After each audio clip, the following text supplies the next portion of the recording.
Sure feels good to get away from my desk. Now, where's a good spot for a nap?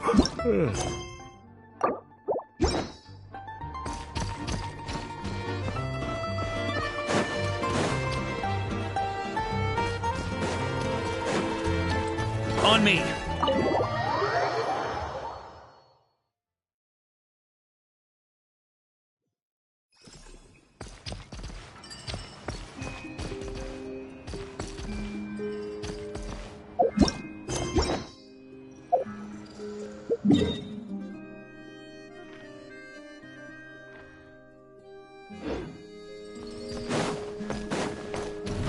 Try to keep up! Yeah. On me!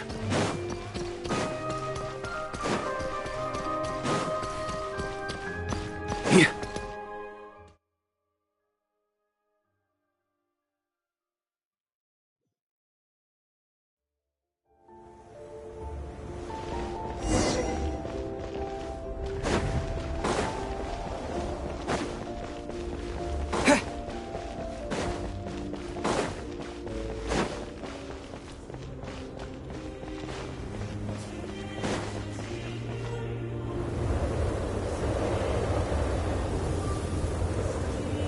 Ooh, it sure is cold today.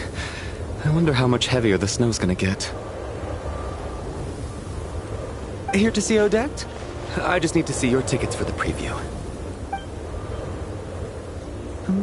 Perfect. Thank you. I'll hold on to your tickets.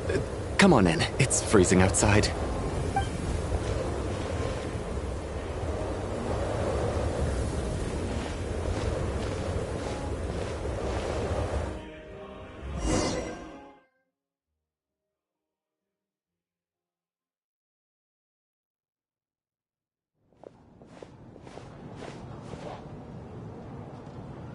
I think I'll leave the Lelic question until after the show's over.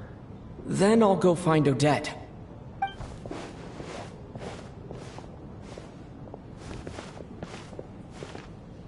Child said he was originally going to come with Tonya. So I'm guessing Tonya's already here somewhere. Is there anyone here who looks like a Tonya? Let's see. It's a small audience. Makes sense for a preview. But wait, I do see some familiar faces. Mr. Chuganov's back again by the looks of it. Oh, and is that Mitya? And that Fatui officer, Valeri. Guess he must be playing cat and mouse with Mitya again. Oh no, it looks like the show's starting and I still haven't found Tonya. Never mind. I'll just have to take a seat for now and see if I can catch her afterwards.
Members of the audience, I'm a staff member here at the theater.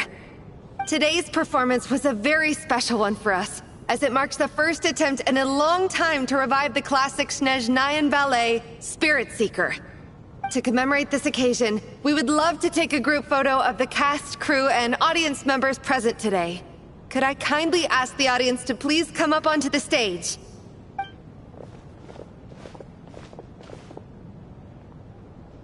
All right, everyone, huddle in a little more. Now, look at the camera. 1, 2, 3!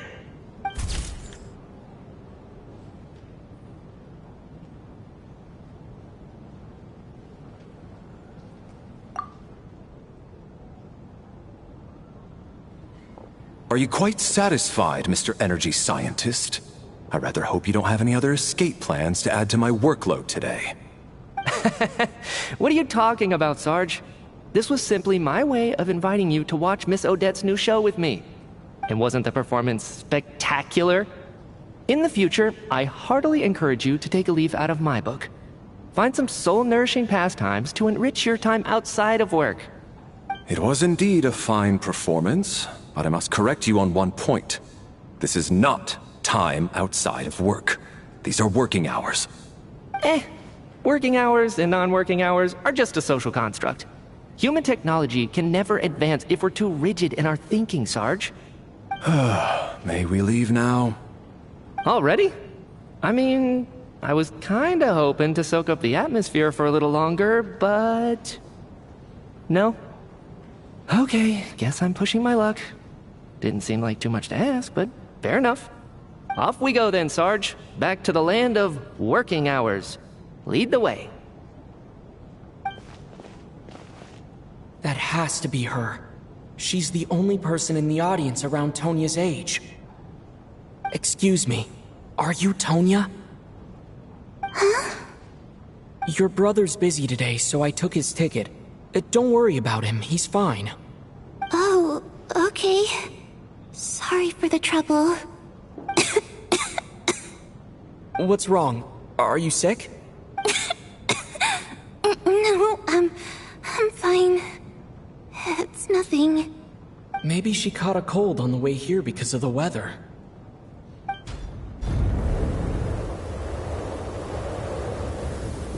I haven't seen snow like this in a long, long time. It's most unusual. I know. It's completely white out there. You can barely see a thing. I've never seen such heavy snow in my life. Let's wait it out for now. You'd be lucky not to freeze to death in this weather, let alone find your way. Well, look at that. Maybe we shouldn't be in such a rush to get back after all. What do you think? Let's wait and see. Why do you need to take it so seriously? Fate has given us this wonderful chance to take a break. We owe it to ourselves to make the most of it. Come to think of it, there's a small inn not far from here that always keeps plenty of extra blankets on hand for guests. I know the route well. Shall I head over and borrow a few blankets? That way, anyone in a hurry can wrap up warm for the journey back. Just remember to return them next time you're over this way. Sir, there's really no need to go to all that trouble. Hey, it's no trouble at all. Wait here, I'll be right back. What a kind gentleman. Very good. My wife and daughter are waiting for me at home, so I shall be heading back as soon as I get my blanket. So... are you expecting us to go back to the Armory Palace wrapped in blankets too? Don't worry about that. I made arrangements in advance. Should I not return to the Armory Palace within 3.5 hours after Operation Showtime begins, an armed squad will be sent to collect us. They will escort us back. You are one of our key military personnel, so any weather-related risks must be eliminated. Operation Showtime? So, wait. Every single time you drag me back to work when I sneak out, it's a whole official operation? I gotta say, you've really turned this into quite a moral dilemma for me. It's snowing pretty hard out there. I think you should stay here for now. You seem a little under the weather. Sure. My brother might come pick me up in a bit anyway. Time to get to work. I should head backstage and find Odette. I need to look her in the eye and ask her about Lelik. Excuse me, are you looking for someone? Ah, a fan, I'm guessing? Today is just a dress rehearsal, so Miss Odette won't be meeting with fans. She's taking a well-earned rest right now. Sorry, but that area is currently off limits to everyone except the cast and crew. Bad timing, I guess. Well, I might as well stick around. I doubt Odette will be leaving before the snow lets up in any case.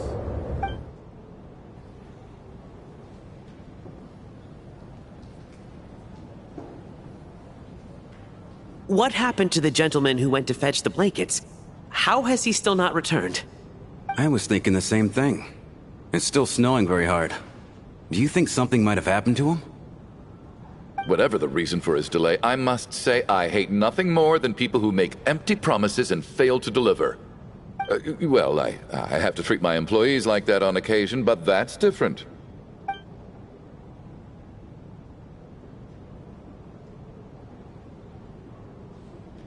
You seem anxious, Mr. Valeri. It's been nearly 4 hours since I left the armory. The army should have arrived to extract us by now. They know how much I despise tardiness and disrupted plans. There's simply no reason that they shouldn't have shown up by now, barring exceptional circumstances. Surely a snowstorm like this one counts as such. Few things in this world can stop the Snezhnayan army, Mr. Mitya. And a snowstorm is certainly not one of them. Why don't you go out and take a look? They might be right outside, waiting for your orders before they dare come in. An absurd hypothesis. I have no intention of leaving your side for even a moment until I have escorted you back to the Armory Palace.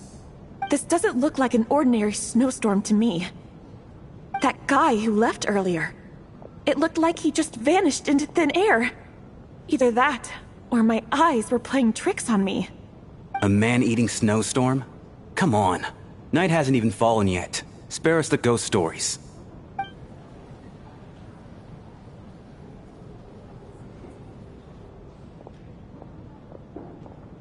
Traveler, didn't know you were coming today. How come you didn't say anything? Oh, right. I assumed you were looking for me in Vodenitsa. Odette's still backstage. Whoa, that's quite a snowstorm out there. I've been working backstage this whole time, so I didn't even notice. No wonder the audience hasn't left yet. Is weather like this rare, even in Snezhnaya? Yeah, snow like this. I'm sure I've seen it out in the wild before, but never in the city. Actually, I take that back. I don't think I've seen snow this bad even in the wild. This is something else. It's not normal. If even Alosha thinks snow like this isn't normal, could it have anything to do with that monster people have been talking about? We can't stay cooped up here forever. Someone needs to go out and take a look. No need. I have plenty of experience with snowstorms. Besides, I work here while you're an audience member. I should be the one to do it.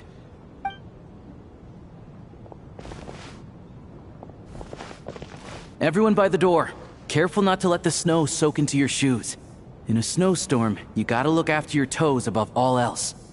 Heading out, my man? Be careful. I've been told the snowstorm eats people alive. Thanks for the advice. I am planning to be careful. I just want to take a quick look at the situation out there.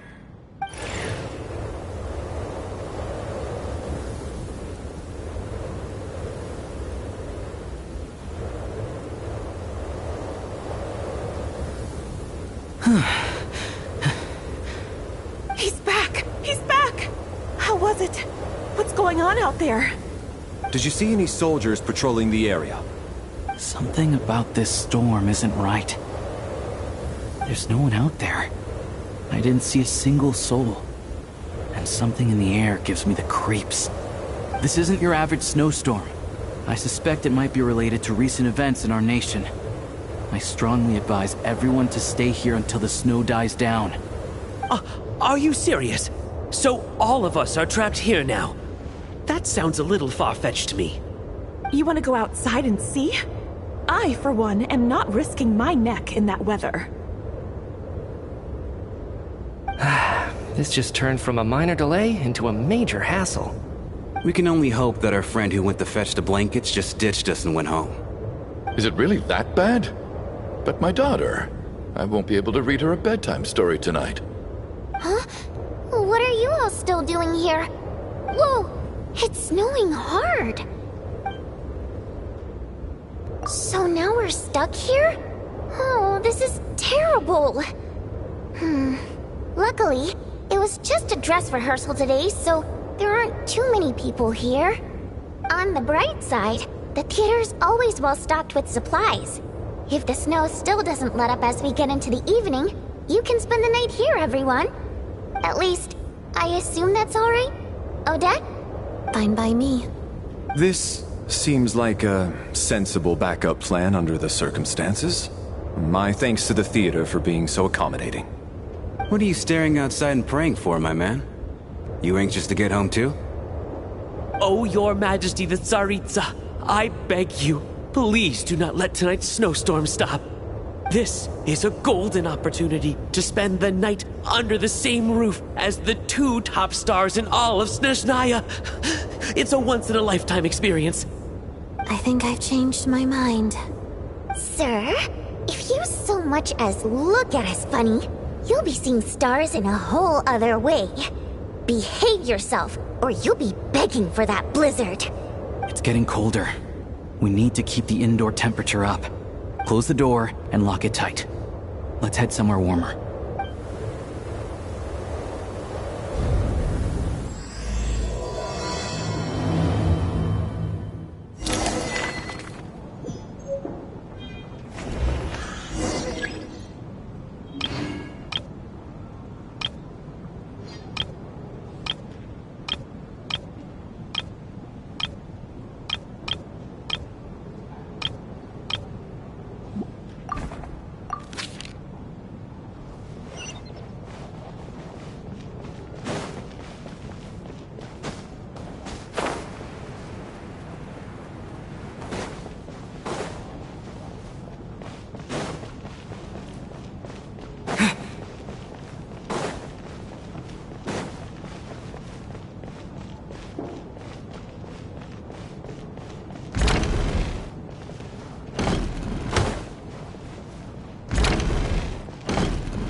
I have to say, even though today was a rehearsal and there were some hiccups along the way, Miss Odette's performance was one of the best I've ever seen, even compared to an actual show. Oh, I couldn't agree more, especially considering the weight of the subject matter. It takes a truly seasoned professional to do justice to a theme like love and regret. Do you think we were coming on too strong? Odette's ignoring us again. What about you? What did you think of today's performance? Oh my, that's very flattering of you. Thank you. I'll make sure to save a ticket for you when the show's performance ready.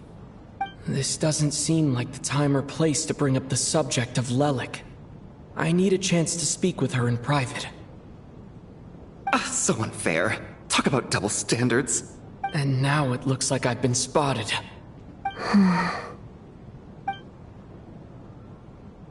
You know Mitya too? No, I don't. I just have a feeling that he might be dangerous.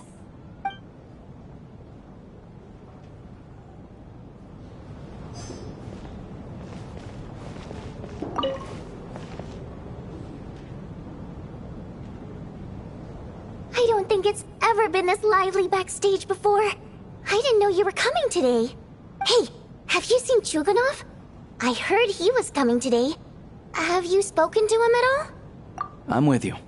This could be just the chance we need. Yeah, I gotta figure out a way to coax some more intel out of him. I want to know why he suddenly changed his stance on Project Stuja. What exactly happened before the most recent Vecha vote? For the Rokad, or just out of personal interest? Shh!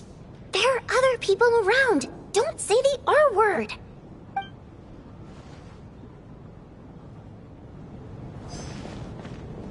This is highly irregular.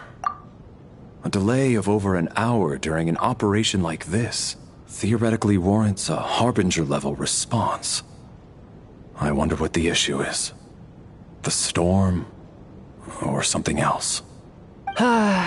Sarge, the day you learn to let go and just enjoy moments like this is the day you'll finally understand the meaning of life. Why, hello, sir. I believe you were the one sitting at a nearby table back at Podvorye restaurant? Any friend of the theater's star performers is a friend of mine. It's a pleasure to meet you. I'm Mitya, from the Energy Commission. Greetings. Major Valeri, head of the Special Assignments Battalion. Armory Palace Royal Grenadier Guards, 1st Regiment. I am here to ensure Mr. Mitya's personal safety. Please let me know if I can be of any assistance. Mr. Traveler, I cannot help but notice that Miss Odette is stealing glances at me. Any idea what that could be about? I've racked my brains, but I can't think of anything I might have done to offend her. Perhaps she noticed me spacing out during her performance? So, Mr. Mitya, is your work related to Project Stuja? Yes, that's right. The higher-ups in the Fatui transferred me from the Energy Commission to the Armory Palace because they wanted me to... Really? I can't even talk about that? Pretty sure it counts as part of my private life. All right, I won't say anything. Sorry, Traveler. As you can see, I'm afraid this pleasant chat will have to end here.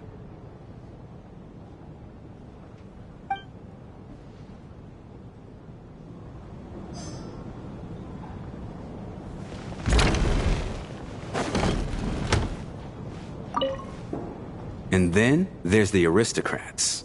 Easiest of all to deal with. You don't need to use any force whatsoever. All you have to do is show them the rope you plan to tie them up with. Do you know why? I don't. Do tell. Because nothing horrifies them more than the thought of a cheap, coarse rope leaving creases on their precious million more coat. They'll do whatever you ask to avoid that fate. Unexpected, but funny nonetheless. Tell me another one. Well, look at that. I got myself a new listener. Hey there. Let me introduce myself. The name's Shram, and I'm a mercenary. The kind that gets paid to do odd jobs for rich folks. And I am Chuganov, an entrepreneur. If my name is unfamiliar to you, you will no doubt have heard of my factory, the renowned Iskra manufacturing plant. Are you really that famous, Mr. Chuganov? How come I've never heard your name before? Excuse me? Is that a joke? Or are you being serious? Oh, I'll have to ask my rope later. It's probably tied up more entrepreneurs than I've ever heard of.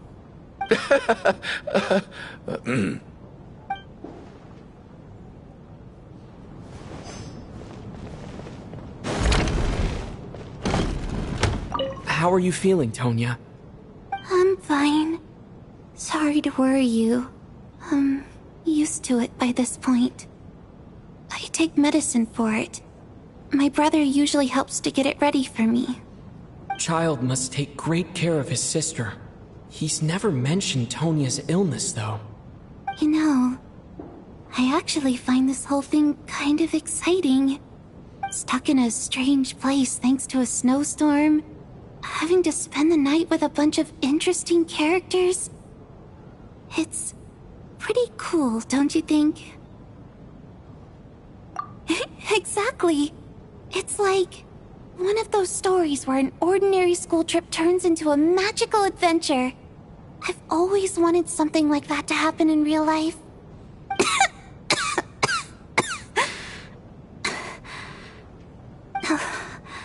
I'm fine, really. Just got a little overexcited. Look after yourself. Otherwise, your brother will come after me.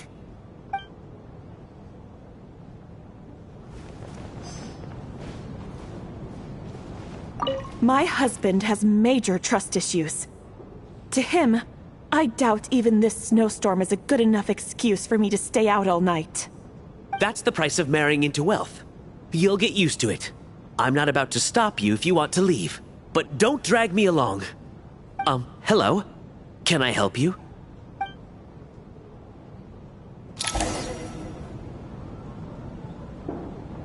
How's it looking, Alosha?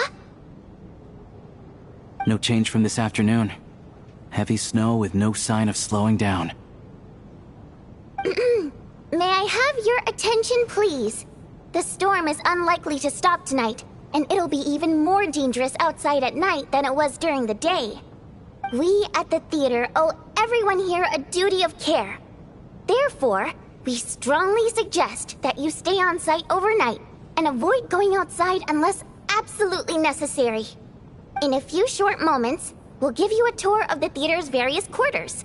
You can choose to sleep in the VIP room, the office, or backstage. Or on the stage if you'd prefer. We won't mind. I'll pass on sleeping on the stage. What if the snow is stopped by tomorrow morning? The early birds in the audience might think we're part of some experimental new show. A drama about sleeping? That could be fun. Maybe we could come up with a title for the production. Not bad. Clear selling point at least. Could be a big hit. Anyone who doesn't wish to sleep on the stage, please follow me. I'll show you to the rooms.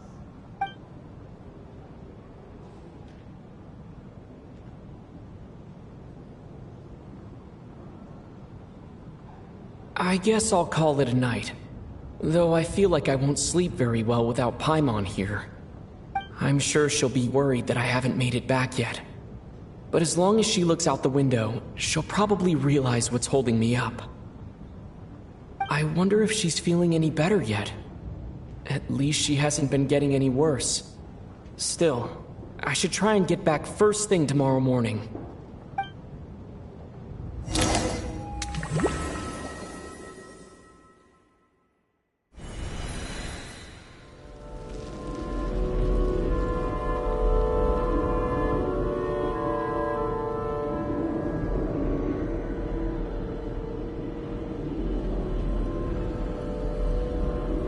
Ah, finally. Welcome back to the world of the living, lazy bones. I was about to wake you. The black mist is almost on us. Still waking up, huh? You know, the black mist. It's been chasing us from below ever since we were born. You're just dozy. There's no way you've forgotten. Come on, let's keep heading up. Onwards and upwards is the only way to survive. Don't listen to a word those black mist cultists say. Here we go again. The endless march toward survival. What's going on? That black mist down there is creeping me out. And it's rising. Guess I should head upwards and get away from it. The black mist cultists believe that being swallowed by the black mist leads to everlasting peace. But if you ask me, they're just lying to themselves. We're the only heretics left. The only ones who refuse to give in. We have to keep going. But how do you actually know that they're wrong? Dangerous question there, Torgov. The moment your faith wavers, you start a chain reaction that ends in the collapse of your will. Put the question out of your mind. Stay strong and believe that the black mist means certain death. Okay, but it's not my mind that's the problem. My body's about to give up on me. It's already starting to falter. I can't do this anymore. I've had enough of being forever on the run. What's the point of it all? All this will pass eventually, I promise. Keep fighting. It will be worth it. You accuse the Black Mist cultists of being liars. But you're lying too. There is no end to this path. It keeps going up forever. There was never any hope to begin with. The cult of the Black Mist has poisoned your mind, Sobolova. Are you thinking of giving up as well? I am. I think I'll take my chances with the Black Mist over this perpetual torture. As much as I detest the Black Mist cultists, I'm just too weary.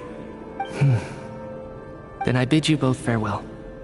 Let me put my personal opinions aside for a moment and say, I hope that you both find peace within the Black Mist.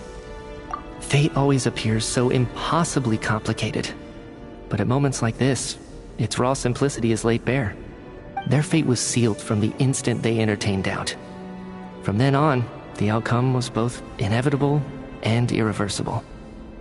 Let's go.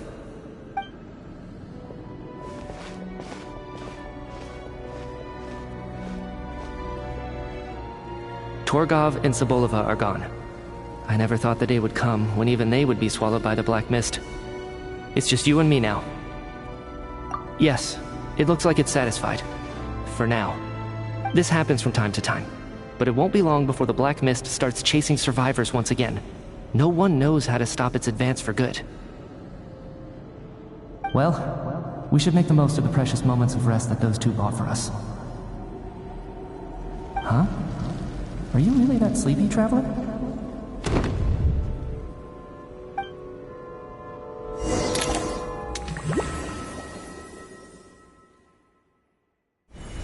Ah! Help! Somebody, come quick! What is it, Tuganov? What's wrong? Huh? Is it morning already? What's all the commotion? Sounds like it's coming from next door. I should check and see what's going on.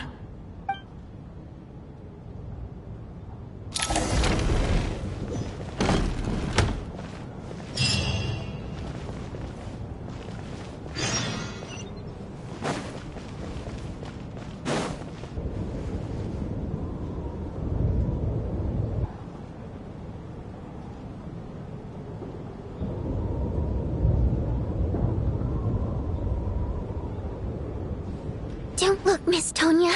Stay here. Okay. What happened to them?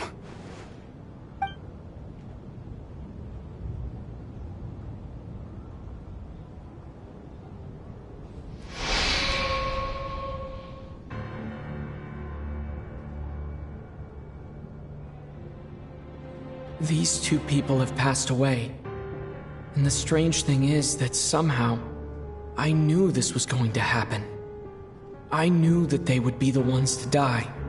Have I seen this moment before? Or did I have some kind of premonition? I can't remember what it was. Let me take a look.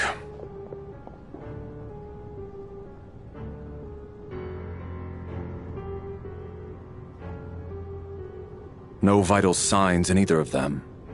They're dead. The cause of death, however, remains unclear. No wounds on the bodies, no signs of a struggle, and no skin discoloration caused by the buildup of toxins. But just last night, they were chatting and joking away. This is so sudden. Could they have had pre-existing medical conditions? Even then, the odds of them both dying of sudden complications on the same night are extremely low. It's hard to believe that they died of natural causes, nor does this appear to be a suicide. Who was the first to discover the bodies? It was me. But these deaths have nothing to do with me, officer. I got up early because I wanted to see if the snow had stopped.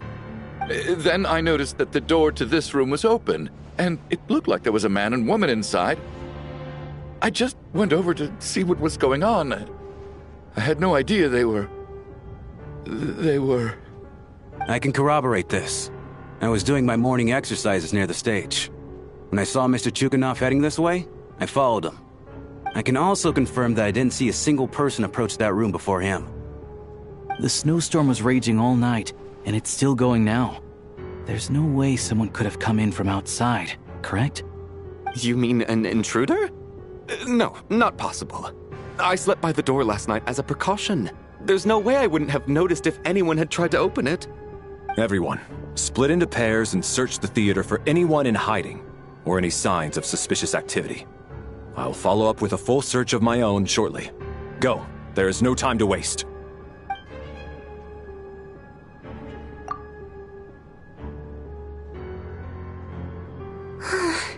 Nothing on your end either? Backstage is clear. No signs of suspicious activity. We checked the basement. Also clear. I don't think there's anywhere here that a living person could hide. Are we certain that the theater doesn't have a back door? Or any tunnel or passageway wide enough for a person to fit through? No, there's nothing like that. If people were sneaking in through some secret tunnel to avoid buying a ticket, we'd have sealed it off ages ago. I also checked the windows. All of them are locked from the inside, and there's no sign of anyone entering or leaving.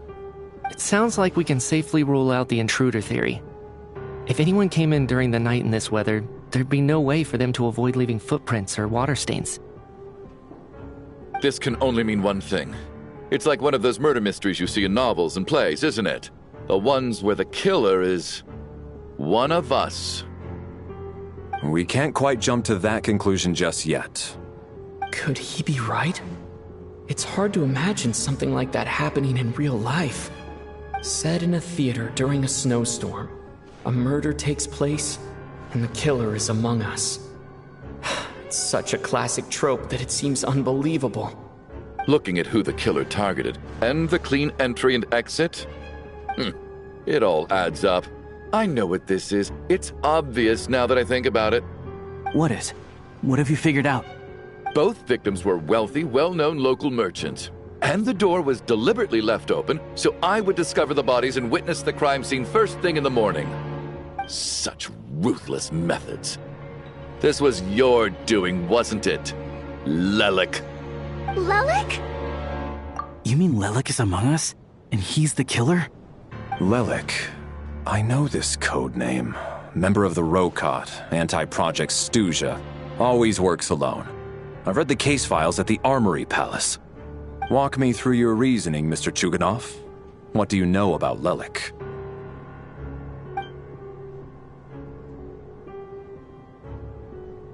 What now, huh? What now, Lelik? What more do you want from me? I already voted against Project Stuja at the Snezhno Gradvecha. You snuck into my house the other day while I was asleep. Left a threatening letter. And I did all that you asked. But Project Stuja cannot be so easily shaken. Not with the rooster in charge. So he really was threatened by Lelik. That makes sense.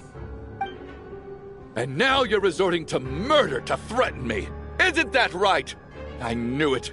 The Rokot despises the rich. The lives of the wealthy are but refuse in your eyes. Show yourself! Which one of you is Lelik, Tell me! I'll do whatever you want! Just stop playing these mind games!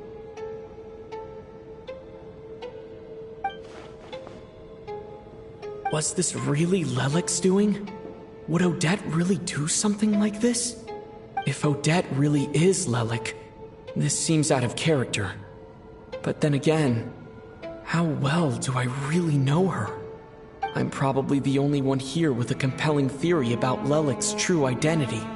But if I reveal it now, I'll be putting Odette in the line of fire. What should I do? I don't think it's likely that Lelik killed anyone. At least from the stories I've heard, he's never killed anyone before. And his name has never come up in connection with any murder cases. Besides, even if Lelik did want to threaten you, why resort to such an extreme and roundabout method? It's not his style at all. Vodyanitsa doesn't know that Lelik might be Odette, but her assessment is pretty much identical to mine. Miss Vodyanitsa, why do you suddenly feel the need to speak in Lelik's defense? Defense? Oh, no, it's just... I'm worried that we're jumping to conclusions here, so I wanted to share my point of view. Also, I don't think the Rokot is as bad as you're making it out to be. Well, if you think I'm so wrong, what's your theory then, Why don't you tell us who the killer is? The case is still evolving, Mr. Chuganov. Please do not prevent others from expressing their opinions so early on in the discussion. Even so, there's no denying that the recent threat received by Mr. Chuganov may well be an important clue. So there's still a good chance that Lelik is right here among us. I can't do this anymore. I don't care if it's still snowing outside. I have to get out of here.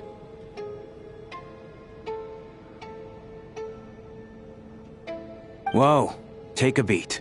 We all know it's far too dangerous out there. Even the soldiers couldn't get to us. Go out that door, and you might not live to tell the tale. And whoever this Lelik is, they're surely not going to murder anyone in broad daylight. Be sensible, my man. You're safer inside. As much as I regret having to say this, I'd like everyone to cooperate and refrain from exiting the premises until further notice. Because as things stand, every one of us is now a suspect. Unless anyone has further information to share, let's adjourn for now. Feel free to keep searching for clues, but make sure you don't go off alone.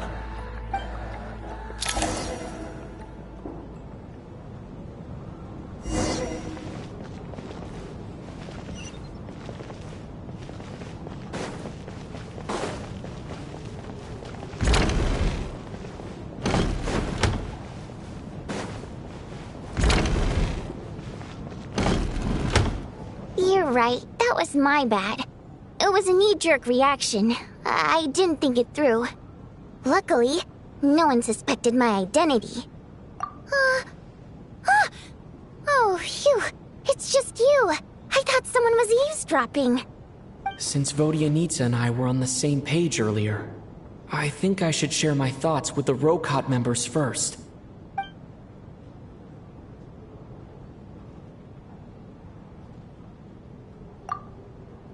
Whoa. Are you serious? I don't know if this counts as gossip, but it's definitely on track to be the juiciest this whole year. Odette? Really? Odette? Oh god, how dumb does this make me look? Lelek has been right under my nose this whole time, and I didn't notice a thing. Actually, it's exactly what you'd expect. Sometimes, hiding in plain sight is the best strategy. And now that you mention it, the more I think about it, the more sense it seems to make. It all adds up. What are we up to now? 1, 2, 3, 4... Odette's identities. She's my coworker, specifically a ballerina, and also a Fatous, a member of the Rokot. Now, Lelek. It must be so exhausting. I just want to give her a hug. I guess since I've always known her as a member of the Fatui, it never even crossed my mind that she could be involved with the Rokot, let alone be Lelek. I don't understand. If she's with the Fatui, what reason could she have for being so opposed to Project Stusha? Probably best if you ask her that in person. Well, since you waited until now to bring this up instead of announcing it to everyone earlier, does that mean we're all on the same page here? Yeah.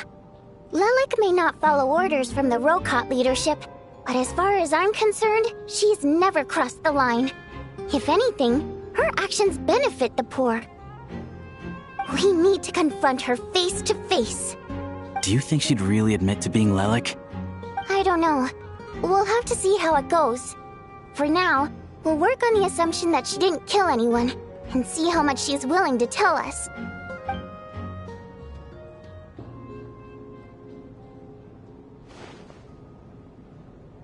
Now's her chance. Odette's alone. Let's go. Hey, Odette. What is it, you guys? Shh.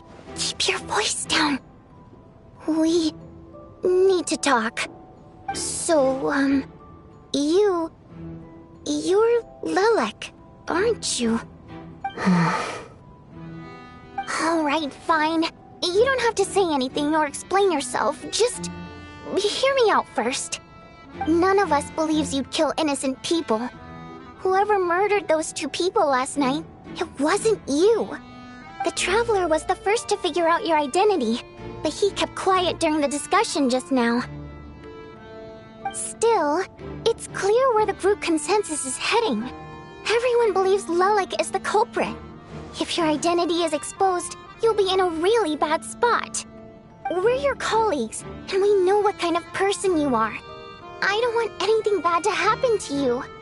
So, can you clue us in? Tell us everything. The more we know, the more easily we'll be able to cover for you.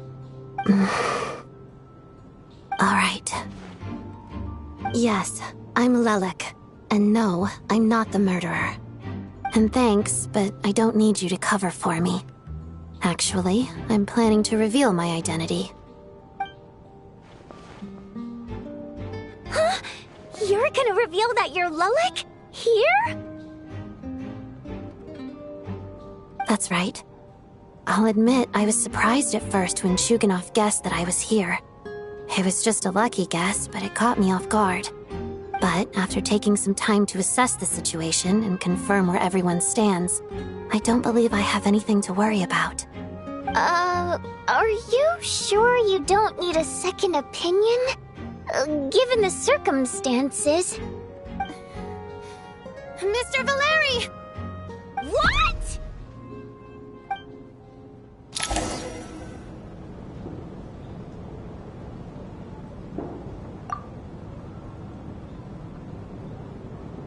So... Odette is Lelik? I don't know what game you're playing, but you've got a lot of nerve. It's just one identity. So what if it's exposed? I can disappear and adopt a new identity anytime I please. I made my peace with this when I chose to become Lelik.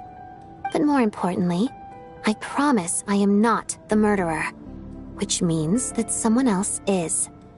So, if anyone still insists that I did this, you'd best produce the evidence now. Otherwise, I suggest that you bite your tongue.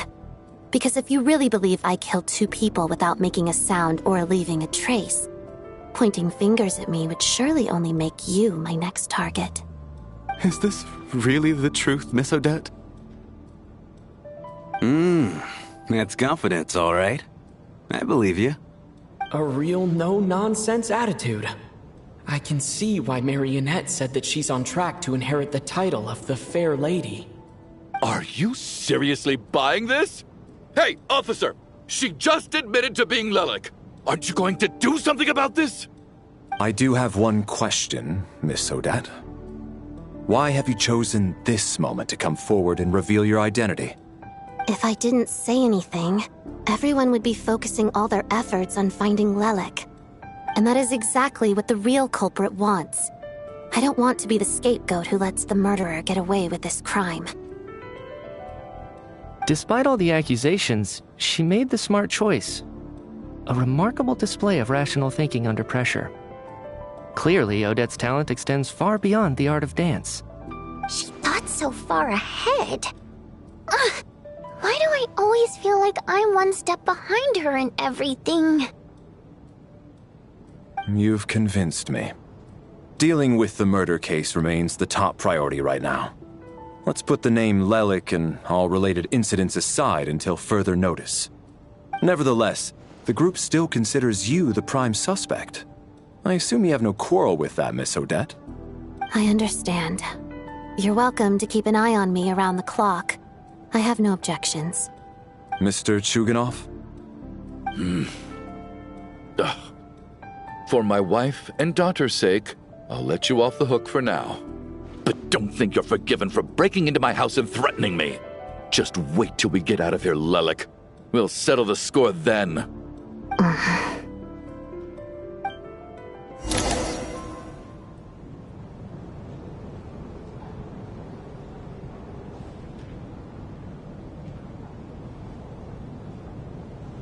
Good work, Lelik guard team. And Lelik, too. Here, have some hot water.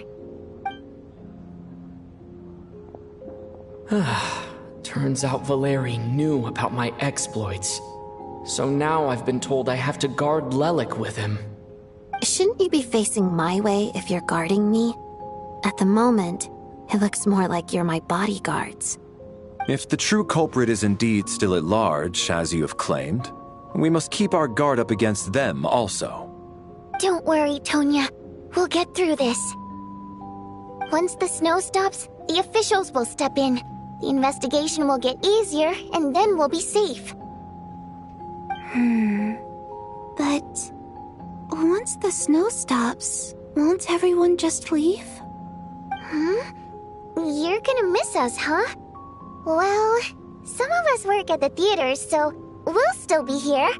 I'll even give you a special backstage pass. Really, Miss Vodyanitsa? That's awesome! You've made a fan for life. Aw, you're so cute, Tonya. All right, let's swear to it. I promise to give you the pass, and you promise to never change your mind about being my fan. Promise. Don't indulge her, Tonya. You don't have to swear an oath over things like that. You really do get carried away sometimes, don't you, Miss Vodyanitsa? Hey! Mind your own business!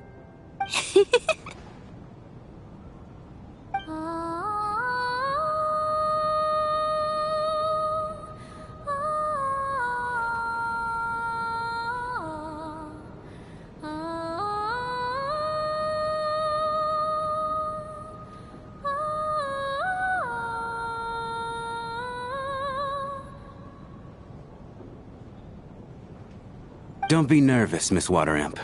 Everyone's here. There's nothing to be afraid of. Excuse me? Do I look nervous? Don't be ridiculous. No. You sound nervous, lass. Oh. Wait, but how... Okay, plenty of people know that I'm a water imp, but still... How come you understand our primary mode of expression? Primary mode of expression. I've not come across that concept before. Do enlighten me, Vodyanica. Well, it's just... We water imps tend to communicate our emotions to each other by singing, rather than facial expressions. The emotions we convey through song take precedence over our facial expressions. So, we think of it as our primary mode of expression. I'm impressed, Shram. I didn't take you for a man of culture, but you're clearly rather learned. It's not about being cultured or not. The thing is, this mode of expression can usually only be understood by other water imps. It's not a simple case of a song sounding happy or sad. And yet, you're clearly human, Mr. Shram. It's really not the big deal you're making it out to be. I think I just have a knack for it. Plus, I have a... very close friend who's a water imp. A delightful lady. But keep that a secret. Anyway, we spent so much time together that before I knew it, I noticed I could understand her expressions. Oh, I guess that makes sense. Still, the fact that you have a water imp friend is even more surprising. I'd better watch what I'm singing when I'm around you from now on. Hey, what are you implying? You're not secretly insulting the audience in your songs, are you? Heavens! Why would I do a thing like that? It's getting late. We should discuss our sleeping arrangements for tonight. To guard against the killer, someone needs to keep watch. I suggest that we don't sleep in separate quarters tonight. It will be safer if we all stay together.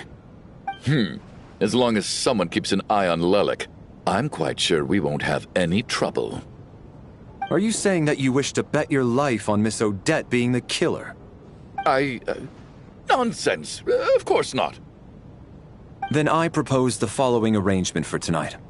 The Traveler, Odette, and I will form the Night Watch. We'll sleep in shifts, but 2 of us must be awake at any given time. An excellent idea. This allows us to handle the Night Watch while also keeping an eye on Lelik. Meanwhile, the rule of taking shifts in pairs resolves the other issue.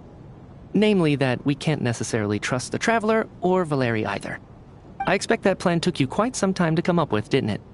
Actually, our field combat manual outlines a similar approach.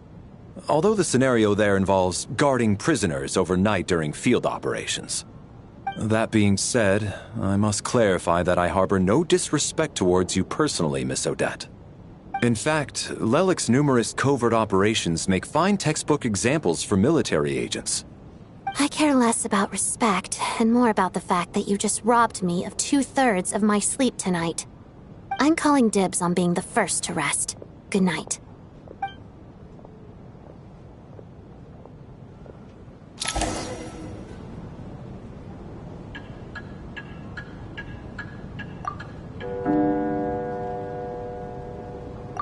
It's almost time. We should wake Odette. How are you faring? Oh, not going to argue with that. I'll take a quick nap. If you start to feel sleepy, wake me up anytime. It's finally time for Odette and I to share the Night Watch. I should wake her up.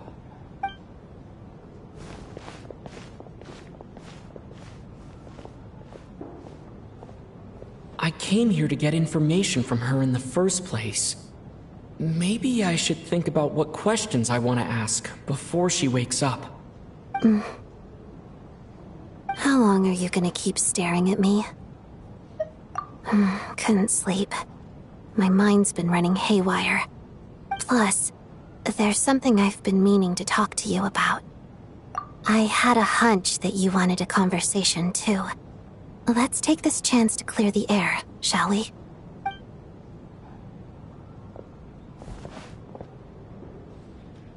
I just had a simple question for you, really. It's, Rosaline. In her final moments, did she have any last words or anything? I see. Well, that was all. I have no other questions. No. She was utterly ruthless in pursuing her goals. That kind of person should be hard to miss. And yet, even though I never approved of her methods, and she was an abrasive person, the fact remains that I am indebted to her. Oh, she told you. I guess that makes sense. I think she and Rosaline were on pretty good terms. Yes. Rosaline wasn't the kind to gossip about this sort of thing. Not that it's any huge secret to me, though. When I was a child, I had to join the Fatui for the sake of my mother and me. I trained under Rosaline. It was extremely grueling, and it didn't exactly come naturally to me. All I could do was try to ignore the biting cold and practice. I was a newcomer who'd managed to make a good first impression on a harbinger. There was pressure to live up to her expectations, to be worthy of the fair lady's reputation. Every day was a struggle against the cold, pain, and fatigue. And most nights, I struggled to fall asleep. After enduring all that, I've become almost immune to the sensation of pain. I suppose that was the cost of survival. Surely, any child who had to experience that would grow to hate her lot in life, don't you think? So, I put an equal amount of effort into my ballet. Because in my young mind, that was the only way to defy my fate. It was my way of telling her, the Fatui's demands and your expectations of me are not what I wish for. One day, I will leave. I think she probably blamed my poor performance in training on my passion for ballet. She knew my heart wasn't in it. One time, when I was secretly practicing a dance at night, she suddenly showed up. I knew she was there to catch me red-handed. I told her, "You don't deserve to watch the dance I learned from my mother." She looked stunned. I guess she was surprised that I lashed out first, before she had the chance. But strangely enough, on that occasion, she wasn't fierce with me like she was during training. Instead, she fell silent for a moment, and then left. After that, she never interfered with my dancing or asked me how it was going. She never came to watch me dance again either. Not even once. She was. But even now, whenever I take out this core Ignis, I can't help but think of that night. Of the look on her face. Sort of. Although gift might be too kind a term. This is her flame sealed within ice. A symbol of her favor, yes, but also her way of keeping an eye on people. She knew the location of every piece of core Ignis. If any recipient started acting suspiciously, she'd be on to them immediately. Trust her to make even a mark of approval feel suffocating. So, when news of Rosaline's death reached Snezhnaya, many people immediately crushed their core Ignis. It gave them a profound sense of relief, like they'd broken free from her shackles. But I kept mine. With my sensitivity to pain being as dull as it is, the warmth from this core Ignis is one of the few things I can still feel clearly. I still wonder, did she really come to stop me that night? I wasn't sure, but I was scared, so I said some really awful things. I guess she didn't leave anything behind. Not that I expected her to. It's fine. It's just a bit of a shame that we couldn't settle our differences before the end. She did. Are you sure she was talking about this event? No, she didn't. I didn't even find out that she'd gone to Mondstadt until a while after she'd left. Wait, in that case... Okay, I will. Thanks for letting me know. There's something I'm trying to figure out. I'm beginning to suspect that Paimon's mystery illness is being caused by the energy research behind Project Stuja. Paimon's very important to me, so I have to get to the bottom of this. I figured that since you're Lelik, you might know something about all this. The ultimate goal of this energy experiment is to create a weapon for the final battle. The weapon's construction was completed in Nodkrai. Now, all that remains is to arm it with a sufficiently powerful energy. Yes, the weapon's development and all the related experiments are overseen by Lord Piero, the Jester, and the lab is located deep within the Armory Palace. I'm not sure why this experiment would be making Paimon feel unwell, though. The best way to get to the bottom of it would be to go there in person. Once we get out of here, I'll help you apply for an entry permit.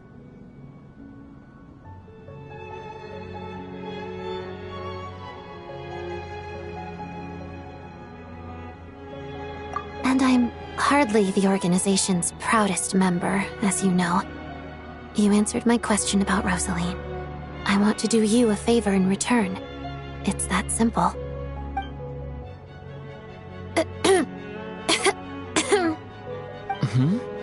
What's wrong?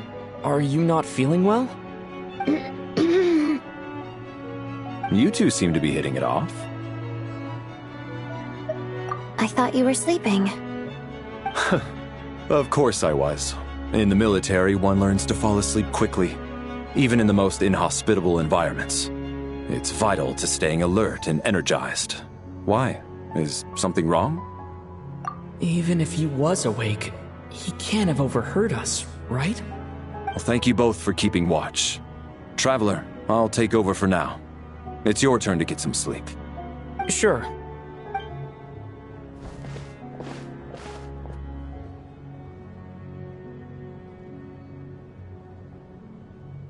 This is our second night here, but at least I've found out a little more about Paimon's condition. I hope she's been sleeping well the past couple of days. Why do I feel like I'm being watched? Seriously? Is this payback for when I stared at her earlier? But I thought she was asleep. Never mind. I'd better try and get some sleep myself.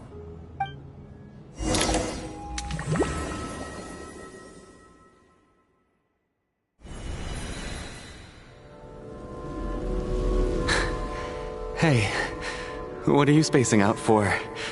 Are you reaching your limit too? How long have we been walking for? Do you remember? Time's lost all meaning. Ever since we noticed that thing above our heads. What was it called again? A star key? Or key star? Anyway, the person who named it was swallowed by the black mist. Whatever it's called, ever since we noticed it, we've been walking up and up, hoping that as long as we reach it, we can find a way out of this place. But it seems like no matter how far we walk, we never get any closer. Well, we've come this far. You never know. Maybe we're almost there? Come on, enough moping. Let's go. The black mist is catching up.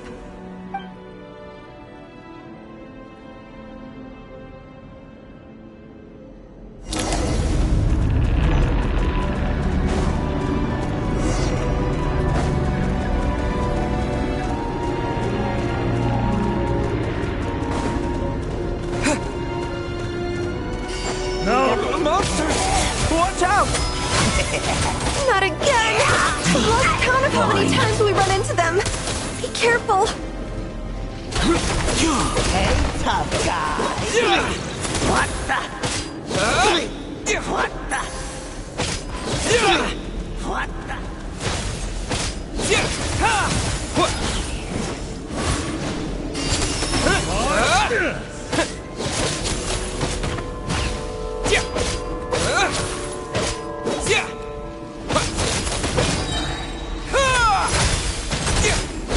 In case! Backup is here.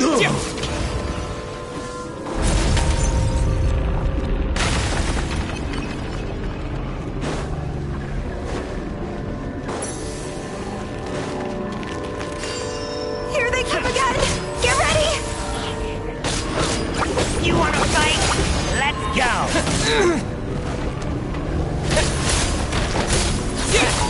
Having second thoughts?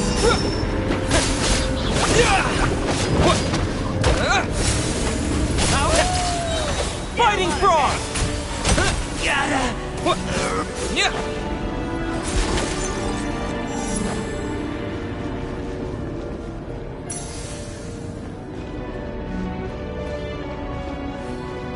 Monsters ahead of us. The black mist behind us. Feels like there's no escape.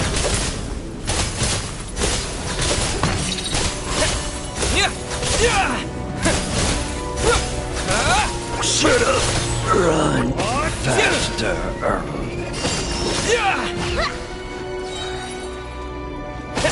Condense!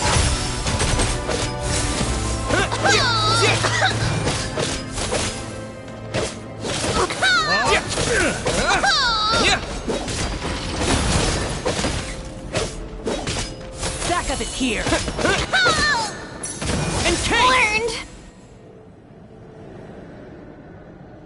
Are you hurt, Coolish? No. I'm fine. It's just... Suddenly I don't want to walk any further.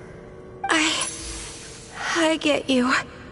In fact, I reached my limit a long time ago. Sometimes it feels like there's hope where there shouldn't be. Yeah. The hope that the star gives us is the only thing keeping us going. But I'm not sure it's real at all. It may just be a collective illusion. Otherwise, why would it always be out of reach? We know you mean well, but you're only saying that to try and encourage us to keep going, aren't you? Thank you, friend. But enough is enough. Please don't give me any more false hope. Hope is poison in this place. You're going to continue, aren't you? I admire that. I've given up, but I wish you the best. May there come a day that you catch up to the star and leave this godforsaken place.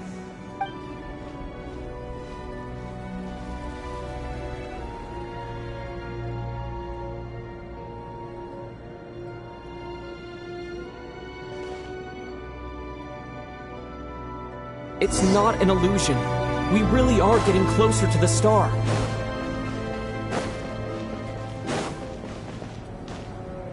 Congratulations. You're the first person to make it here.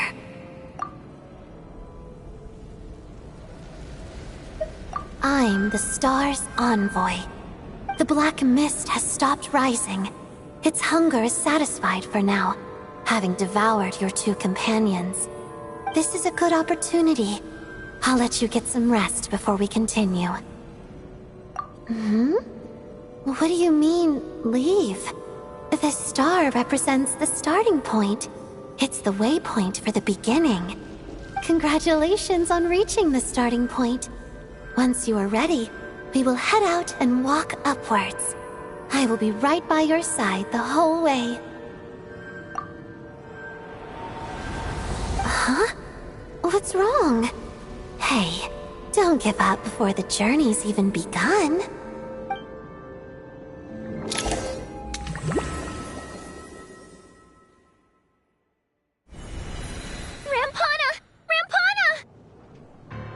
Is that Vodianitsa's voice? What happened? Coolish, wake up! Please wake up!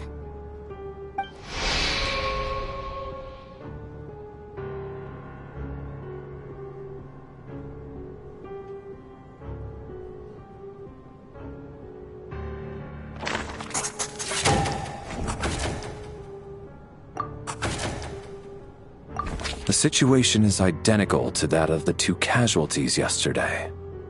We cannot ascertain the cause of death. At least there are some elements that we can rule out this time. They slept on the stage with everyone else, so I suppose the surrounding environment can't be a relevant variable. Rampana. Coolish.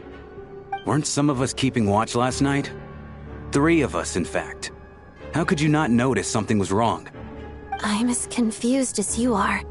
Certainly nothing unusual happened on my watch. Likewise, and from what I've observed so far, both Miss Odette and the Traveler can be trusted. To be honest, I didn't get a wink of sleep last night.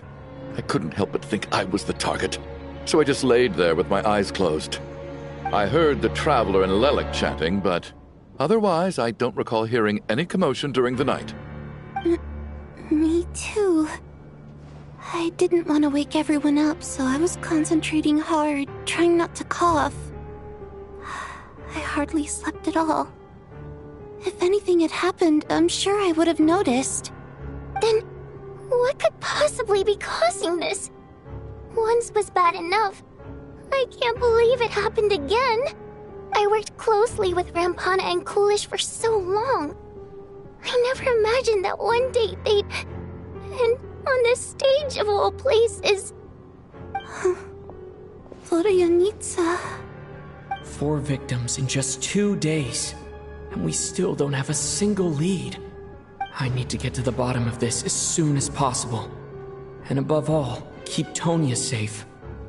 I'd never be able to look Child in the eye again otherwise. Still snowing? Yes, I just checked. Still no sign of anyone outside either.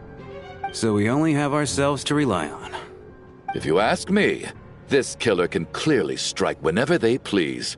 The Night Watch was a useless endeavor from the start. Lelik must be an expert in poisoning. Clearly she used some poison that can't be detected on the corpse. Here we go again. Listen, I was already thinking to myself last night, was Lelik's reason for revealing her identity the real story? Well, now I have my answer. It most certainly was not. She's been playing us for fools. You get off on this, don't you? Revealing your identity, only to carry on with your killing spree?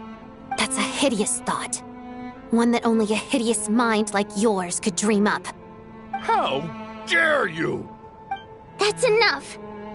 Yesterday, you named Lelik as a suspect because the victims were both wealthy merchants. Lelik might have had a motive then, but today's victims were just ordinary people. Not to mention that they were colleagues of Odette and mine. What reason would she have to murder them? Let me guess.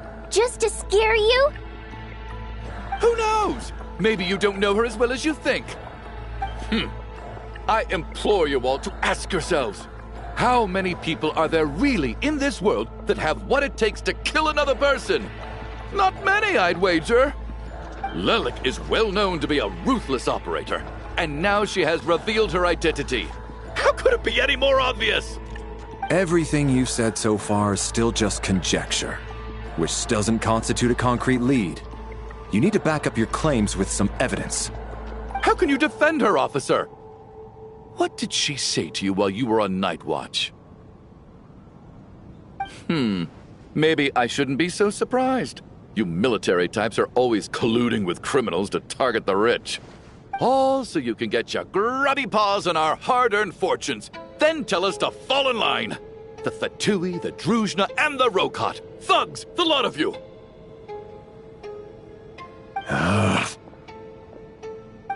Don't you dare! Sir, but... You were the one who told us not to stop other people from expressing their opinions yesterday. 4 people have already died. Only yesterday I was chatting with Mr. Coolish. Then we woke up in the morning and he's... Turning against one another is the last thing we should be doing right now. Little girl. Even if Mr. Chuganov is a puffed-up, pig-headed windbag who doesn't have a clue what he's talking about, he's still one of the victims here, isn't he?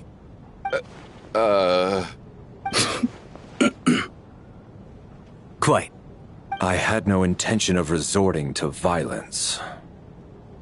But you're right, Miss Tonya. I ought not prevent him from speaking his mind. In any case, I believe Mr. Chuganov has calmed down a little now. We may resume our discussion. I don't think there's any need for that. What is there to discuss? Nothing about this situation is normal. Did you have an idea, Mitya? You're the brainiac here, right? Come on, clue us in! I've been mulling something over. All the leads we have so far concern things from outside the theater. Miss Odette's alter ego, the threats Mr. Chuganov received. But then there's the 2 double murder crime scenes themselves, which have given us absolutely nothing to go on whatsoever. That's highly unusual. Even with the most careful killers, there's always some evidence left behind. So what are you suggesting? I think this could be a supernatural event. It isn't characteristic of human-on-human homicide at all. Correct me if I'm wrong, but aren't you supposed to be a scientist?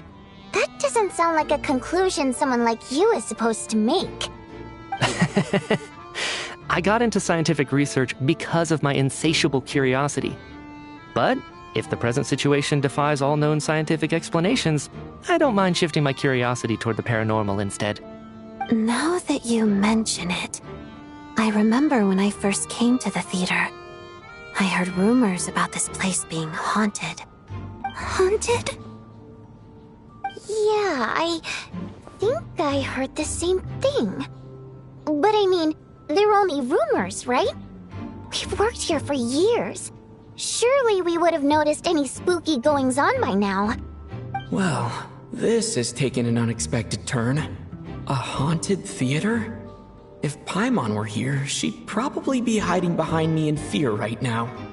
Why don't we take this opportunity to look for clues again with a more open mind? Maybe a different perspective will help us see something different. Very well. Whether it's criminals or ghosts we're looking for, the same rules apply. Everyone needs to tread carefully. I'll move the bodies into the same room for now.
Tonya, did you find anything?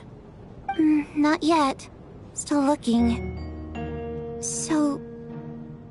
Are we supposed to be looking for something paranormal? I think I'd prefer teaming up with you than looking around on my own. This looks like somebody's notebook. Shall we read it together?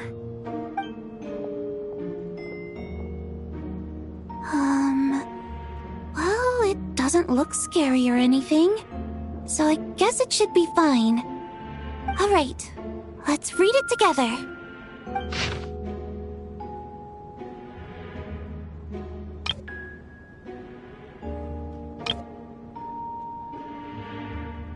Huh. This has to be Vodyanitsa's writing, surely. Maybe it's a little rude for us to peek at this. I feel like I just read someone's secret diary by accident. It sounds like she's writing this for her parents, right? I don't understand. Why put this stuff in a notebook instead of mailing it in a letter? Because her water imp parents belong to the aristocracy, who were driven out of Snezhnaya by the Tsaritsa long ago. And now they live somewhere new, where the postman can't get to. We're sorry! It's fine. My fault for not storing it properly. I can't leave things lying around and expect them to get ignored when everyone's scouring the place for clues. Alright, give me my notebook back. I'll take over the investigation in this room.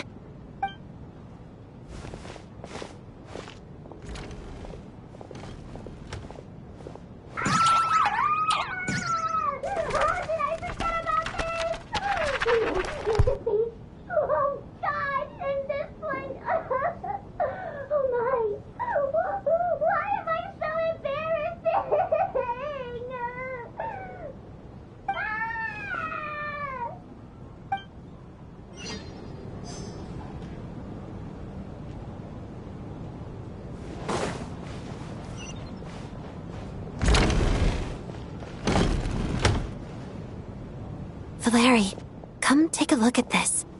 You too, Traveler. Some sort of notebook. What is it for? It's the on-duty logbook for the theater. Kulish was the main person to use it. He mostly used it to record any unusual incidents during a show, audience numbers, exit times, and so on. Yes, he'd always have this logbook with him when he checked tickets at the entrance. This should confirm a lot of key details about the recent show. So, you find anything unusual? Yes.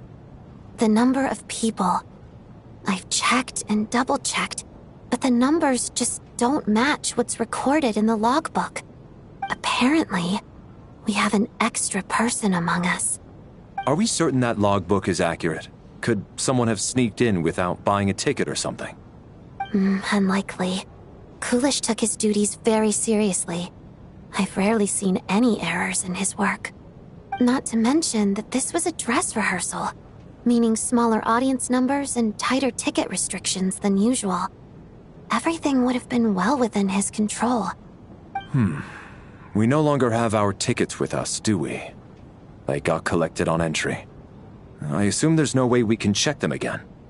Unfortunately not. The theater recycles tickets. Once people are in the door, they don't tend to leave until the show ends, so we collect the tickets at the point of entry. Still, I'm inclined to believe that this discrepancy in the head count is significant somehow. Did an extra person just materialize out of thin air?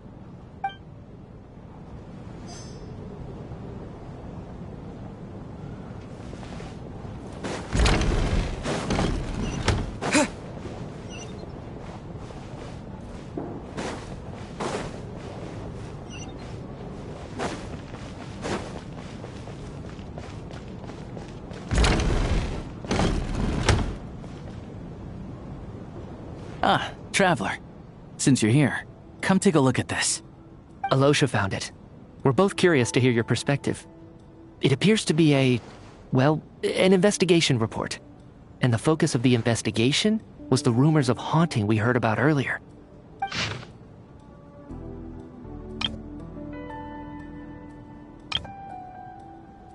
An investigation report, huh? Looks quite old. This person's name looks to be of Sumeru origin to me. Was the investigator from Sumeru? The theater manager must have hired an investigator once specifically to look into this issue. But it doesn't look like anyone ever looked at the report. Presumably, the manager wanted to know if the supposed haunting was dangerous while also being fearful of word getting out in case it affected the theater's business. Anyway, the bottom line is, the haunting is actually real after all. It's caused by an obstruction in the ley lines. Is there any chance this is the key to finally making some progress with the murder cases? Ley line problems are pretty unexceptional to me by this point. And while it certainly offers an explanation for the ghosts, it's hard to imagine what connection it could have to these two murder cases. Some of the language that appears at the very end of the report caught my eye. Angel civilization, ley line renovation? My area of research doesn't touch on any of that, so it's completely outside of my wheelhouse. Huh? A piece of paper just fell out from the report. It landed right by your feet.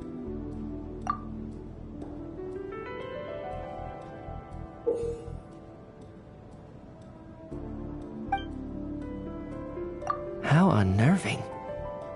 It was tucked inside the report, so it must be a note left by the author. Death is near. Is that supposed to be what's going on here? With us, in the theater? But if so, how did the author foresee it? Could he predict the future somehow?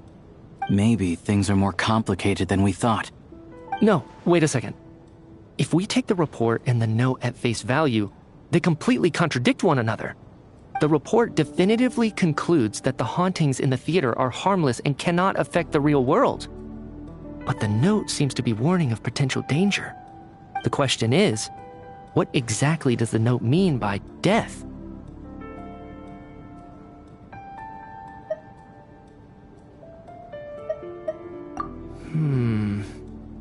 The various ways we could interpret this keyword lead in completely different directions. Let's pause our analysis here for now. I think we need more information.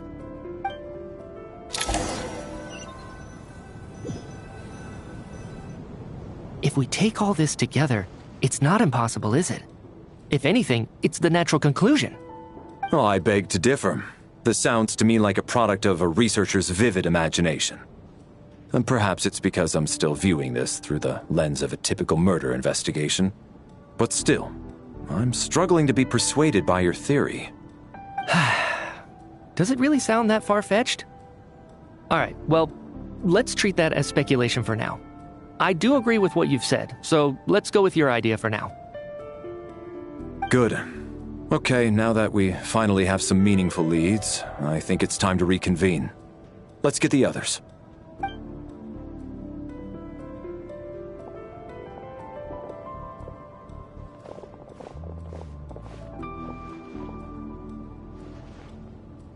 So, that's about everything we've discovered so far. I'll share my theory first. Based on what we've learned from the logbook, I believe the extra person among us is most likely the killer. If the killer had simply bought a ticket, it would have greatly increased the risk of their identity being exposed. I expect he or she either hid in the theater ahead of time, or found a way to slip past the ticket inspection. They then blended in with the group and waited for an opportunity to strike. What about the note found in the investigation report? Any thoughts on how that fits in? The killer may have simply planted it there as some sort of sick joke. I've seen my fair share of psychopathic killers. They love playing cryptic mind games. So, it has nothing to do with the haunting of the theater after all. This theory makes sense to me. If we have an audience member unaccounted for, chances are they didn't come here to watch the show. Could it really be that simple? So, in other words, all we have to do is find out who got in here without a ticket, and all our problems will be solved? Then let me make one thing clear. All the theater staff should be well aware that I came here for the rehearsal legitimately, yes? There's no way I'm the one who didn't have a ticket. It's true. I hear you used every trick in the book to get a hold of that ticket, too. Everything short of throwing a temper tantrum and rolling around on the floor at the entrance. I most certainly did not degrade myself in such a way. Probably a stupid question, but I might as well ask. Did anyone here get in without having their ticket checked? Hmm? Guess it was naive of me to expect them to just admit to it. Especially after the unprompted Lelic reveal. Once was already a miracle. Twice would be unfathomable.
As things stand, the audience head count doesn't add up.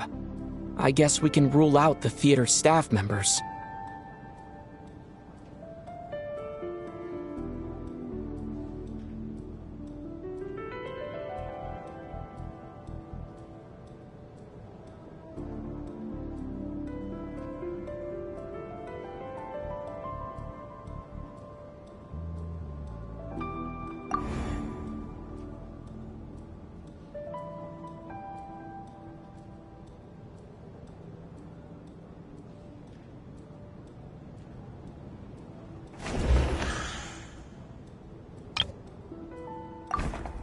I don't believe any of us here knew Shram before all this.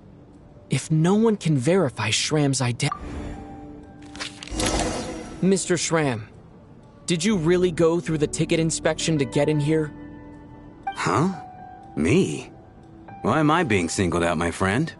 Do I seem that suspicious? It's not that you stand out as suspicious, more that everyone else has been ruled out as trustworthy. Okay.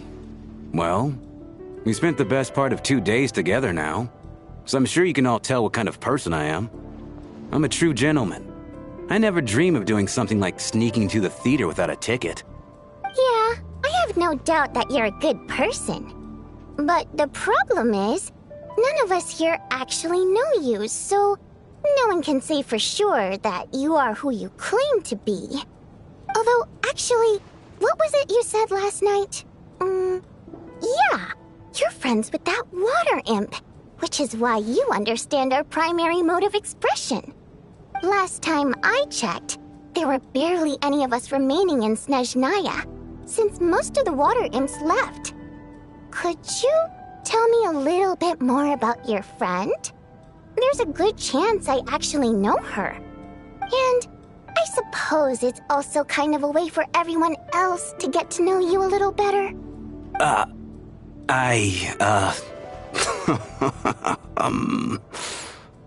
Good grief. Are you blushing? Pull yourself together, man. Stop giggling like a teenage boy. It's revolting. Hey, revolting is a little strong. All right, fine. I'll admit it. That water imp friend of mine, the truth is, we're dating. I was just a bodyguard hired by our family. But the stars must have aligned, because sparks began to fly between me and their daughter. Never in my wildest dreams did I think I'd get so lucky. We don't need details. Just get to the point. Okay. I'm just a little hesitant to reveal her name, that's all. You know how it is.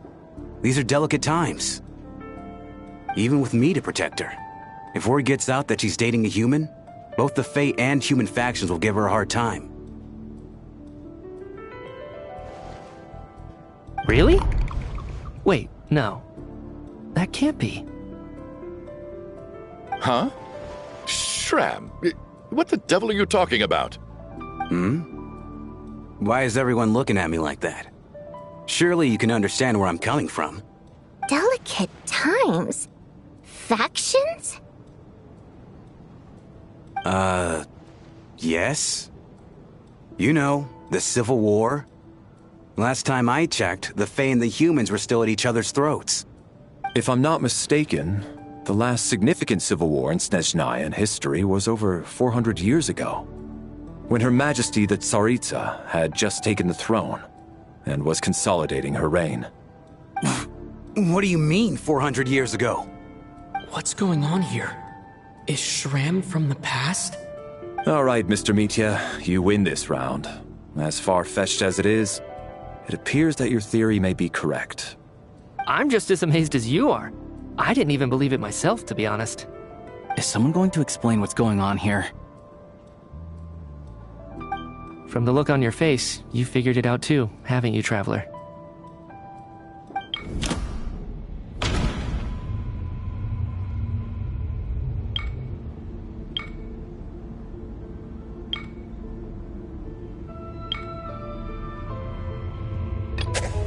That seems to be the case. Shram's the extra person, but there's no way of learning his identity from this clue. Vodyanitsa's private letter touches upon the history of the Water Imp aristocracy's exile, but reveals nothing about Shram's identity. The theater's ley lines have been modified to block souls within its grounds from returning to them. Some souls can even wander this place forever. Mr. Shram's statement proves he is from hundreds of years ago. And according to the investigation report on the theater hauntings, Mr. Shram is very likely a lost soul wandering the theater.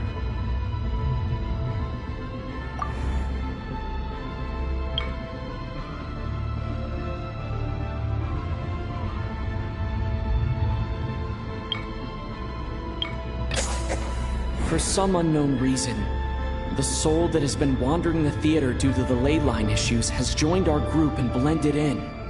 Yeah, that must be the immediate reason why the ticket count doesn't match the number of people present.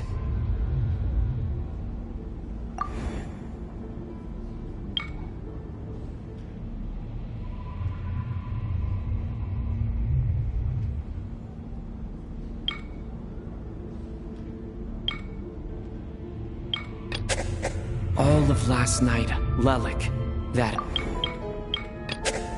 Since we discovered that Mr. Shram is from the past, it seems...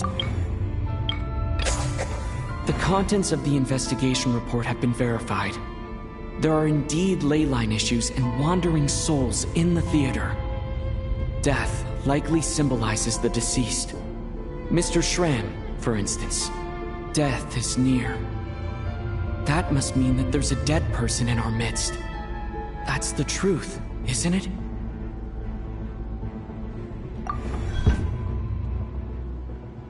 Yeah, the logic is clear now. The investigation report said that there would be souls stuck wandering around the theater because the ley lines were cut off. Mr. Shram must be one such soul who died in the theater a long time ago. In which case, that also makes him our extra person. So when the note said death is near, it must have been referring to death as in the deceased, people who died a long time ago. Someone who died a long time ago. In short, there's a dead person among us. The extra person we've been searching for is a ghost from the past. You mean I'm a ghost? No. Don't make jokes like that, my man. There must be some mistake. But even if I was dead, I know for a fact I didn't kill anyone these past 2 nights. Yeah, even if all that's true, the report also said the souls inside the theater can't affect reality, right? They're harmless. Then what if the problem isn't the souls at all, but the ley lines themselves? The ley lines have a powerful ability to attract and devour souls. Let's say that the ley lines are like a black hole, constantly seeking to engulf souls. But the souls that don't want to return are trying to avoid being sucked in. Huh. Why does this analogy sound so familiar? What happens when the black hole can't achieve its goal?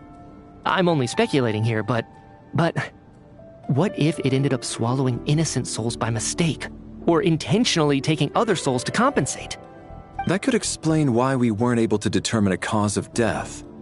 If you're right, and their souls were devoured by the ley lines, it does make some sense.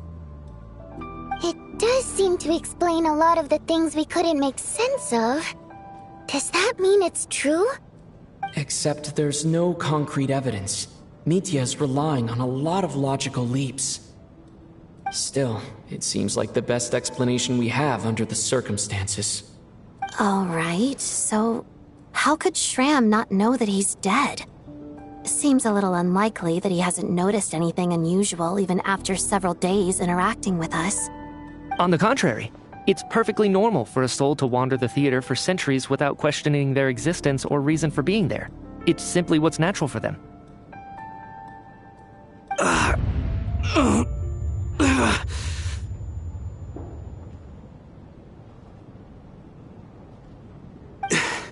You know what, Mr. Brainiac? I think you might actually be right after all. I'm trying to remember and... even though my head feels like it's going to explode, I think...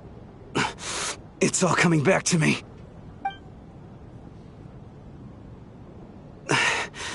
I was the one who didn't want to remember my own death. So I forced myself to forget. Well, I'm sure those are painful memories. My lady and I snuck out to go on a date one day. We bought tickets for the theater. It wasn't really my thing, but I was just happy to be together. All of a sudden, a group of people burst into the theater, shouting for all the water imps to get out, performers and audience members included. It was clear the conflict between humans and Fae had reached a boiling point. This time, the extremists were even coming after the water imps who had nothing to do with the war. I thought I could pull one over on them, so I took off my jacket, draped it over my lady, and tried to sneak out amid the chaos. But I got caught. They started shouting, calling me a traitor to humanity. But I was going to do whatever it took to buy her a chance to escape, no matter how many people stood in my way. I had to, both as their bodyguard and out of love. It's all right, friend. You can stop there if you want. You don't need to dig all that up again. It's just... Even now, I'm still struggling to accept the truth. How could I be dead?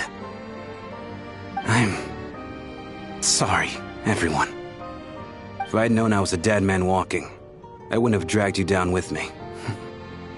If I'm the cause of all this death, then punish me however you see fit. But, Mr. Shroom... No. I refuse to be a burden. I know what I have to do. You said I've been wandering the theater for centuries, right? I guess it's high time I got a breath of fresh air. Out there, I mean. I'll leave this place and take all this death with me. Go out on my own terms.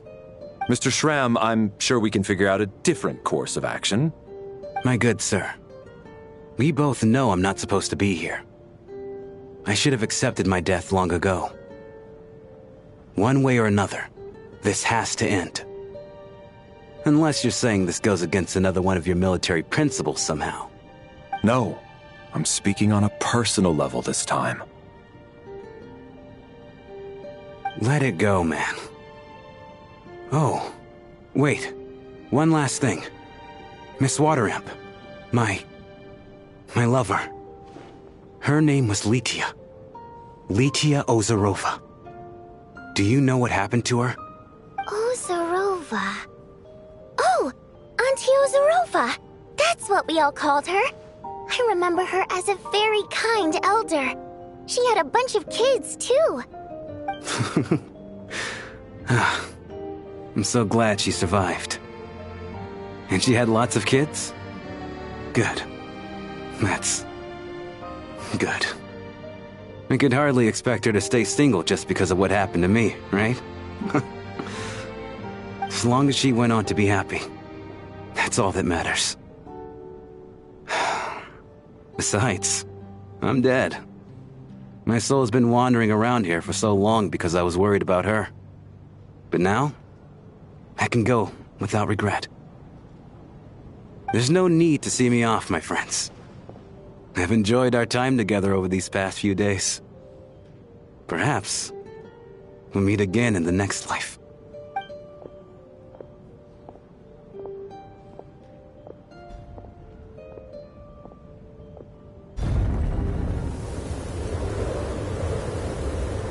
Take care, my man. I knew Mr. Shram was already dead, but... I still feel so sad. Death is cruel, no matter how we might try to make sense of it. So, was the conflict between Fae and humans really that bad back then? I was only little, so I don't remember much. It's terrible to think that so many innocent people had their lives turned upside down. Even the historical records about that time period don't say much about it. All people know is that the Tsaritsa founded the Fatui, drove out most of the Fae aristocracy without explanation, then used her terrifying power to suppress the humans. It seems to me like the Tsaritsa chose to make herself the enemy. She downplayed the conflict, directing whatever animosity both sides had for each other at herself instead. That's also why, despite how brutal the conflict was at the time, there hasn't been much lingering tension between humans and Fae since. Things have been fairly harmonious for the past few centuries. So, the Tsaritsa banished the Fae to protect the Fae living in the city? She offered herself up to be hated in exchange for peace. Maybe it's not quite as bad as it sounds. I don't think Her Majesty is too concerned if mortals hate her or not. And besides, there are very few who truly do. All this time, I had no idea. All right. If Mitia's theory is correct, then I think we can consider this matter settled. Let's all take a break. Ugh, if only this blasted storm wasn't still raging on.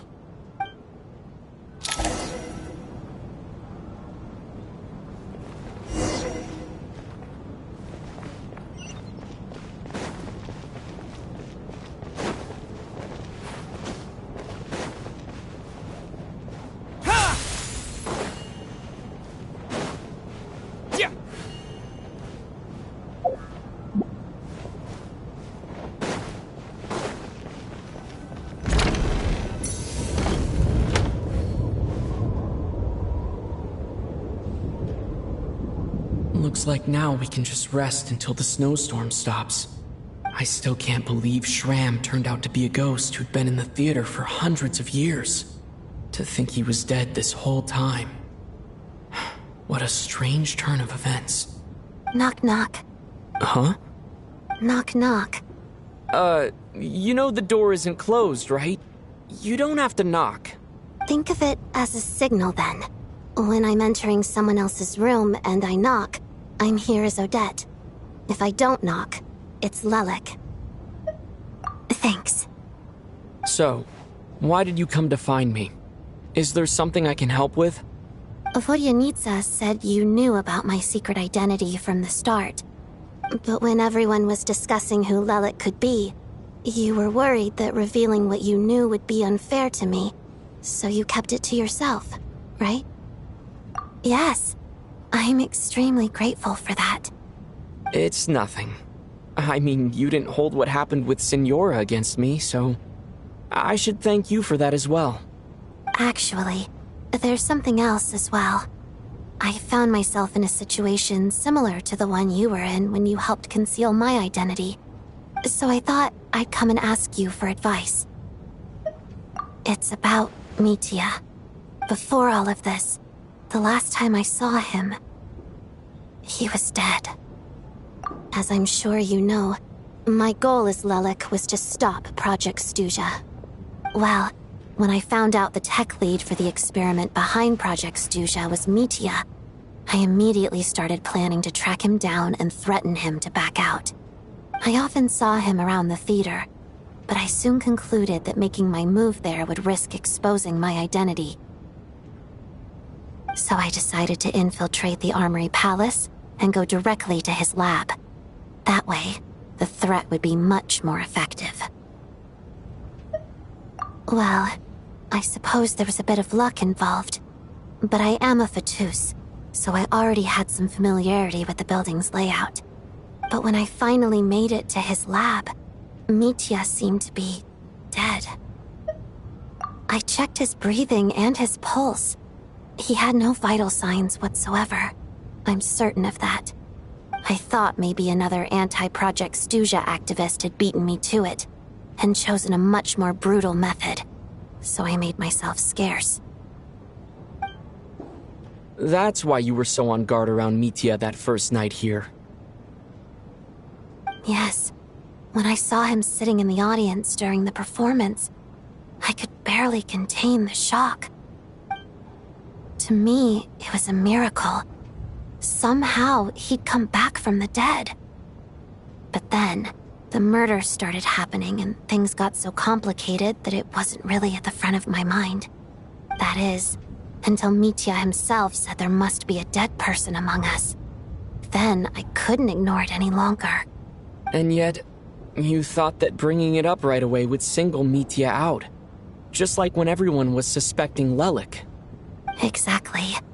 I thought there could be something I was missing.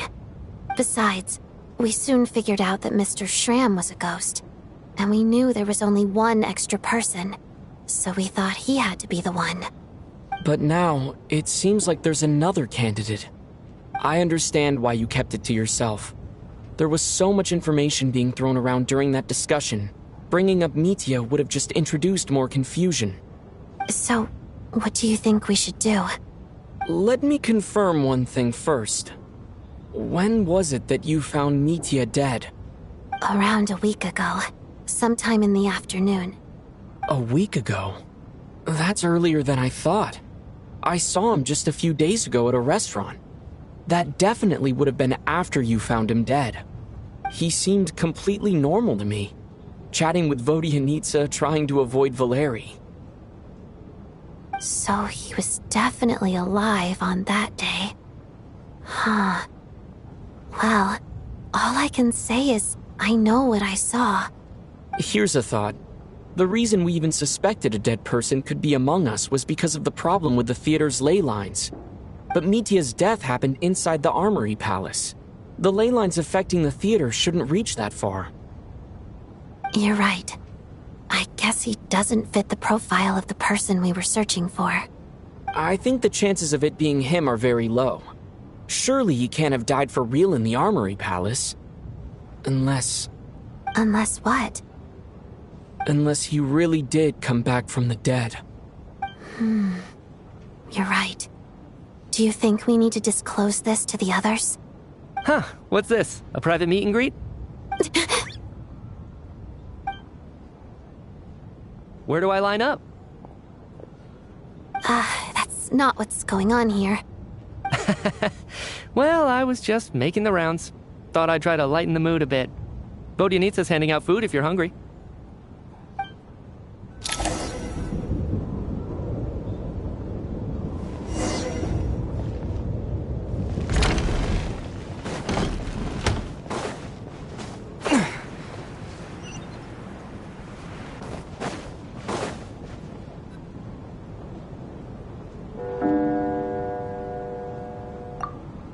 What is going on with this storm? Could it be connected to that monster that just arrived in Snezhnaya?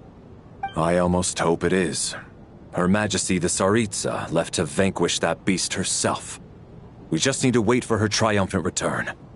Do you think people still feel the cold after they die? I'm wondering about Schramm. Oh, maybe we should have given him a coat before he went out there. Death itself is cold, isn't it? I'm sure the storm will embrace him. Well, I hope he has a safe journey. I'm going to miss him, I think. It's not like we can blame him for Rampana and Kulish's deaths. Thinking back on it, we barely made it out alive ourselves. Once we get out of here, how are we going to explain what happened to their families?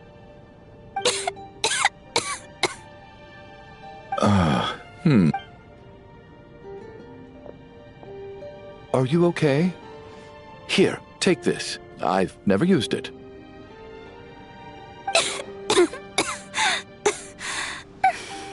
Thanks. Look who's Mr. Nice Guy all of a sudden. Is it because Tonya stood up for you this morning? At least you know how to return a favor. Yeah, without Tonya, who knows how badly he would have been hurt. I told you already, I never intended to resort to violence. Duh, bunch of rascals. Little girl?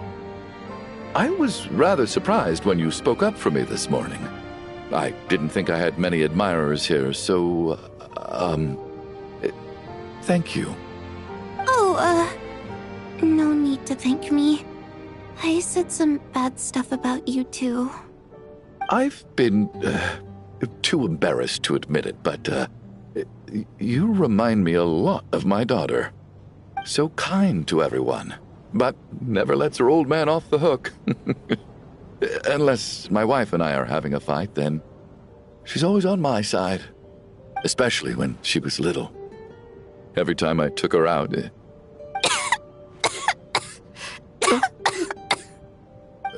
All right, easy now. How long have you had that cough, Tonya? I don't know. It's probably been a while. I'm fine. Are you taking anything for it? Yeah. I'll be fine once I see my brother. He's gonna pick some frost fairy flower leaves and brew a tonic for me. I'll feel much better once I drink that. I see. That's good to hear, then. We should probably discuss arrangements for tonight. Now that the deceased has left our midst, there shouldn't be any more incidents. However, out of an abundance of caution, I'll keep watch. Shouldn't we take shifts? I can take one if needed. No need. I managed to get a nap in earlier, so I have plenty of energy right now. After all the tension of the past few days, everyone else should just focus on getting a good night's sleep.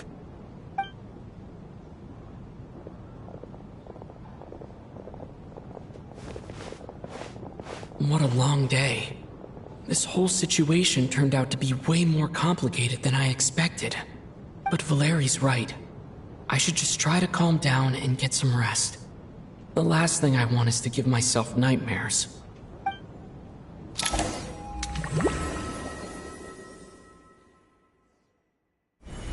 He's awake! He's awake! Get over here, you big lug, and take a look! If you must call me something, call me Mr. Door. The Black Mist is coming. You need to go. Are you all right? Can you walk? We just got attacked by monsters on our way up. That Mr. Door fellow protected us. He just seemed to come out of nowhere. Not much of a talker, but when it comes to taking down monsters, that man doesn't hold back. Curses! The Black Mist is catching up to us. We need to keep going. Mr. Door, I don't believe I've ever seen you around here before. Why is that? There's no need to try to get to know me. I'm just... Mr. Door! Looking for trouble! Get rid of them! I can just push these ones off. Oh, well, anyway, we're lucky to have you here. Thanks for saving us earlier. No need to thank me. This is where my duty lies. Get him out of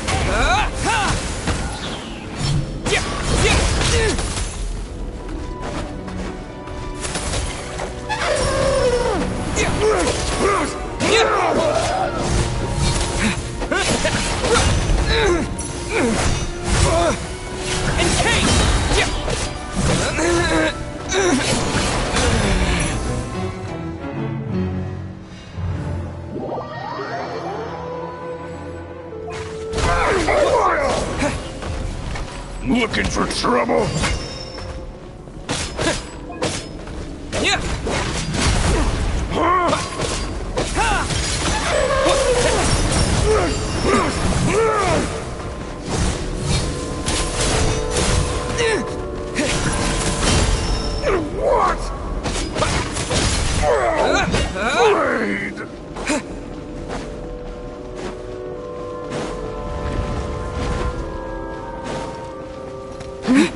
So we're doing this the hard way. Encase!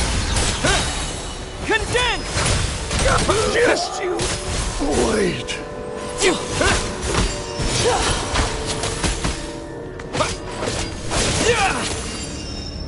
Oh, remarkable work, Mr. Door.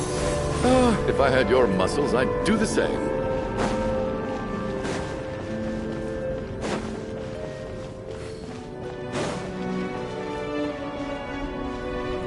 Are none of these doors the one you're looking for? No. Cryo Sword! Frost! Surge!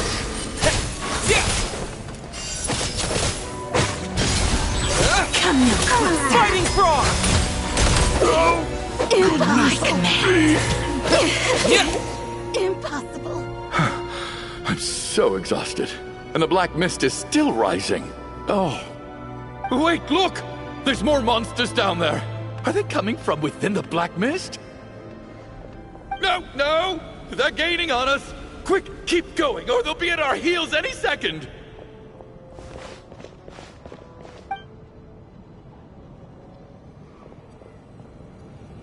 Mr. Door, what are you doing? We need to get out of here. They're coming! Found it. This is my door. What? You mean you're going to stay here? I am a door. This is where my duty lies. No! You saved us. We can't leave you behind. You must keep going. A door can only keep things out for so long. You must make haste. But... Oh, you're right. Let's go. We can't let Mr. Door's sacrifice be in vain.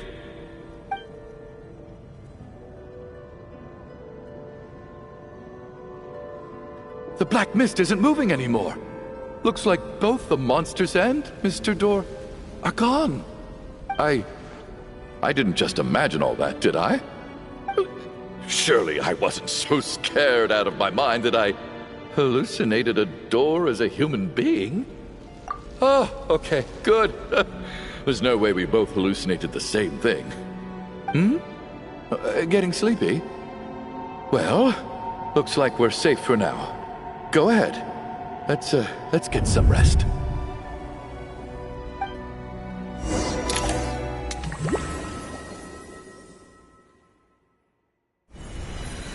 What time is it?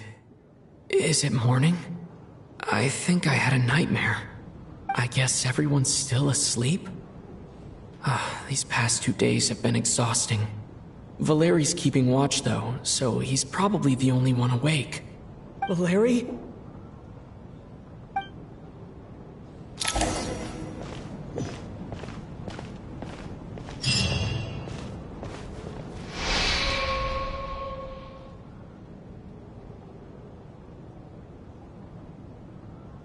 Wake up! Everyone needs to wake up!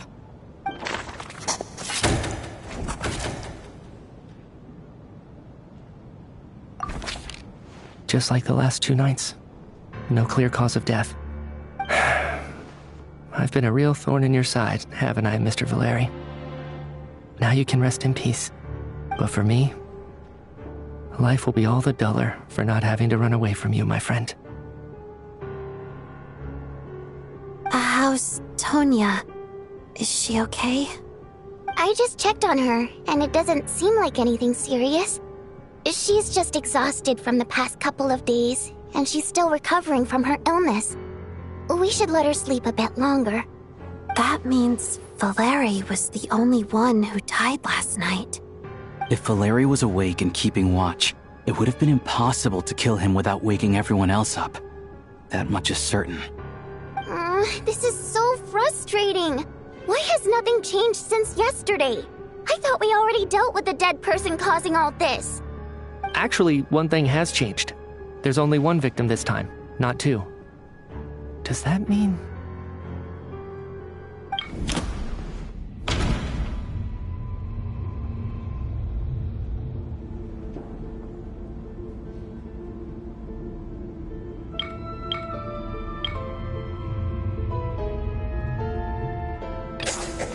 After the deceased Shram left, there was one less victim last night. That more or less tracks. It's a reasonable conclusion, considering the only variable that changed. The number of people who die each night is equivalent to the number of dead among us. That's your theory, right? Exactly. We identified Mr. Shram, and the night after he left, the death toll dropped from 2 to 1. By that logic, there must be one more dead person left among us. Another one? But there was only one person unaccounted for in the ticket checks, right? The head count should match up now. Having an extra person was definitely a cause for alarm, but being one person short isn't nearly as unusual. Someone could have left in the middle of the show, or made it out before the storm hit. One more dead person among us. If Mitya's theory is right, then what Odette told me seems a lot more relevant. It's just, at the time, we had no reason to think there was more than one dead person. If only we'd taken it more seriously as a possibility. Maybe this could have been avoided. I'm sorry. This is my fault. I had information that could have been helpful, but I held back. I should have brought it up right away. I'm partly to blame as well. I was too quick to dismiss Odette's concerns. What is this about? What have you two been getting up to behind my back? Sounds like there's some big news you've been keeping from the rest of us. Well, we're all ears.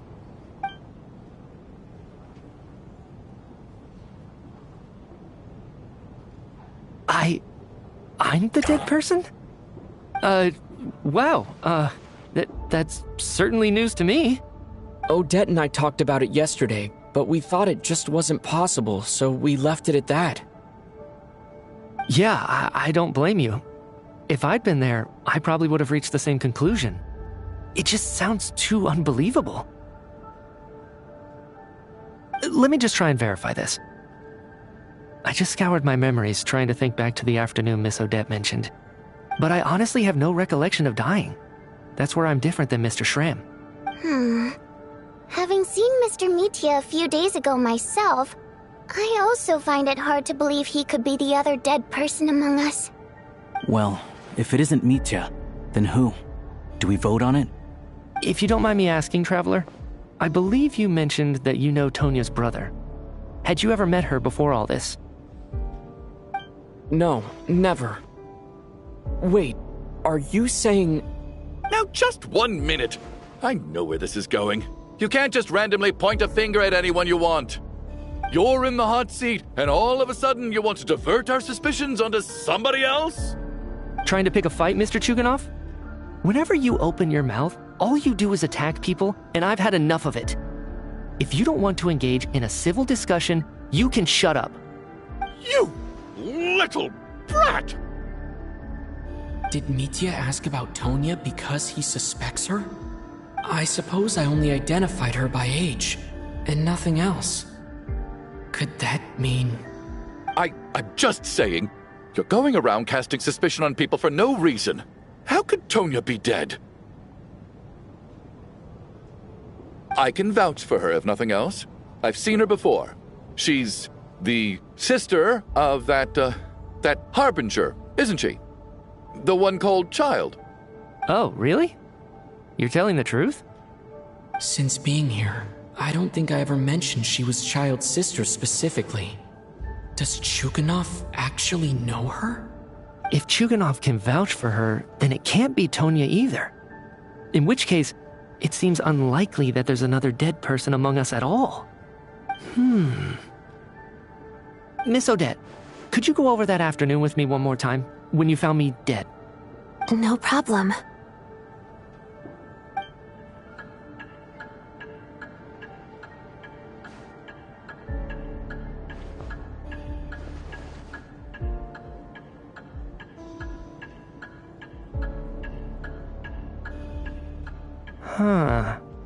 No matter how hard I try, I just can't remember anything about dying.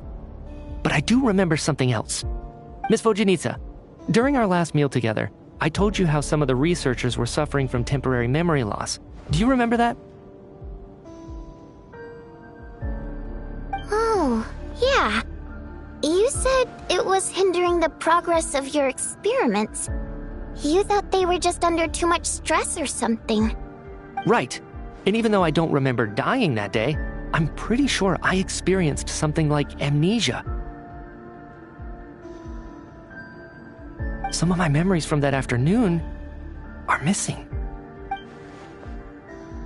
Are you suggesting you're missing the memory of your... Of course. How am I only just realizing this? Humans aren't necessarily aware of their own death. You mean being silently assassinated, or dying in your sleep? Situations like that? The researcher's amnesia. Suddenly it all makes sense. I must thank you, Odette. I think your perspective just helped me reach a breakthrough on a series of issues that have been troubling me for quite some time. All right. It's decided then. I'll be the one to leave today. Oh, leave? Hey, wait a minute. Aren't you rushing into this? What if you're wrong? You'll pay with your life. Come on, kid. Aren't you gonna fight for your life? This seems like a rash decision. I have other reasons beyond what's been discussed. In fact, thinking back, I remember during Miss Odette's performance, while I was sitting in the audience stalls, a brilliant new idea for my research popped into my mind. But then, my train of thought suddenly cut off. I can't remember it now at all, and I didn't take any notes. I guess that must be another instance of temporary amnesia. No. Hold on. I see where you're going with this. You're suggesting that each instance of temporary amnesia is a death, right? There's a glaringly obvious flaw in that idea, no? How can one person die so many times? I believe Miss Odette's account. During the period where my memory is blank, I must have been either dead or in a similar state. All it would take is for the same thing to happen in the theater, and I would come under the effect of the ley lines in this vicinity. This increases the likelihood of me being the deceased, does it not? But... There's no evidence to suggest that anyone other than me is a candidate for the deceased. So allow me, as a scientist, to treat this as an experiment. Please relax, everyone. I don't think things are as bad as they may seem. If I really am the deceased, then to leave the theater will be a relief for me. If, on the other hand, I'm still alive right now, well, apparently you've all witnessed my resurrection recently anyway. Who's to say I won't return from the dead again this time? Mitya's right. This is the only thing we can try right now. I think he's deliberately downplaying the gravity of the situation, though. He probably doesn't want to burden everyone. What is a scientist if not someone who gambles on experiment after experiment in an attempt to obtain the truth? With this snowstorm, the ley line phenomenon, ghosts of the dead, and my amnesia, we've been paralyzed by not knowing and powerless to do anything about it. It's a terrible feeling. But if I do get resurrected, you can be sure that I'll come back with the truth of all this. Just you wait.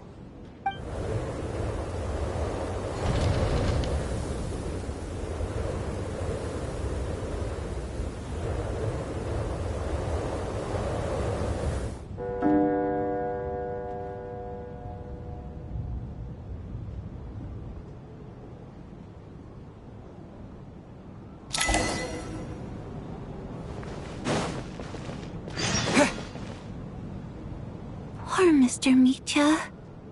I didn't even get to see him one last time. Maybe it's a good thing that you weren't there to see it. It was a hard thing to watch. I hate goodbyes. Why does it feel like everyone around me is slowly disappearing? Not just in here, I mean. In the outside world, too. Maybe it's the realization that, at the end of life, everyone has to face it alone. Come to think of it, the main reason we're still alive right now is pure luck. Each morning here, for every one of us, there's the chance that we might not wake up. You could take it a step further and say that the same is true outside, too. Who can never be 100% sure when they drift off to sleep that they'll open their eyes again in the morning? If I make it out of here, I'm going to cherish every moment that I'm awake and live without any regrets. Without regrets. I feel like a strange sense of anxiety has been quietly growing inside me over the last 2 days.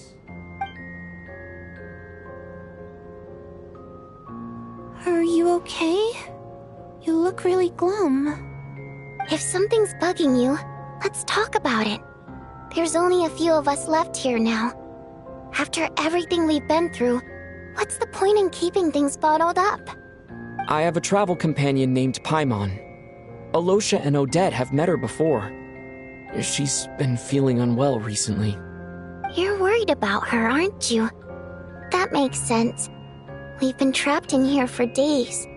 To be honest, I used to feel like I was just a spectator in this world, watching everything that happens from the sidelines. Maybe it's because I'm a descender. A descender? But with Paimon by my side, over time, I slowly felt my connection to this world growing stronger. She loves eating, sleeping, and having fun, but she's also a great guide. It's her authenticity that makes this whole world feel more real for me. Over the last few days that we've been apart, I've often caught myself wondering, what would Paimon say if she were here right now?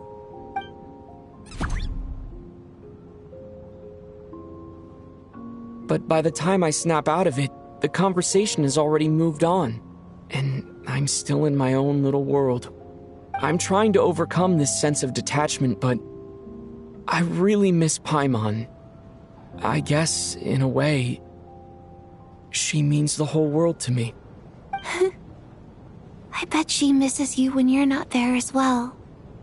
Maybe you're her entire world too. I don't know if this will make you feel any better, but back when the water imps left Snezhnegrad in droves, I also felt like the whole world was suddenly empty. I could be surrounded by people all smiling and having fun, and still feel completely separate from it. So, I totally understand how you feel. Later on, I started to think, maybe accepting the fact that our loved ones won't always be with us is something that takes a lifetime. All we can do is cherish their companionship from moment to moment. So, once we get out of here, you better hurry back to our side as fast as you can. You can't let your story end in regret. That's the trope I hate the most. Thank you. That's exactly what I needed to hear. But Vodyanitsa, if you hate goodbyes too, why didn't you leave with your people? That's just the choice I made. I used to regret it, but I don't anymore. Like I said before, singing is a water imp's primary mode of expression. It's how we convey our emotions. Our songs have echoed through this theater for hundreds of years, each one a story pieced together through moments of joy and sorrow. But does a story exist without someone to read it? To me, the answer is no. So I made the choice to stay. That way, there would still be someone left to sing these songs and listen to their stories. Otherwise, they could have been lost forever. Could you teach me how to understand your people's songs sometime? I want to be able to truly hear them, like Mr. Shram. A fan after my own heart.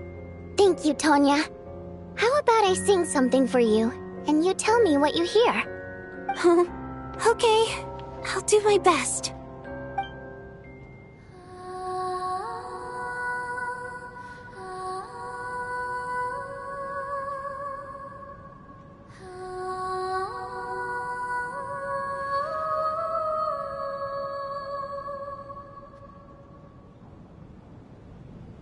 I've never heard that one before.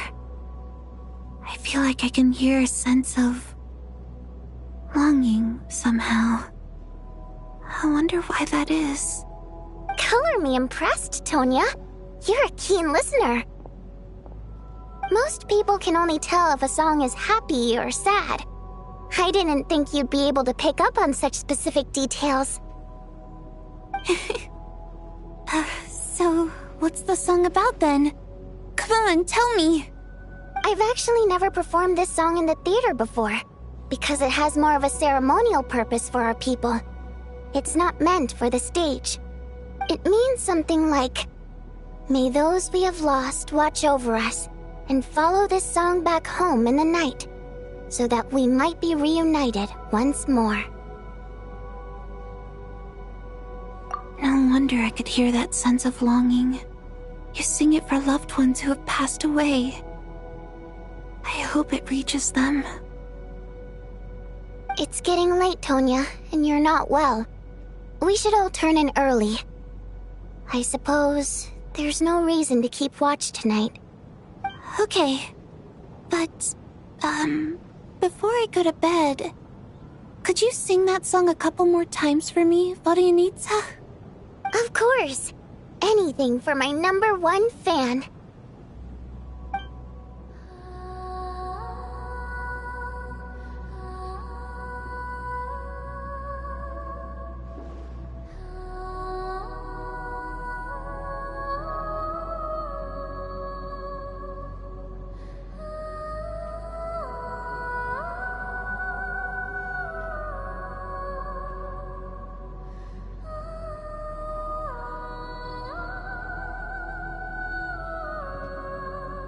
Once I get out of here, I definitely don't plan on ever coming back. But I guess that means I'll never get to hear Vodia Needs Us sing again. That's a sad thought. Before I fall asleep, I should cherish this moment of companionship while it lasts.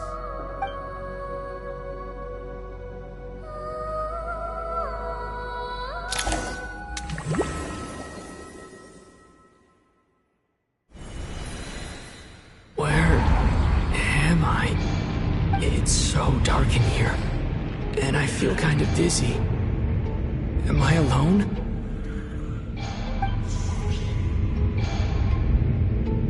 Huh? What was that noise?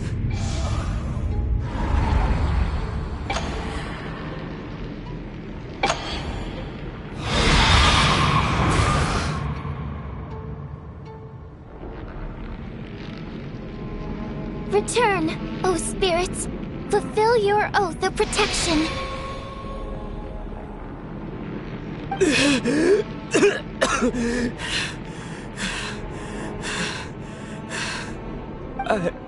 I'm alive? What just happened?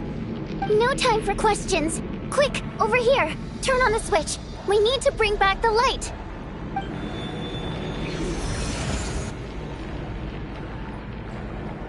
All right. We're safe. The spirit just now is called Night Prayer. The light subdues her, but she'll attack without a second thought in the dark. Sort of. I know it's hard, but you can't let this place go dark, or she'll kill you again. Yep. Luckily, I was here to resurrect you. Otherwise, that'd have been a real bummer. A bit more than a bummer, I'd say. Wait, so you have the ability to resurrect people? Sure I do. I'm your guardian spirit after all. I specialize in soul recall. Oh, it's nice to meet you, by the way. Thanks. It's nice to meet you too. Alright, there's no time to waste. The black mist is already catching up. We need to avoid it and Night Prayer at all costs. Come on, let's go. We need to reach the next switch before the place gets too dark. If we bring the light back, Night Prayer won't be able to get to us. Sweet, sweet light! It's back! Shh!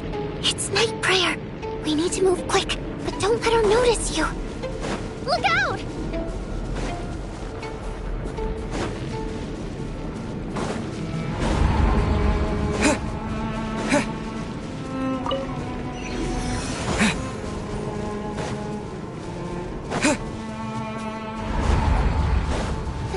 Which is over there.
Night Prayer is here too.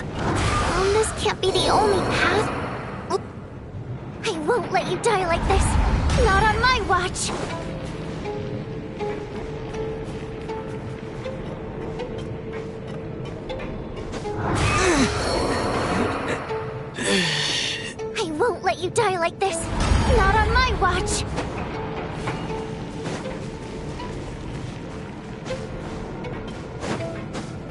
bridge is just up ahead.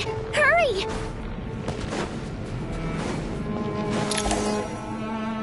It's too dark. We're not gonna make it. Come on, faster!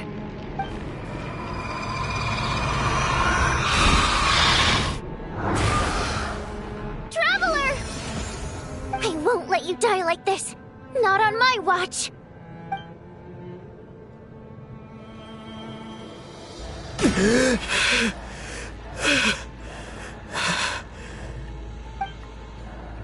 Even though it's not permanent, dying is definitely not a pleasant experience. Great. You're back. Yeah, thanks to you. Time for you to get out of here. Quick, before the light runs out. What about you? You're not coming with me? I can't. I've already been used up. A guardian spirit's skills are finite. I can only resurrect someone so many times. I might not look any different, but my essence has been exhausted. Now, I will slowly start to fade away. I can go no further. The black mist is where I belong. It's okay. Why didn't you tell me sooner? Because it wouldn't have changed anything. That knowledge would have just burdened you. And a guardian spirit's role is to protect. But... Go. Now, before it's too late. I already hear night prayer approaching.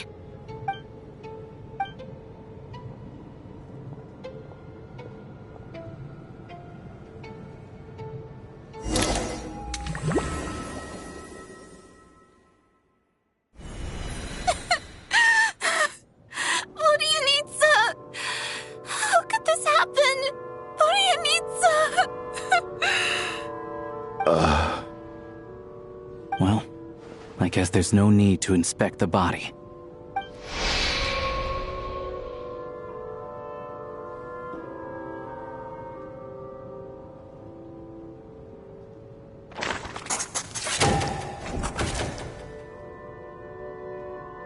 This wasn't supposed to happen. You lied to us, didn't you, Chuganov? You've been lying from the start. Take a long, hard look at yourself before you go around accusing other people. I suspected you on day one, Lelik, and now look where we are. By some strange coincidence, you've never been targeted. You just happen to have survived this long? No, you should be the prime suspect. And you, little hunter, ever so content with staying on the sidelines. Yet you were the one who stopped us from leaving from the start. Why are you trying to keep us here? Now you're just lashing out indiscriminately. That's either a sign of anxiety or a guilty conscience. Where was all this passion and bravado before? Decided to fight until the bitter end. Is that it? Is that a threat? Fine, bring it on. You think I'm afraid to die after all this? You want to kill me? Go ahead. I'd like to see you try. After all the trauma of the past few days, everyone's been pushed to the breaking point. Valeria and Mitya aren't here anymore. Someone else needs to step up and take charge. But first, I need to think this through. Considering everyone left, who's the most likely candidate for the deceased?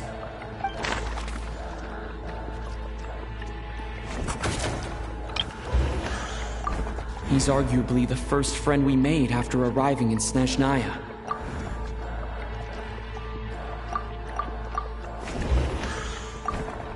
Of those who remain, the only person we've never met before is Tonya.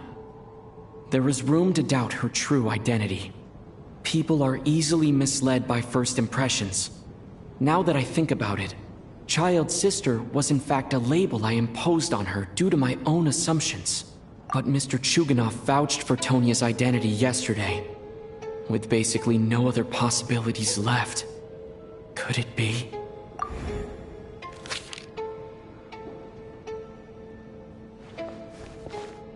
Tonya, how's Tusser been lately? Tusser? Your brother Ajax must have mentioned me in his letters home, right? Did he say anything about a blonde traveler? No. And my brother's name is Razik, not Ajax. Oh. Chuganov, looks like it's your turn to do some explaining. Yesterday, you said you could vouch for Tonya. Why did you give us a false testimony? I knew you were behind this, Chuganov. You've been lying through your teeth from the start. Everything about you is fake, down to the wife and daughter you're always talking about. Your entire family man persona is a charade, isn't it? That night, when I infiltrated your place as Lelik, I noticed you were home alone. Didn't think much of it at the time, just thought everyone else was out. But thinking back on it now, that doesn't seem very likely. My guess is, you live alone, don't you? Even that was a lie? But why would he lie about having a family? Oh! Curses! Oh! Why is there no end to this blasted snowstorm? If it would just stop! If it would just stop. I think I remember now. I know how I ended up here. It feels like a distant memory. But at the same time, it's just like it was yesterday. The reason I'm always coughing is because I got sick with frostbite. The locals usually call it the snow cough. It's not a very common illness. It's partly genetic and partly caused by the cold climate, but it can be fatal. They sent me to the hospital as soon as they found out I had it, and I spent so long lying there in that hospital bed. After a while, I felt myself growing weaker and weaker. Nothing seemed to be working anymore. Neither the treatment that the doctors were giving me, nor the medicine my brother was brewing from frost fairy flower leaves. So one day, I told my brother that I wanted him to take me outside for once, so things could be like they used to, just for one day. I wanted to meet loads of friends, experience new things. He agreed.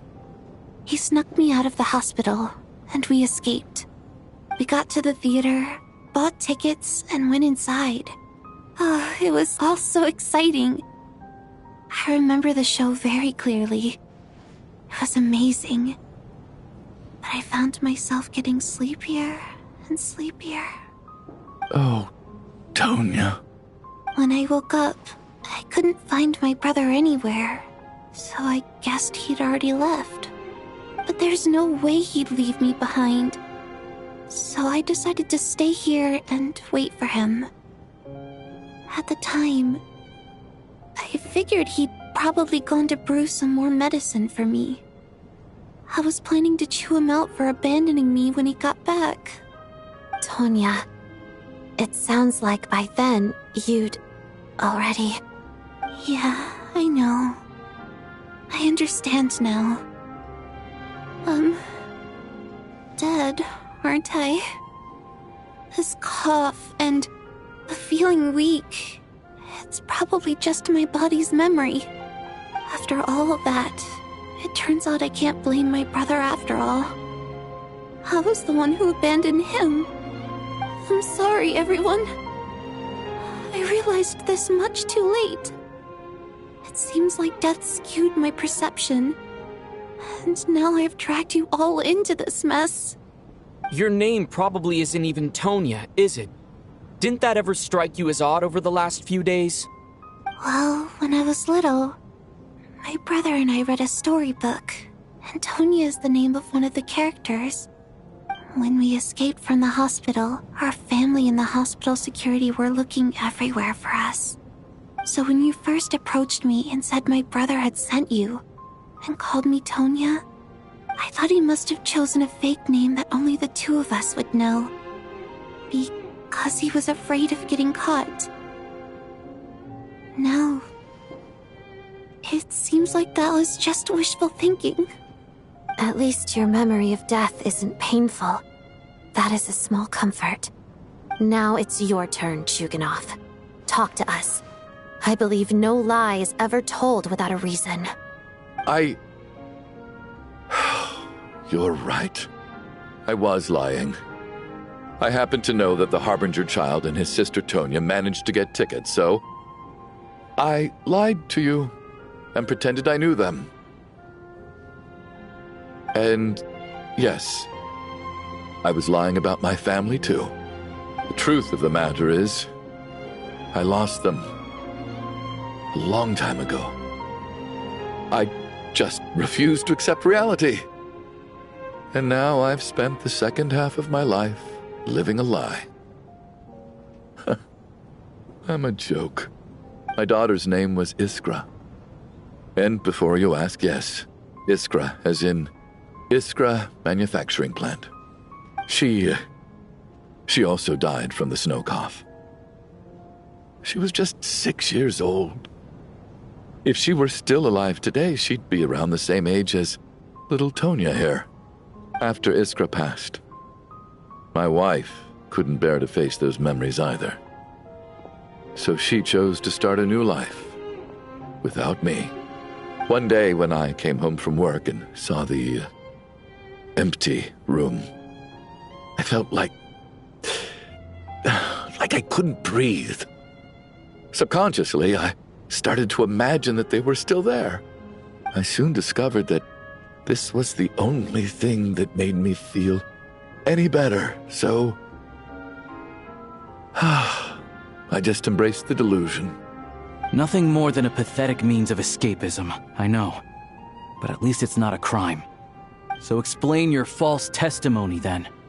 The night before last, when I was chatting with Tonya, she mentioned that her brother would brew medicine for her from frost fairy flower leaves. Combined with her various symptoms, I suddenly understood everything, including the fact that she was deceased. The snow cough used to be an incurable illness. I would pick frost fairy flower leaves to brew medicine for Iskra too. It took hours and hours on the stove. But the year after my daughter passed away, the Jester of the Fatui announced that a cure for frost blight, also known as the snow cough, had finally been developed. It turned out that all previous treatments were completely ineffective. No better than random concoctions. That was the final straw for me. I just couldn't take it anymore. Just one more year. One more year, and everything would have been okay. So, more than anyone, I know full well that in this day and age, no one in their right mind would still be using frost flower leaves to brew medicine for the snow cough. Poor Miss Tonya, therefore, had to have been from an era when snow cough was still a terminal illness. So, you projected your daughter onto her? Even though you knew she was one of the dead?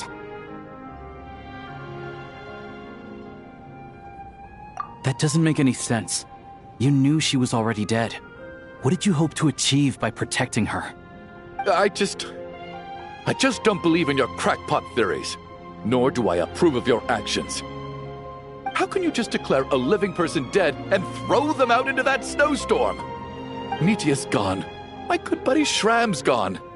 And now it's Tonya's turn, isn't it?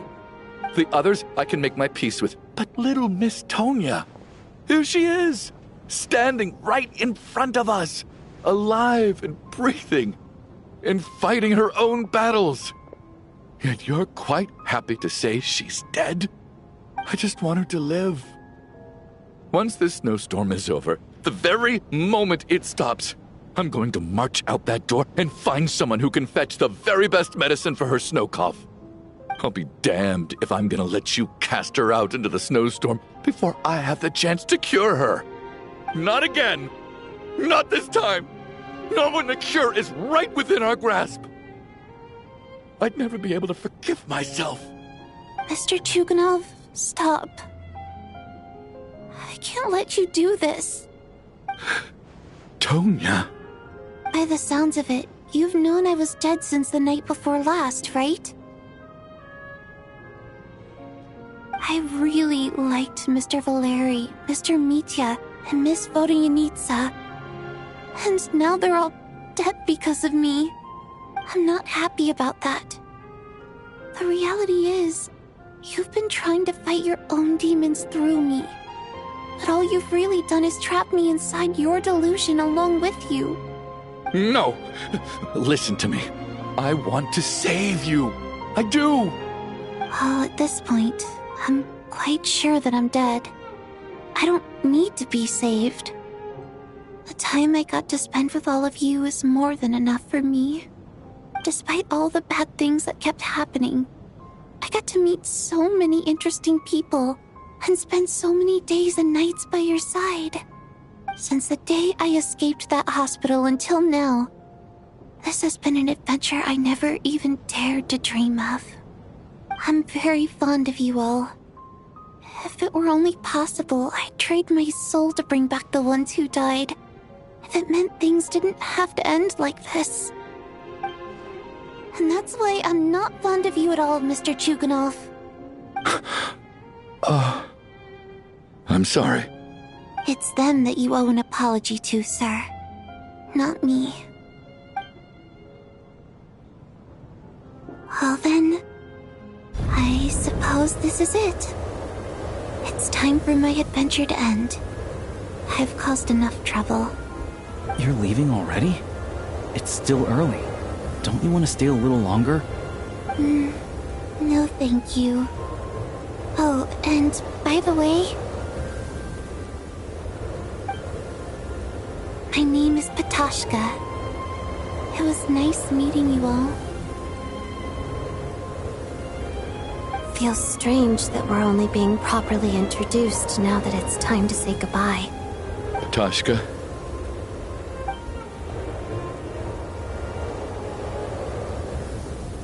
What are you doing, Chuganov? Are you crazy?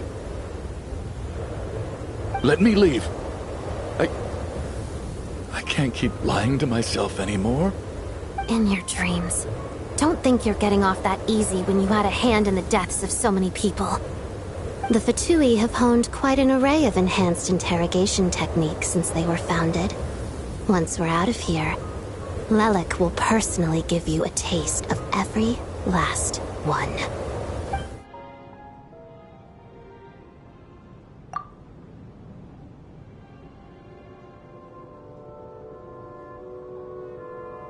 I think we should leave.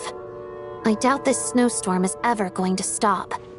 For all we know, this storm might have destroyed all of Snezhnaya by now.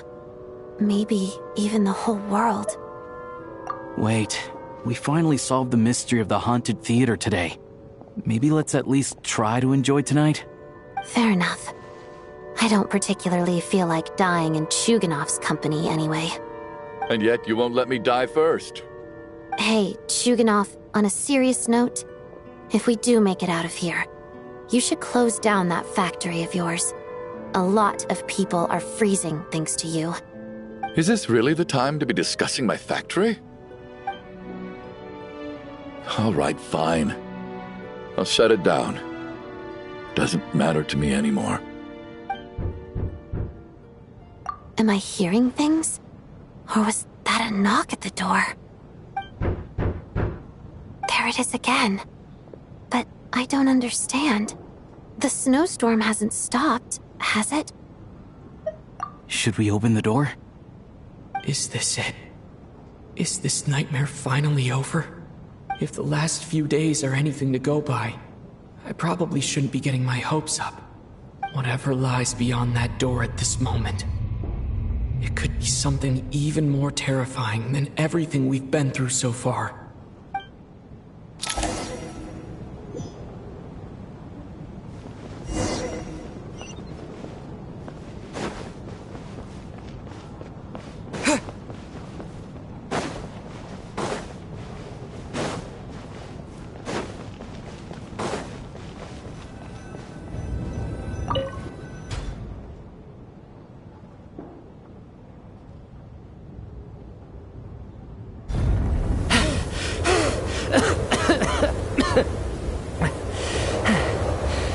Hey everyone, I'm back. How are you doing? Feeling any better? Much better, thanks. Whew, it is so good to have you guys here. I was a little worried that the theater would be empty by the time I got back. Let me see. Tonya and Vodyanitsa are missing, which means... Vodyanitsa died last night. And then you discovered that Tonya was the other dead person. Am I right? Not Tonya. Petashka. First, tell us how you made it back here. Given the conditions outside, no one should be able to return alive. You're right. The thing that got me back safely was... a song. I heard someone singing. After walking into the snowstorm, my mind grew hazy. I don't know how long I walked through the storm before my mind completely slipped away. Then, suddenly, I heard the sound of singing. The voice instantly brought me back to my senses, and I regained consciousness. So I followed the voice, searching for the source of the singing. I searched and searched, until finally, just a few moments ago, there was the entrance to the theater, right in front of me. I've actually never performed this song in the theater before, because it has more of a ceremonial purpose for our people. It's not meant for the stage. It means something like, "May those we have lost watch over us, and follow this song back home in the night, so that we might be reunited once more." That must have been Vodyanitsa's Requiem. Who knew it actually worked? That song is meant to guide the souls of the dead. Mitya, that must mean that you... Huh. No kidding. Seemed like I guessed right then. This is what I've been so desperate to tell you about. When I first stepped out of the theater, I was still quite lucid. My memory of it is still pretty intact. I remember the outside world being completely different than what I'd expected. It was like this was a world where only the snowstorm existed. There wasn't a trace of any humans or buildings ever having been there. I don't know how else to describe it, except to say that it just didn't seem like the real world. And as for the Requiem, if I was guided here by Vodyanitsa's song, it can only mean that I must already be dead. And this is my soul, not my body. But I didn't experience a clear moment of death while I was out there. Nor do I feel any different now than before I walked into the snowstorm. You don't seem any different to me either. In fact, this is something I've been wondering about for a while now. If souls aren't physical, shouldn't they lack tangible form? Both Shram and Petashka were clearly deceased, and yet their souls didn't look or feel like ghosts at all. They were visible, tangible, no different than you or me. This raises a truly terrible thought. Is that really what Mitya is suggesting?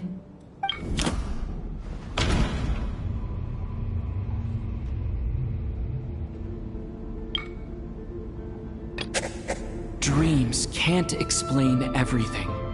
And this isn't the Sub-Zeru's festival. Mitya's soul was summoned back by the Requiem, confirming that he is indeed already dead. And yet, he looks no different from us. Of course, if even the long-deceased like Mr. Shram can blend in with us undetected, then maybe we've all been dead from the very start. And all of us are now souls wandering the theater.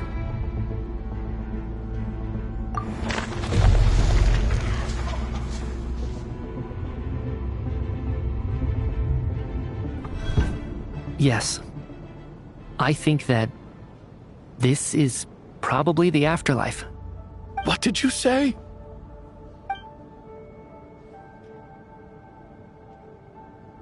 You heard me. We died in the theater. All of us did.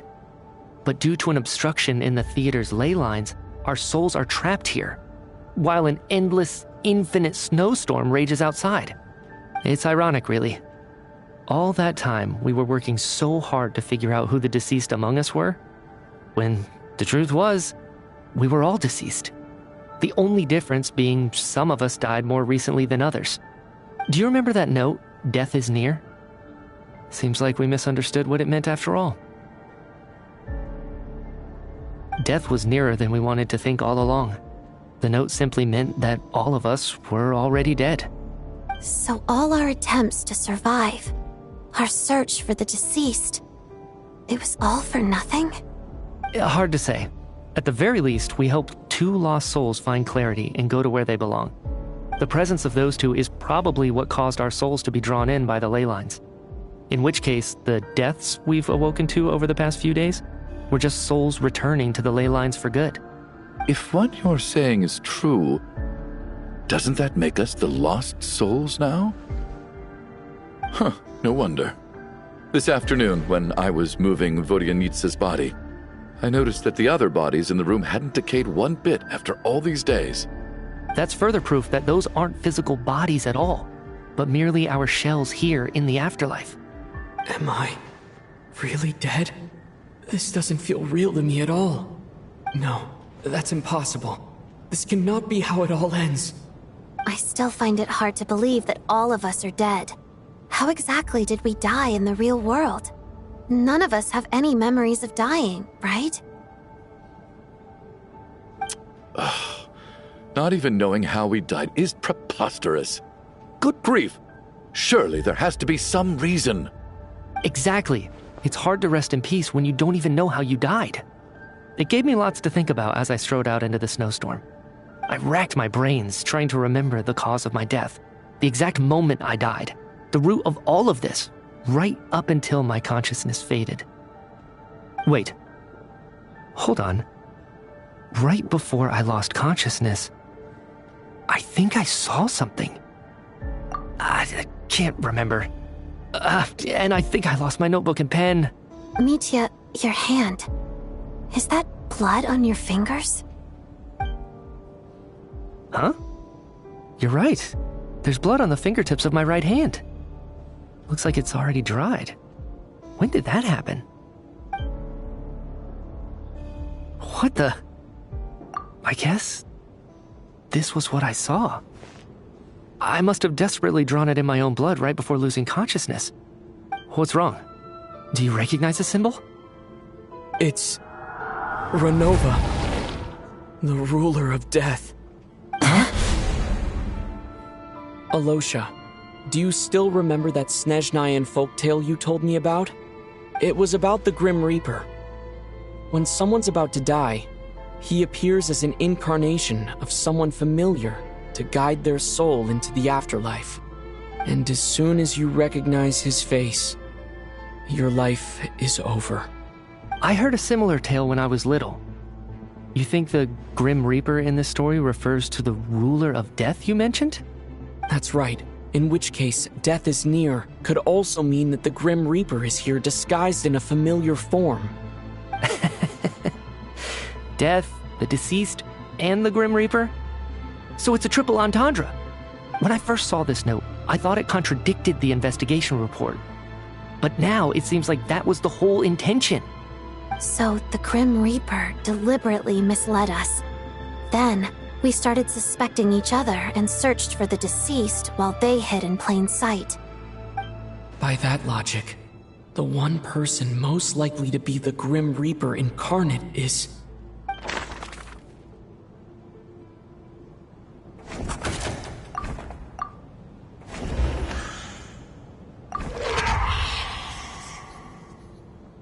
No doubt about it.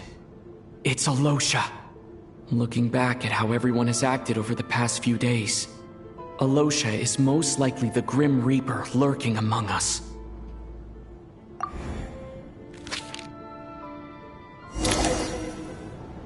Is it you, Alosha? You were the first to discover the investigation report, and you had plenty of time to slip the note inside to mislead us. So? Surely you can't suspect me based on that alone. What if someone else found the investigation report first, slipped the note inside, and then put it back without telling anyone? There's no denying it. The note could easily have been slipped in much earlier than it was discovered. That's not all. I've also noticed that although on the surface, Valeri, Mitya, and sometimes I were the ones taking charge of the situation. Looking back now, even though you didn't say much, you were always subtly guiding everyone from the sidelines. What do you mean? You were the one who emphasized how dangerous it was outside and insisted we all stay here. It was also you who suggested that we all sleep in the same place. And earlier today, you tried to convince Patashka to stay. I don't understand why, but it was out of character. So, you didn't understand my intentions, and now you're assuming the worst. Seems pretty unreasonable if you ask me. He still won't admit it. Fine. Let's see how he responds to the most damning evidence of all. The biggest question I have right now is, if the Grim Reaper is impersonating Alosha, then where's the real Alosha? When did they switch?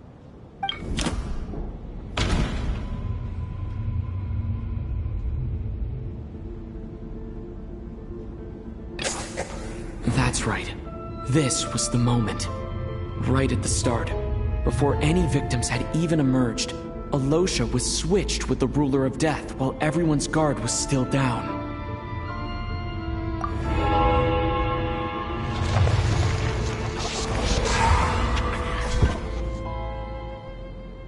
When all this began, right after the performance ended and the snowstorm began to pick up, no one suspected anything unusual. We just assumed we were snowed in.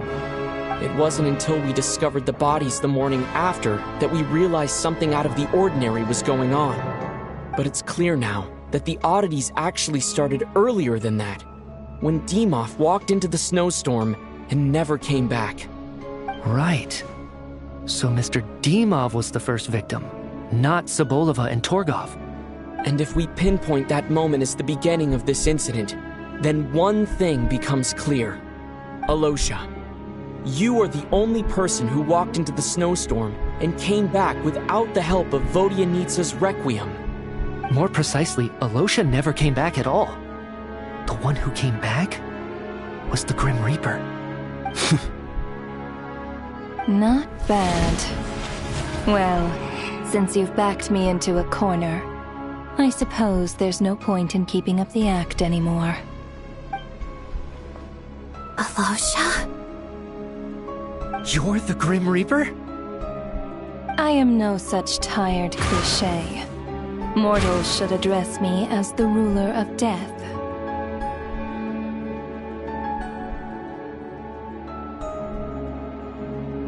Before being wiped out for good, you identified the two deceased, and even sensed my presence. A commendable achievement. Far beyond what I expected. I heard you can ferry souls. Those deaths each night. Were they your doing? Your initial conclusion was correct. Due to the existence of the two deceased, the ley lines yearned to reclaim those long-lost souls. Every night they devoured an equal number of souls to fill the void. This required no intervention from me. Though, of course, ferrying souls is indeed my authority. Here, take a look.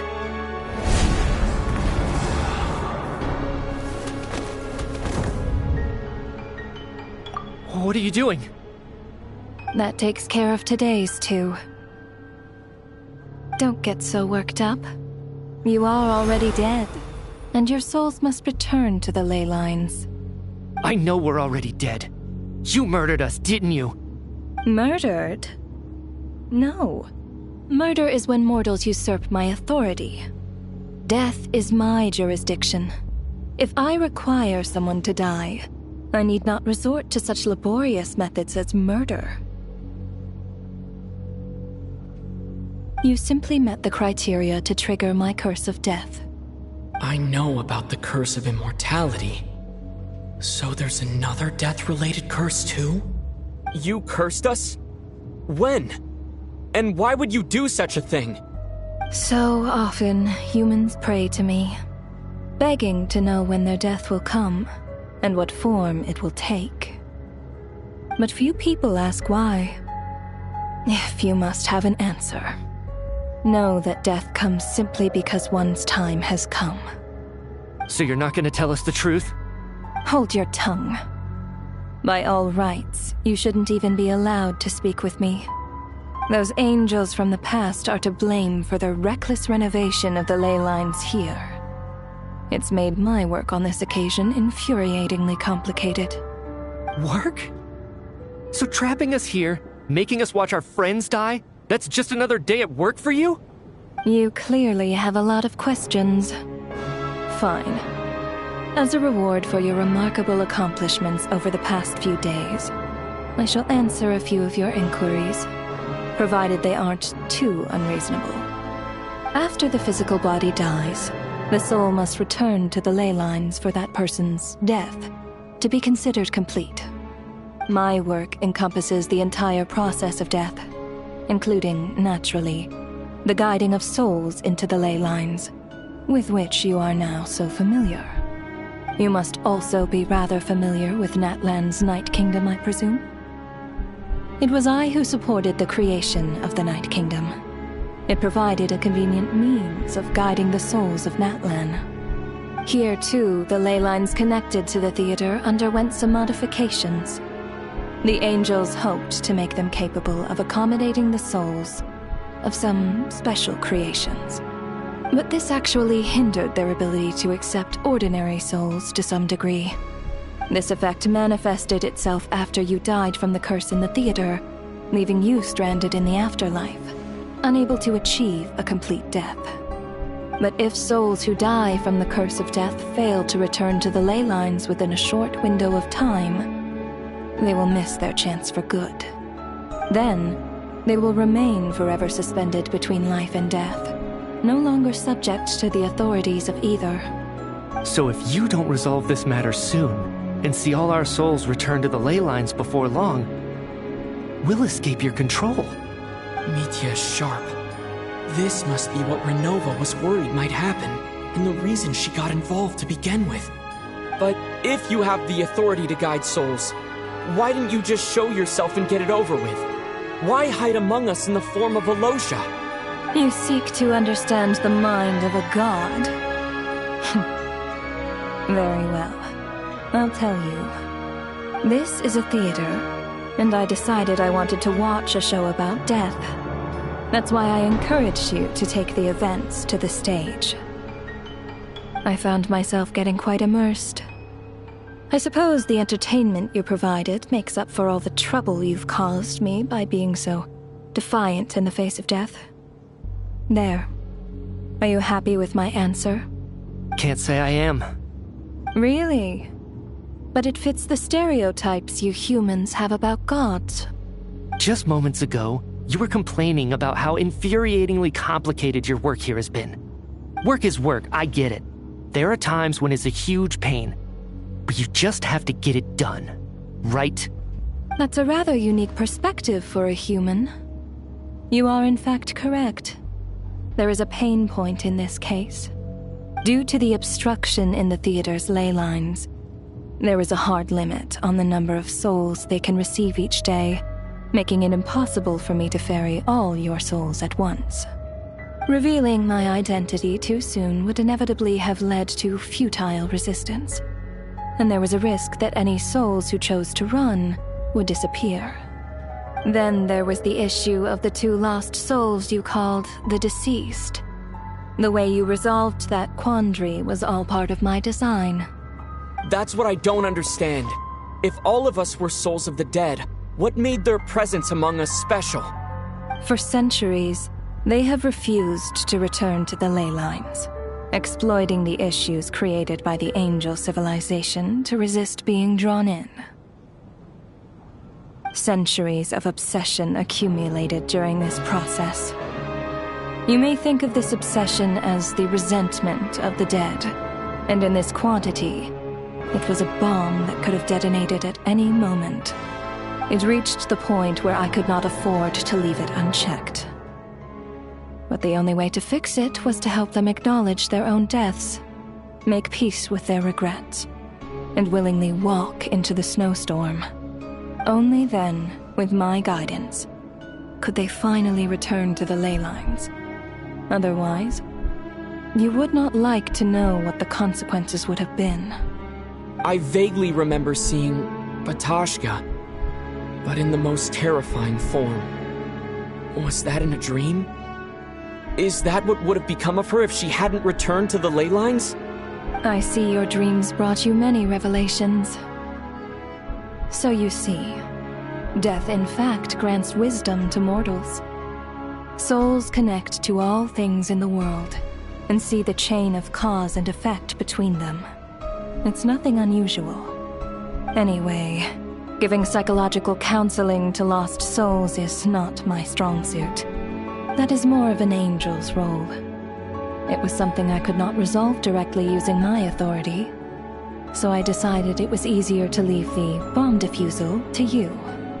Meanwhile, of course, their presence caused the souls of other members of your party to return to the ley lines each night. From where I stand, that was killing two birds with one stone.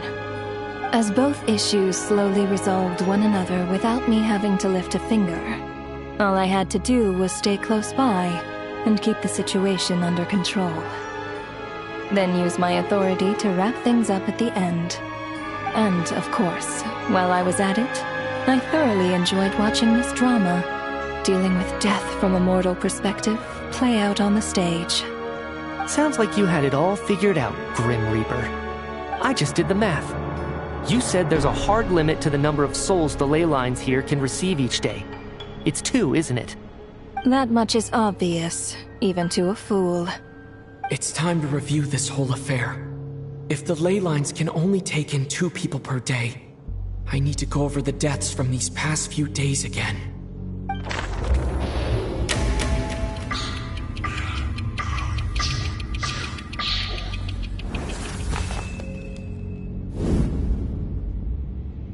Looking back now, none of us had the faintest idea at the time.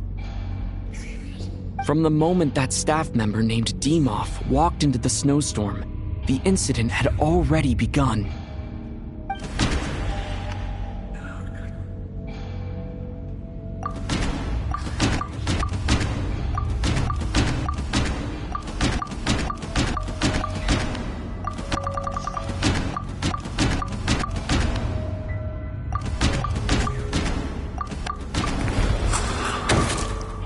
Alosha was the second to walk into the snowstorm during this process.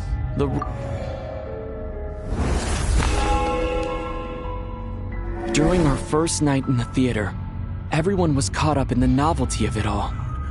No one could have expected there would be victims the very next morning.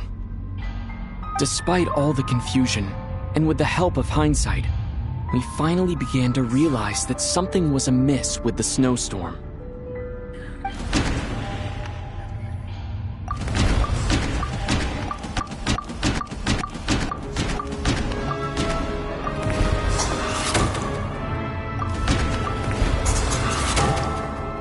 The ley lines devoured Torgov and Sobolova on the first night.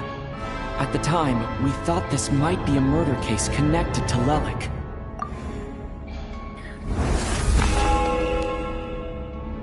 Odette and I spoke a lot that night. 3 people were on watch, but in the morning, we discovered that someone had fallen victim all the same.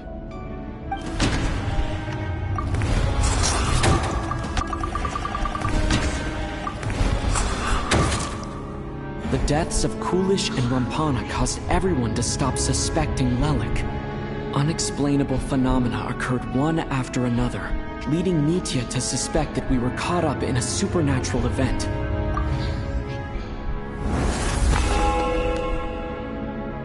Later, we discovered that there seemed to be an extra person among us, and subsequently discovered the existence of the deceased.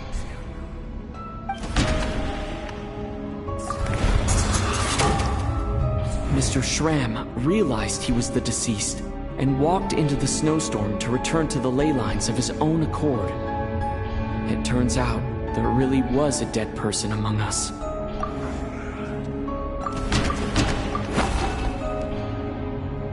No, let me go over...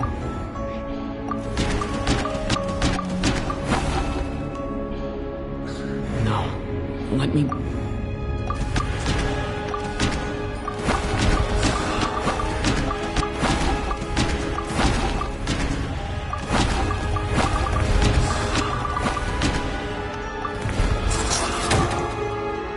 Thought it was all over, But Mr. Valeri's death was a rude awakening for everyone. The ley lines consumed him during the night regardless. A lot happened today.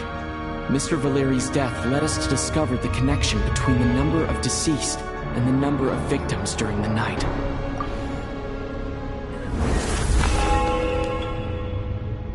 The fact that there was more than one deceased seemed to bring us back to square one. Odette revealed some information she had been keeping to herself.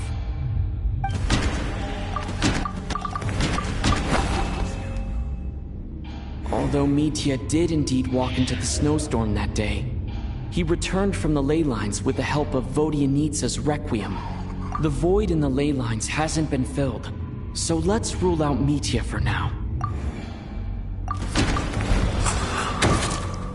Vodyanitsa was swallowed by the ley lines in her sleep, but the Requiem she sang before falling asleep was quite a game changer.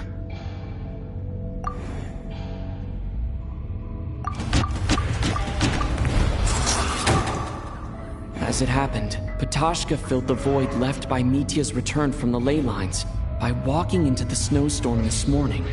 The girl I thought was child sister Tonya turned out to be another of the theater's deceased. Come to think of it, Patashka was about to walk into the snowstorm at that time, and Renova, unaware that Mitya would return, was concerned that her soul would overflow from the ley lines. That's why she used Alosha's voice to try and persuade her to stay behind. Looking back, I suppose that was an early slip-up on her part.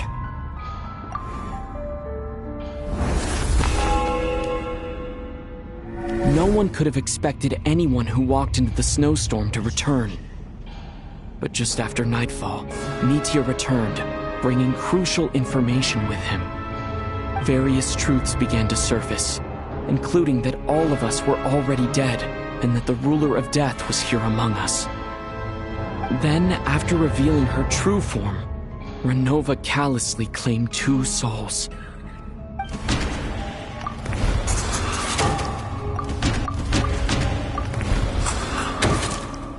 In fact, everyone was already dead by the time we took the photo.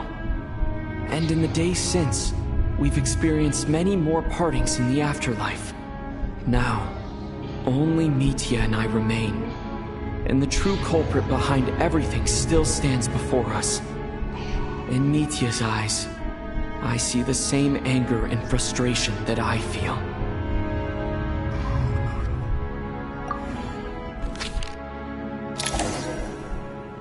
That covers everything. It's all clear now. Your work isn't finished here yet, is it? The Traveler and I are still standing here, safe and sound. The Water Imp's song threw things off a little, but it is of no consequence. The ley lines have already anchored your soul, and the first ray of light tomorrow morning will take you back.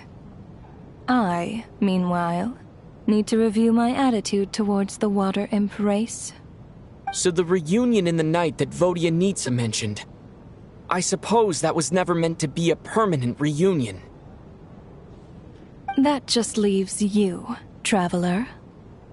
My power only allows me to temporarily separate your soul from your body. The ley lines of Tevat would not accept you, and your soul is firmly anchored to your body by your will. For a descender like you, who is not bound by Tevat's rules, your death can only be brought through the most violent of means, such as directly destroying either your body or soul. I have no interest in involving myself with Descenders, for now. Although, this may change if Asmodee remains missing, or you insist on interfering with our affairs. One last question then. All our struggles and sacrifices here, they were meaningless from the very beginning, weren't they? Death abides no reason.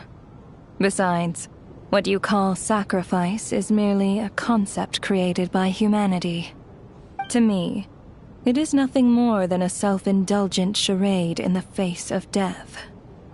Mere mortals fantasizing that their actions could reclaim something from my grasp. A truly laughable idea.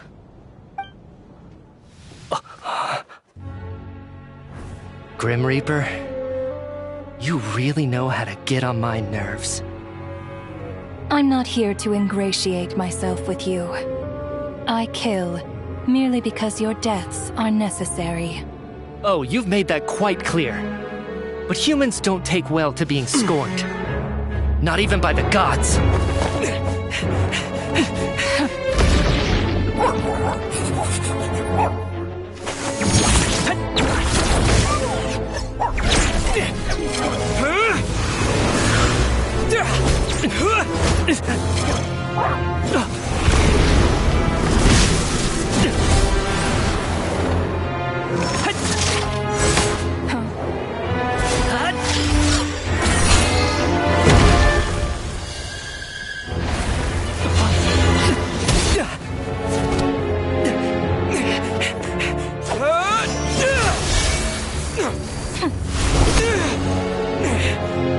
This is futile.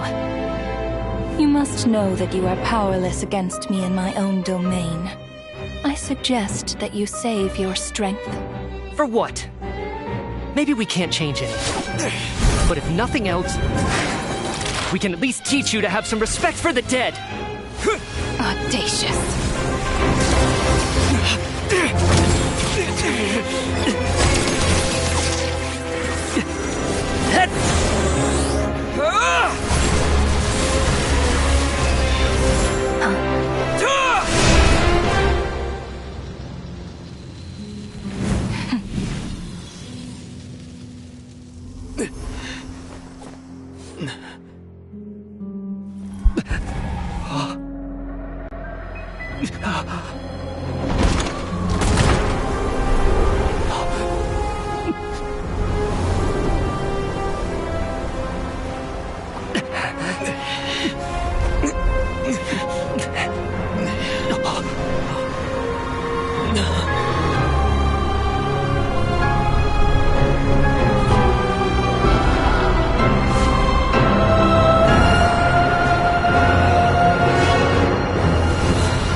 How are you holding up, Odette? What happened to me?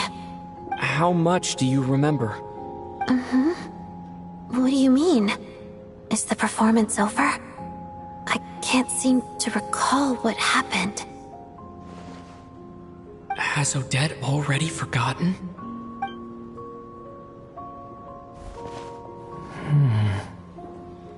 Mitya? Oh, I'm sorry. I guess I spaced out there for a second. Remind me who you are? Don't you remember anything?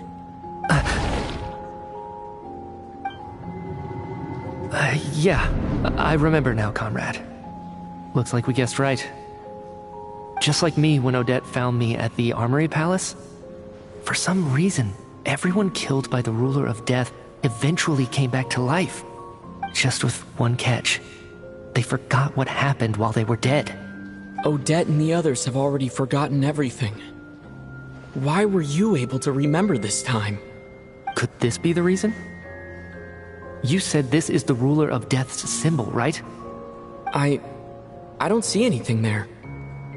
You don't? Huh. Okay, I guess that makes sense.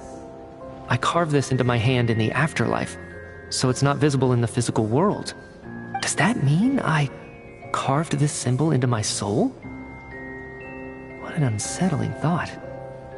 Still, at least I get to remember what happened. I suppose it's a blessing in disguise. What about you, though? The ruler of death mentioned that you're a descender? Is that why you can remember? A full explanation would get complicated very quickly. But that's essentially it. Well then, now that it's all over, let's figure out what we've learned. The first thing I notice is that everything here is precisely as we left it, right before our deaths. This confirms that time passes differently in the afterlife than in the real world. They say that right before death, time slows down, and your whole life flashes before your eyes. That must be how you know you have one foot in the afterlife by that point. Anyway, clearly the few days we spent in the afterlife probably only amounted to a few short minutes in the real world. This also aligns with previous reports of widespread temporary memory loss among the Armory Palace personnel. Now it seems likely that those were all brief deaths caused by the Grim Reaper's so-called curse of death. To those unaware of the truth, dying and coming back to life must feel similar to a short bout of catatonia. This leaves me with a couple big questions. What are the conditions that trigger this so-called curse of death? And why are we resurrected after we die? If nothing else, I think it shows that killing us wasn't her ultimate goal. We still don't know her true reasons for subjecting us to death. Right. This time only got complicated because of the situation with the theater's ley lines. That's why she had to approach it differently. If the previous incidents of amnesia among the researchers are anything to go by, killing us is usually a pretty routine matter.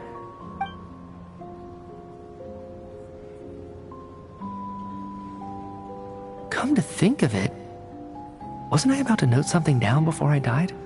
I can't remember what it was, but I think it was something related to my research project. Sorry, Traveler. I'll catch up with you again later. Right now, I have to make a trip back to the Armory Palace. Sir, if I may, no one of your description has ever shown up in my investigations into Mr. Mitia's friends. Yet, you two seem very familiar with each other. Could you perhaps tell me where he was in such a rush to get to? And, by the way, have we ever crossed paths? Forgive the presumptuousness, but I feel a vague and indescribable sense of familiarity about you. I can explain everything. Could you help me gather everyone in the theater in one place?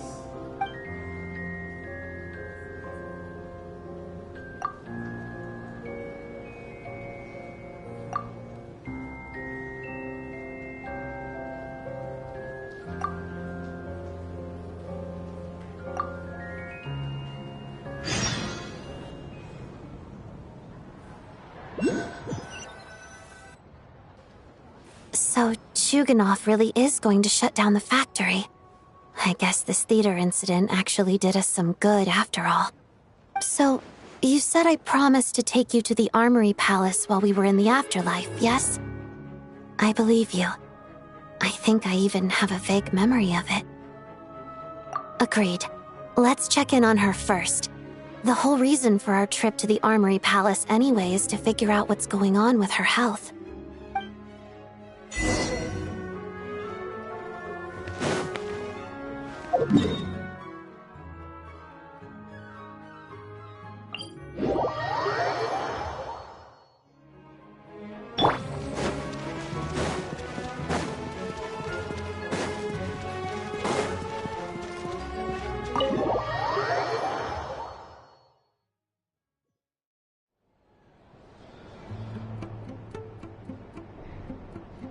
I'm finally back, even though a long time has passed from my perspective.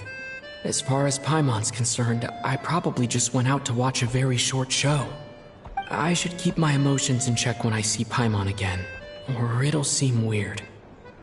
Wait. The atmosphere here feels off. Shh. Stay quiet. Let's go inside and take a look.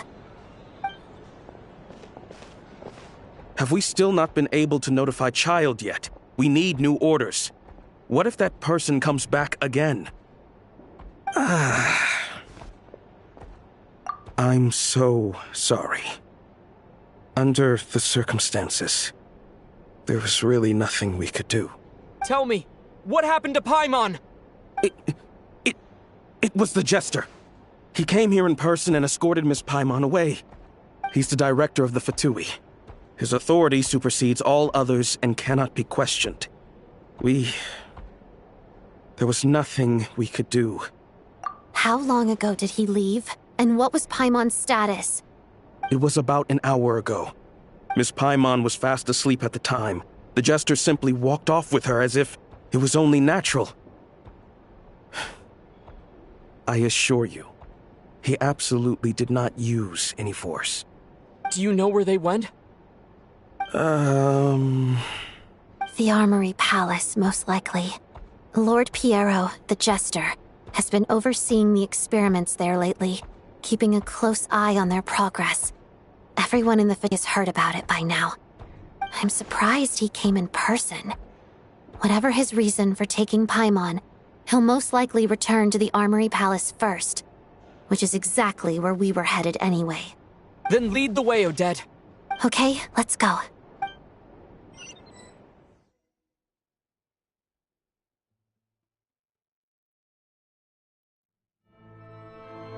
It's just up ahead. Quick, let's get inside. No, I'll go alone. You know I'm planning to force my way in. You're with the Fatui, so you should stay outside.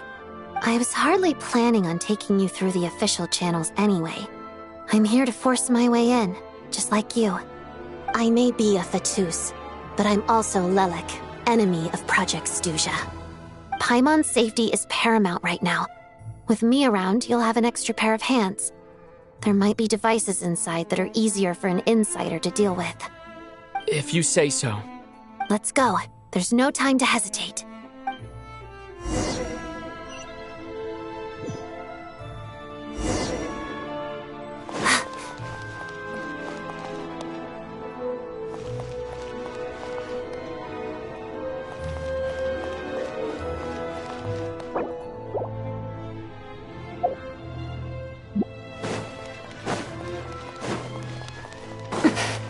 Hey, who are you? This part of the Armory Palace isn't a restricted access. What do you think you're doing? No questions, please. We're short on time.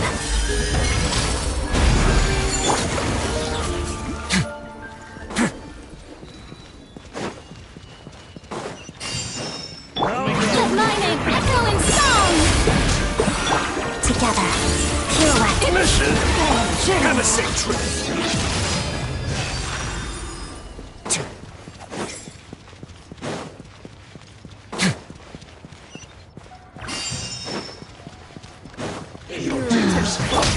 Waters of the snowflakes. Shadow me. Begone! Heaven's will, made mine. Let my magic Shower me with the... Now, let's begin.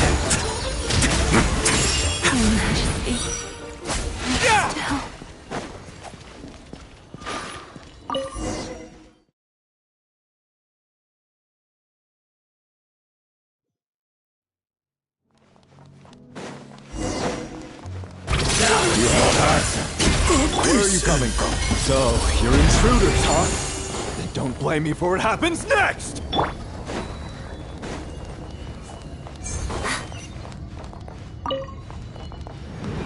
The Armory Palace is hidden this deep in? This place is much bigger than I imagined. They're conducting top secret research after all.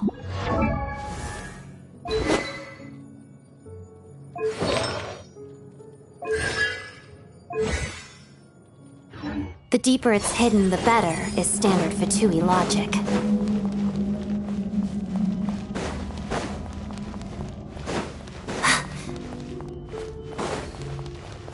The style doesn't really look like the Fatui's handiwork, though. They must have requisitioned some structures from a past civilization. It also serves... Looks like we're in for a Intruder! Stay alert!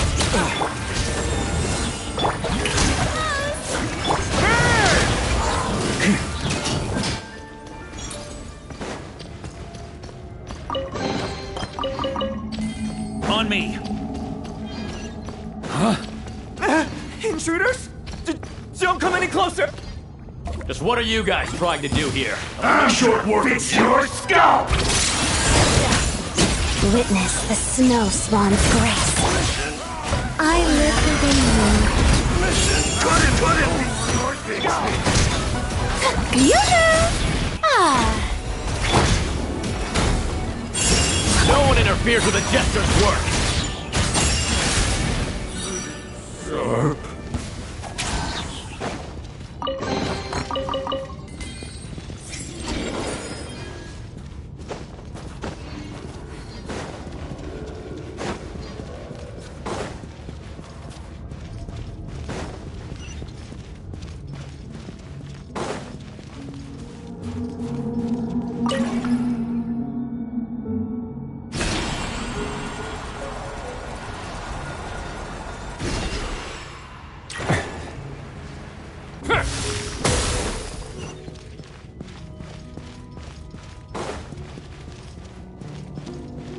Looks like no one's guarding this place. There's something off about that decoration over there. Look out! Let's deal with these before we move on.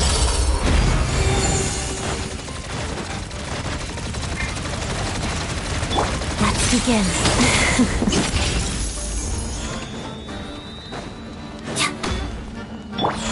The show begins!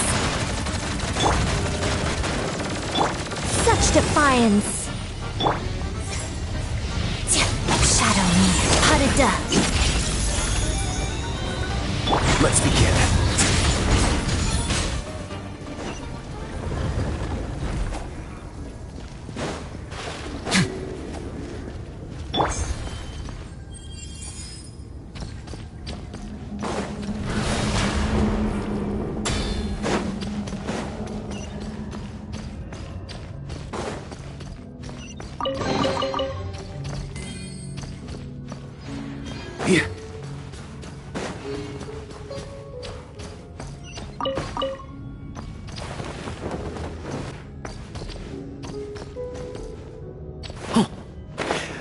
The researchers here probably don't know that we're uninvited guests.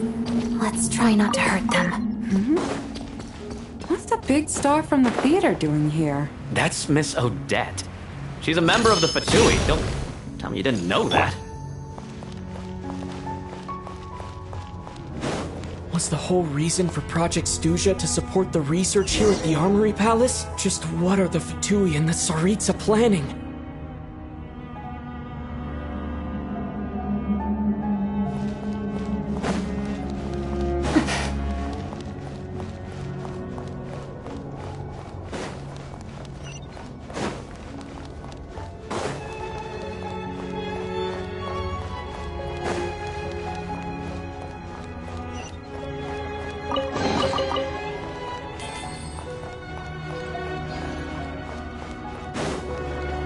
Whoa!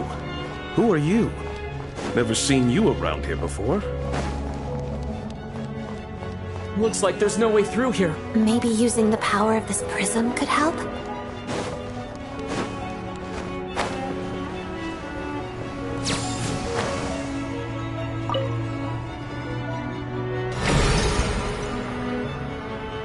I think I see some images. It's the prism's power at play, causing images of the past to reappear, albeit only as illusion. Paimon. And the Jester. Is this another scene from the past? Yes. It looks quite old, though. I don't think it happened in the recent past. What's going on here? What happened? The source seems to be the Armory Palace. They must have started some large-scale experiment. Wait, what if this has something to do with Paimon? We need to hurry!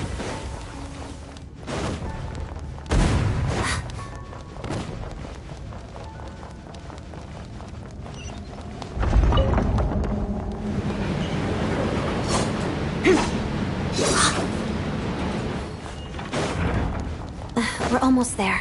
The Armory Palace is just up ahead. Paimon, please be okay.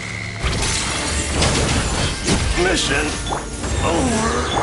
May I present? A moment, please.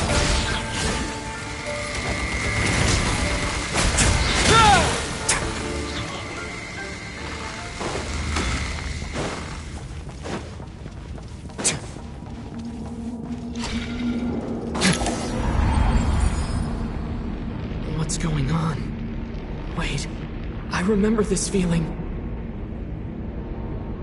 It's the curse of death. No, no, not now! Why is the curse of death striking again already? Odette.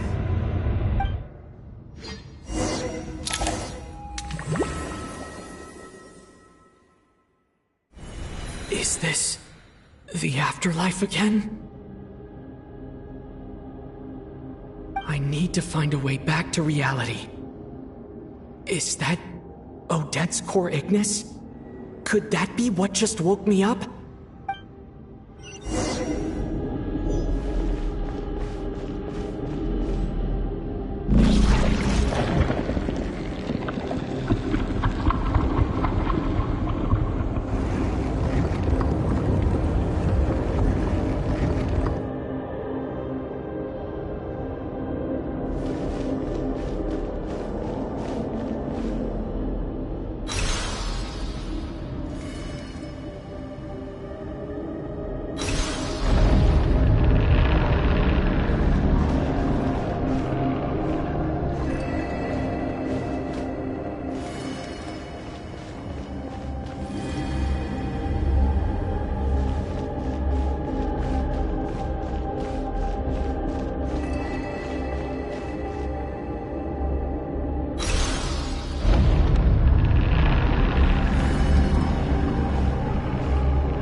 Odette?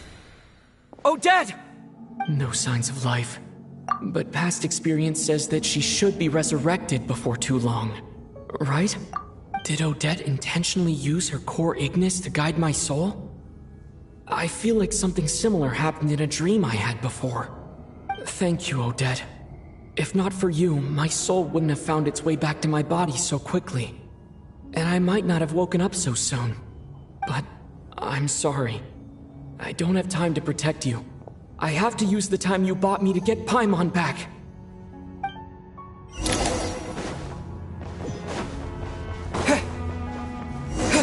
Sure enough, everyone here has been affected by Paimon! Paimon! No, wait. Paimon probably didn't escape Renova's curse either. She won't be able to respond to me right now. I'll have to find her myself.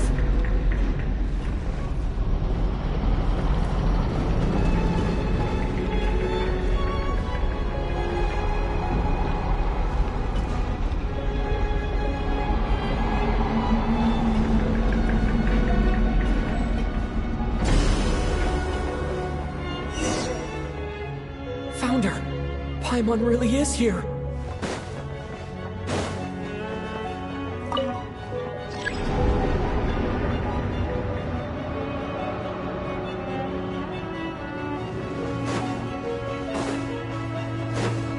Mitya! Is this the laboratory he works in? What happened here to trigger the curse of death again so soon? I'll have to...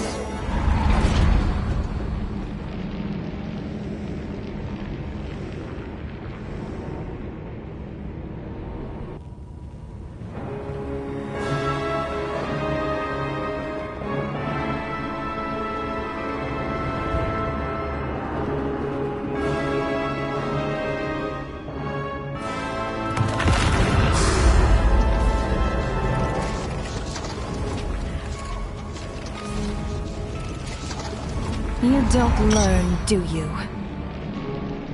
You've already been involved in one mass death, and now you show up at the scene of another. This might have passed for a coincidence the first time, but a second time? Am I to assume you are intentionally interfering in Snezhnaya's affairs?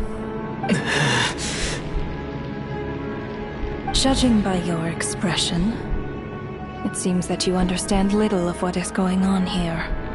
In that case, a word to the wise.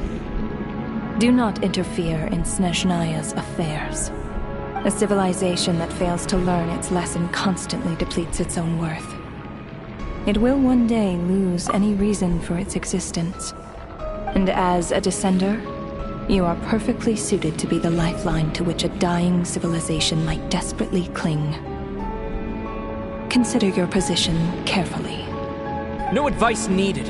I'll make my own judgments. Suit yourself. When the day of reckoning arrives, not even a descender can hope to escape unscathed. The time for resurrection fast approaches. The mortals here are not yet worthy to behold my form. So that will be all for today.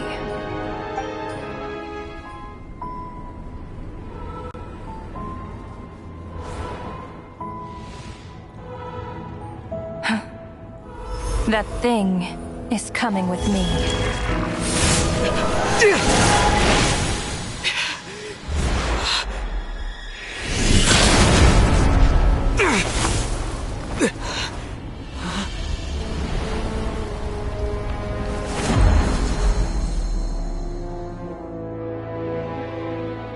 You awoke sooner than I thought. The curse of immortality is stubborn, unable to enter the ley lines, yet not content to remain a spirit. Ruler of death, what do you want? You perplex me. Both you and you.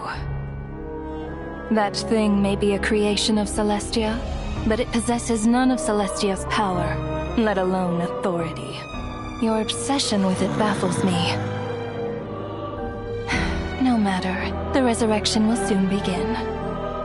It's worthless anyway. I'll reclaim it next time.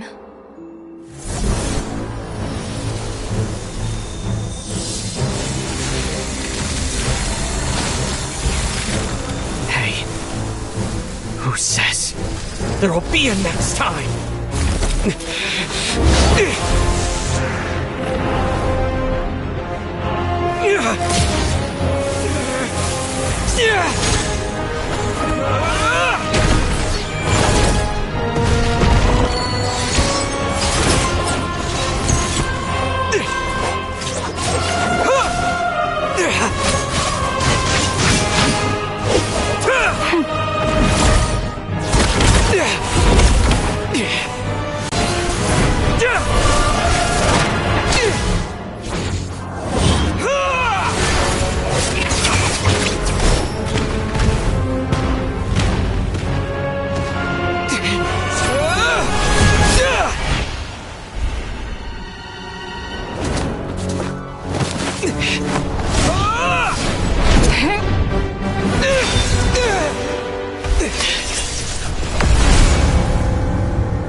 I missed you, Paimon. What are you talking about? We haven't even been apart for that long, have we? It was different this time. You seem to be in pretty good shape. Yeah, Paimon's back in tip-top condition. It's the weirdest thing. Paimon fell asleep earlier, and when she woke up, she found herself here. The Jester and that guy talking to him used some kind of energy on Paimon, and she could kind of feel it canceling out that other thing that was making her feel unwell. So, Mitya helped too? Apologies for leaving in such a hurry at the theater earlier. I was in a rush to verify some theories. Rest assured that your companion is perfectly safe. We reversed the effects that the experimental energy had on her. The Jester specifically instructed me to do so. I suppose this is our first official meeting, Traveler. I could not let Paimon suffer in her condition for a moment longer, and so I simply took her without explanation. I hope you do not mind. But why would a big shot like you care about what happens to Paimon? As I said when you first arrived in Snezhnaya, we once spent some time together in the distant past. Oh yeah, you did mention that. And Paimon did think you seemed strangely familiar the first time we met. I'm afraid the reminiscing will have to wait. Mitya, let us continue with the report.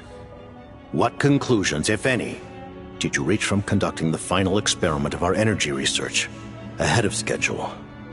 The good news is, my hypothesis regarding the Ruler of Death has been verified. As for the bad news, I recommend we suspend the experiments and Project Mistleton until further notice. Currently, we have no means with which to make a breakthrough. I say this purely as a scientist, guided by reason alone. I will trust your judgment. We shall put the project on hold until the Ruler of Death has been eliminated. Wait, what are you guys talking about? You want to get rid of Renova? Like, how? By killing her? By whatever means necessary, so long as it removes the threat she poses to us. Until then, everything we do will be in vain. After what just happened, I've ascertained Renova's goal. Or rather, the trigger condition for the Curse of Death. Okay, let's hear it. What she's doing is blocking Snezhnaya's technological progress, preventing us from possessing any means with which to threaten the heavenly principles. Just like the little lapdog she is. So, any ideas, research, or experiments that lead to technological progress can trigger the curse. Just now, for instance, I was set to launch a final phase energy experiment ahead of schedule. If the experiment was successful, we could have achieved a crucial breakthrough. As expected, though, the moment the experiment began, all the researchers, technicians, and witnesses died from the curse. All that effort, not to mention the energy and materials we relied on Project Stuja to gather for us, went to waste. In the end, nothing was gained. Does that mean something similar happened when we were at the theater? That's right. During the performance, I thought of an important breakthrough regarding the experiment, and wound up dragging everyone into this. So the nature of the curse seems to be something like, when moments of technological progress occur, all life in the vicinity is taken away. What a violent method. Of course, that meant the curse was normally limited to the Armory Palace. Since outsiders are forbidden from entering, this mass death phenomenon went unnoticed, until Odette came along. I believe she was the first witness. The Curse of Death was triggered just before she infiltrated the Armory Palace that day. But you mentioned something about a final stage experiment. Doesn't that mean you've actually made some progress? That's right. Even with the gods locking certain key components out of reach, humanity can still advance technology in incremental steps accumulated over time. But, as I'm sure Renova anticipated, even incremental progress has its limits, a point where the truth you're seeking must be put to the test in an experiment. You mean the experiment you were just about to do? Yes, we were at a critical juncture, a moment where the quantitative was about to translate into fundamental qualitative change. With this single experiment, we could have brought everything we've worked for to fruition. But now, after already being forced to fumble around in the dark all this time, it feels like we've truly hit an impenetrable wall. As long as Renova's Curse of Death persists, we won't be able to advance the experiment or obtain any results. And with Project Stuja having been in effect all this time, at our nation's current strength, repeated trial and error is simply unsustainable. Only by eliminating Renova first will it be possible to continue advancing our plans. But she's the ruler of death! She can just kill whoever she wants, right? That's gotta be the scariest power ever! Is it even possible to beat her? We'll see. But one thing's for sure. She definitely can't just do whatever she wants. The best proof of that is me, standing here, very much alive. You're saying... Wouldn't it be easier to just kill all of us researchers for good? Why resurrect us over and over again? Why let us advance our technology to this point? So, you're saying even the ruler of death has limitations we don't know about? Exactly. And I think that's where the key to our breakthrough lies. Regardless, the ruler of death has always been an obstacle we must overcome.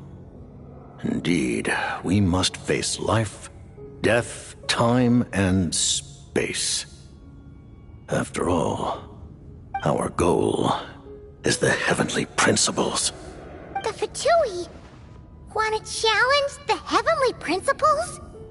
For a long time, I've had a vague suspicion the Fatui and the Tsaritsa were targeting the heavenly principles. But hearing the Jester admit it is still a shock. No wonder the Tsaritsa's goal has always been kept a secret from the people. What kind of road will that lead Snezhnaya down?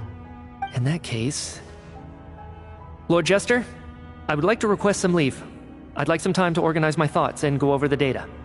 Granted. Get some rest, put the experiment out of your mind, and take care that the curse of death doesn't affect any civilians.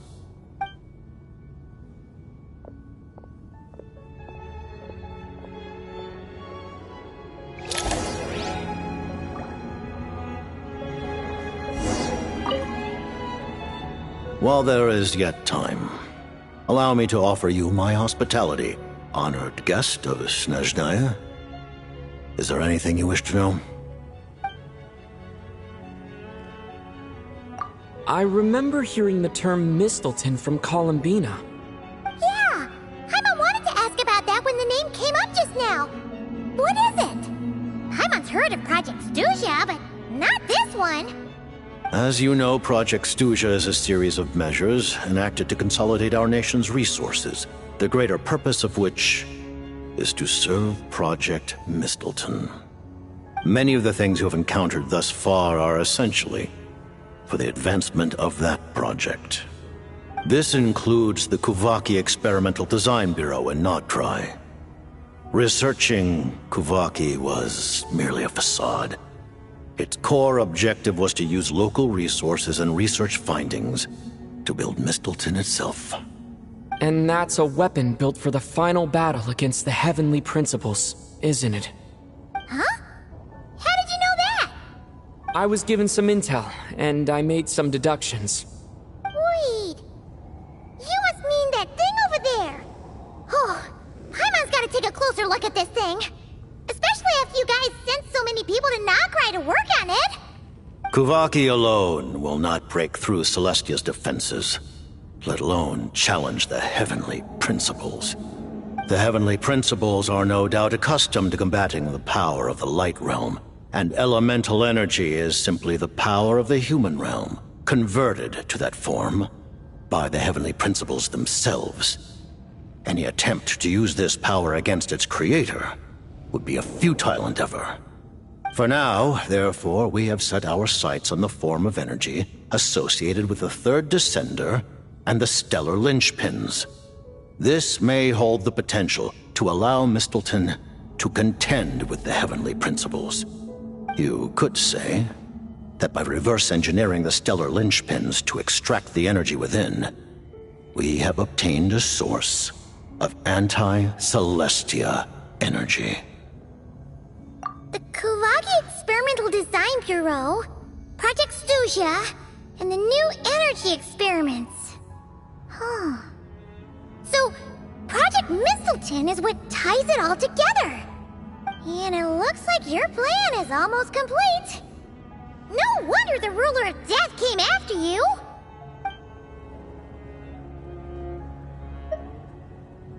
Her Majesty the Tsaritsa has embarked upon an expedition to vanquish a monster. Were it not for this, I imagine she would have been delighted to grant you an audience.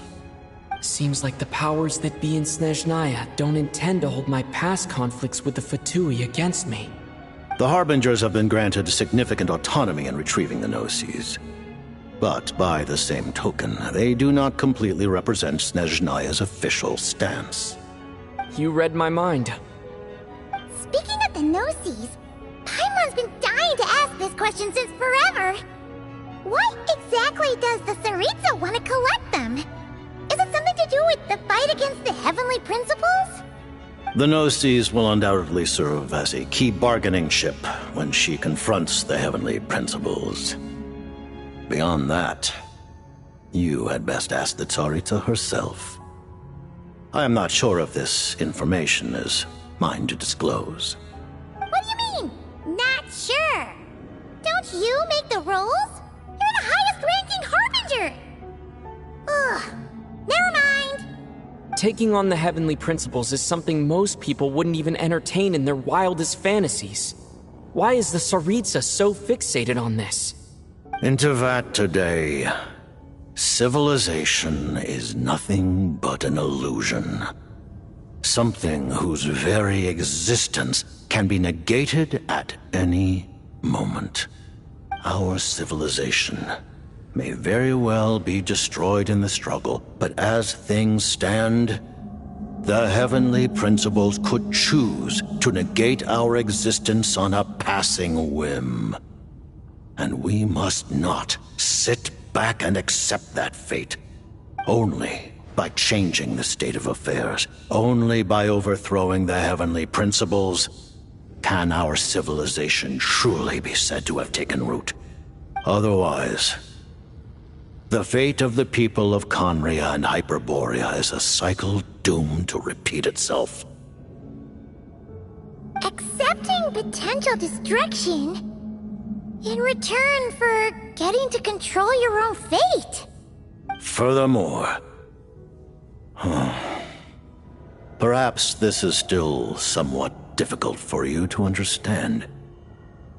Are you aware that all the rules of this world are made up of curses? Huh? All of them? Paimon knows about the curse of death you mentioned, and the curse of immortality that you and Dainsleif have.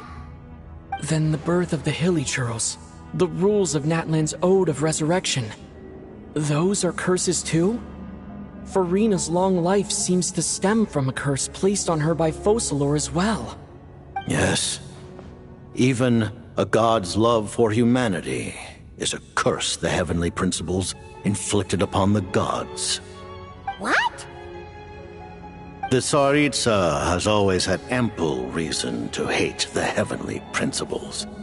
If she can seize their authority, she will reconstruct the entire world, and when that time comes, humanity will be completely liberated from curses and lies. Look forward to it. It will be a world beyond your imagination.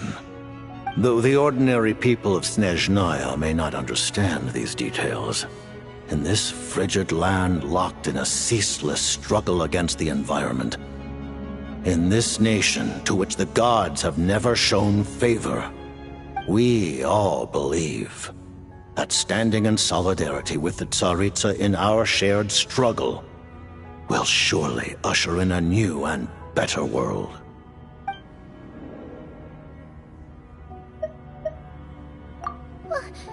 Paimon really doesn't remember.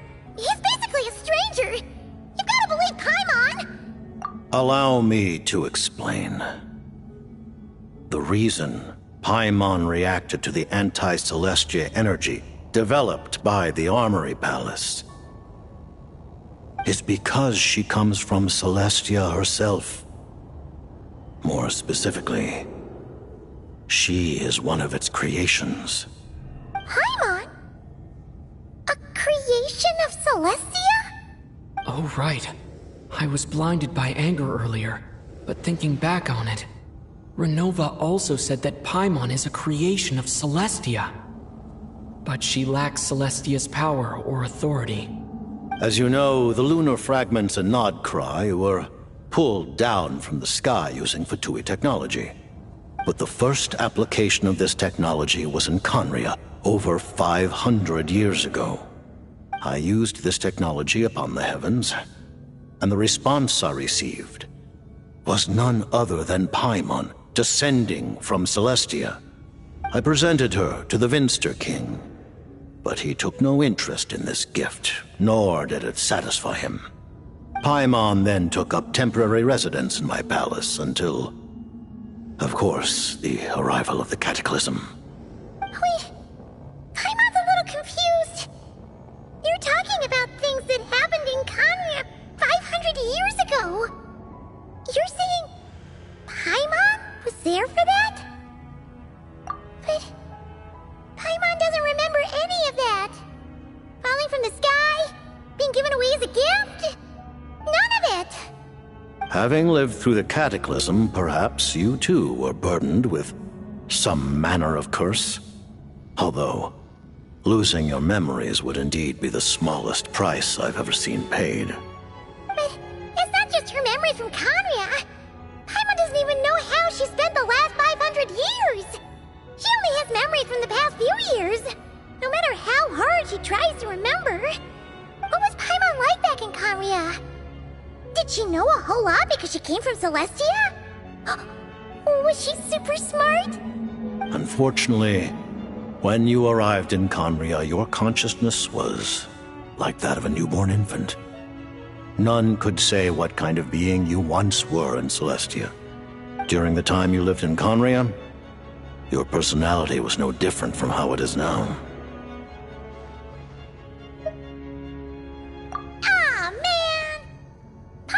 To get her memories back and become super smart is ruined before it could even start. You know, even though Paimon lost her memories, she still feels weirdly close to you for some reason. That must mean you took pretty good care of Paimon back then, huh? On the contrary, I completely ignored your existence. I was entirely focused on my struggle against Troptatir the Wise. But now, as I see it, it is as if you are the only sane thing that survived that era of insanity, and thus are worthy of protection. Noted. Man, Paimon's gotta stop projecting friendship on everyone she meets. But, Traveler? Even though you know Paimon's some creation of Celestia now, you still want her, right? You're not going to abandon her? Oh, phew! That's a relief. Paimon's just learning about this too. She's barely even processed it.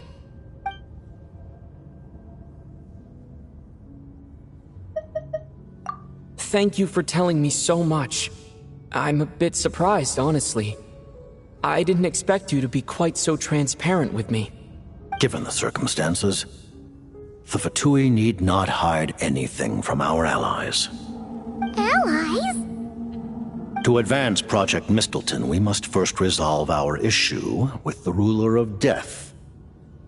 And, if I presume correctly, you have no intention of letting her actions go unpunished either, do you? That's right. Ever since she said she intends to reclaim Paimon when we next meet, I figured reconciliation was out of the question. Against an opponent of this caliber, deliberating over our allegiances would waste time we do not have. We must join forces unreservedly with whomever we can, if we are to stand anything like a fighting chance. You're going to challenge the Ruler of Death?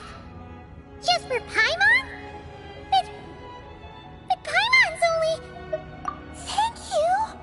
Oh, thank you! Oh, gee! Now Paimon doesn't even know what to say! Anyway, Paimon's super touched! The Tsaritsa will return in triumph in short order, and the Fatui shall hold internal discussions regarding the enemy. The time for us to meet again will come very soon. Got it. Thanks for your help with Paimon. I'll be sure to look after her for you. There was just one other thing. Well, it's just a request, really. Paimon really wants to see what this Mistleton thingy you're gonna use against the Heavenly Principles looks like. Of course, Paimon knows it's top secret and stuff, but She just had to ask. It's okay if the answer's no. Certainly you may. Oh, for real? Actually, maybe it's best not to. What if her nova suddenly pops up again? She might take this chance to... While the technology is not yet fully developed, it has nevertheless reached the stage where Celestia's creations are unable to damage it. In that regard, you may rest assured. Oh. Wow. No wonder Paimon felt so out of sorts recently, even though it was super far away. Alright then! Paimon's ready to take a sneaky peek at this top secret super weapon!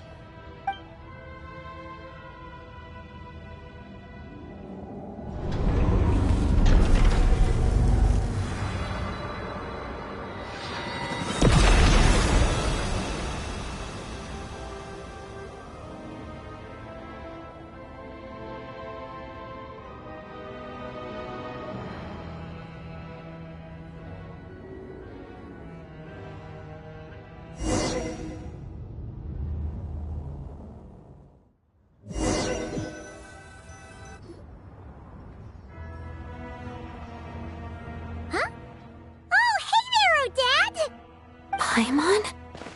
You're okay. Thank goodness. You look well. Have you recovered? Long story short, yep, Paimon's all better. What are you doing here? Were you waiting for us? That's right. When I woke up, I wanted to go in after you, but the guards had woken up as well. It would have been tough to take them on alone, and there was no easy way to sneak past them. So I returned the way I came and waited for you here. It was thanks to you that my soul found its way back to my body so quickly. Thank you. Huh. That actually worked? Nice.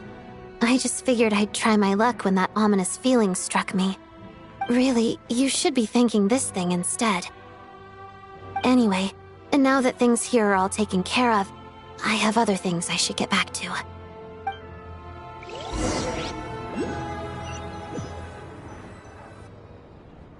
Ah, Director Chuganov, you're back. We just received notice that Project Stuja has been suspended, so we've convened an emergency meeting. This is the preliminary plan. In addition to expanding production capacity, we've also discussed feasible layoff plans to optimize revenue and expenditure structure. Our calculations indicate that the factory's profits will increase by at least 30%. Just give the word, Director. That won't be necessary. Leave the energy for those who need it. Whether they use it just to get by or to run a business, that's up to them. Start preparing to halt production and lay off the staff. Make sure the workers are able to land on their feet and that they are duly compensated. Thank you all for your hard work during this time. Am I hearing you right? Why? After all the tough times we made it through, now is exactly when we should start to turn a profit. I just suddenly don't want to do this anymore. Huh. Does there have to be a reason? Iskra, it's time to rest.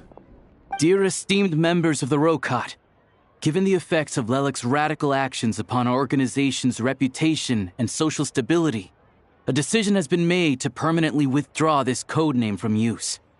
Considering that Lelik did what they did for the benefit of the people, the Rokot has nevertheless negotiated with the authorities, ultimately securing a waiver for all penalties due to them. Lelik will be suspended for a period of time. Depending on their future performance, they may be allowed to adopt a new codename and continue acting as part of the Rokot. The purpose of this notice is to remind everyone once again that motives and methods are equally important when one operates in the shadows.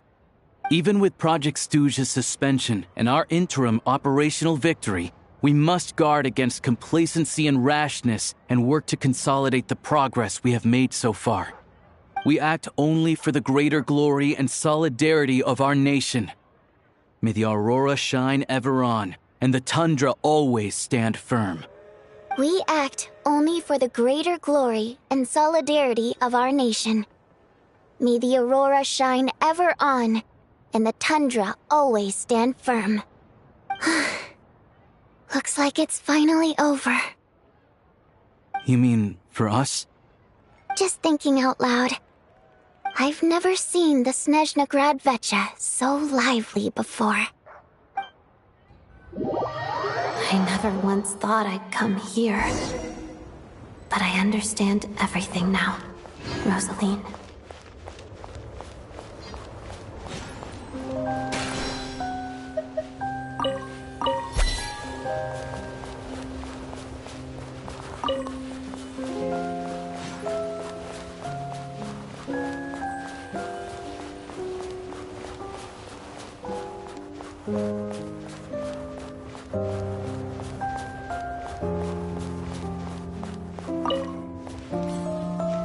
I've seen Spirit Seeker performed many times, including by your mother. Why do you bring that up all of a sudden? Even though the choreography is always identical, every dancer finds a way to make it her own.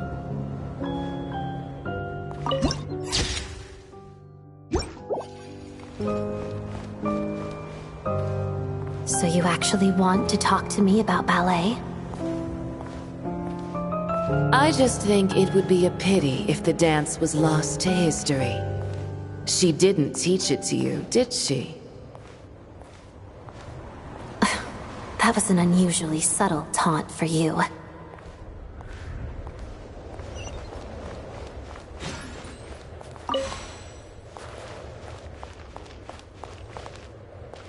We embraced one another on the snow-swept plains, melting the ruthlessness of time. But when our bodies, in pieces, are cast to the winds, what of our love will remain behind?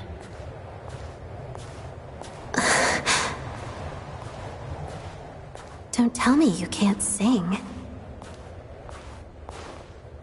Shush.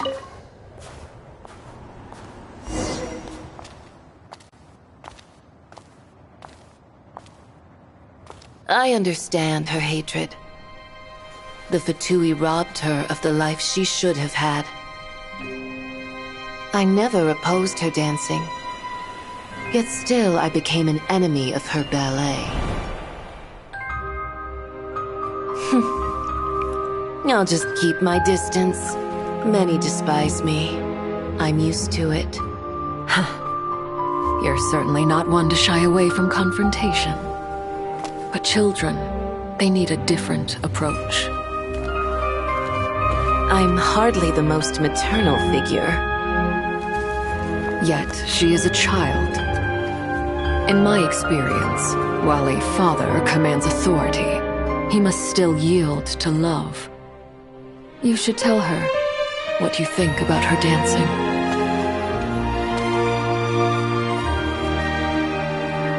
Odette will soon take the stage at the Koralyevsky Theater. This could be your chance. Geonosis secured. It went smoothly. I'll be there. Have them send me an invitation.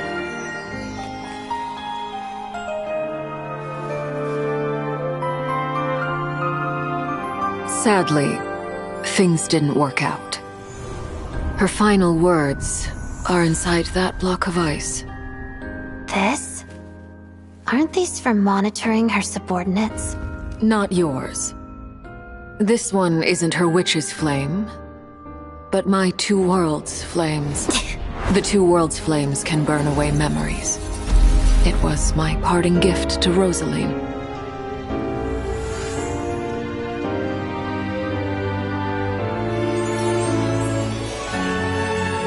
If all goes to plan, she and I will both live to see the Tsaritsa succeed. I believe she'll find peace. But if anything happens to me, she needn't follow in my footsteps. The cryo-energy will fade away in time.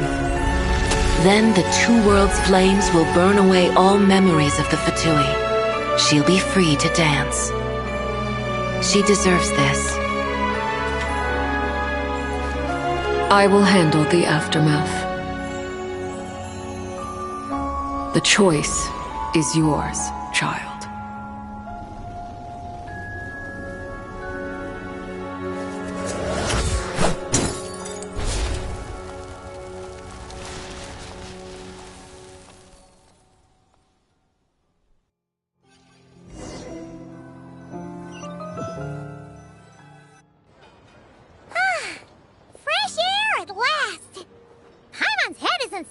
anymore, and the fever's all gone.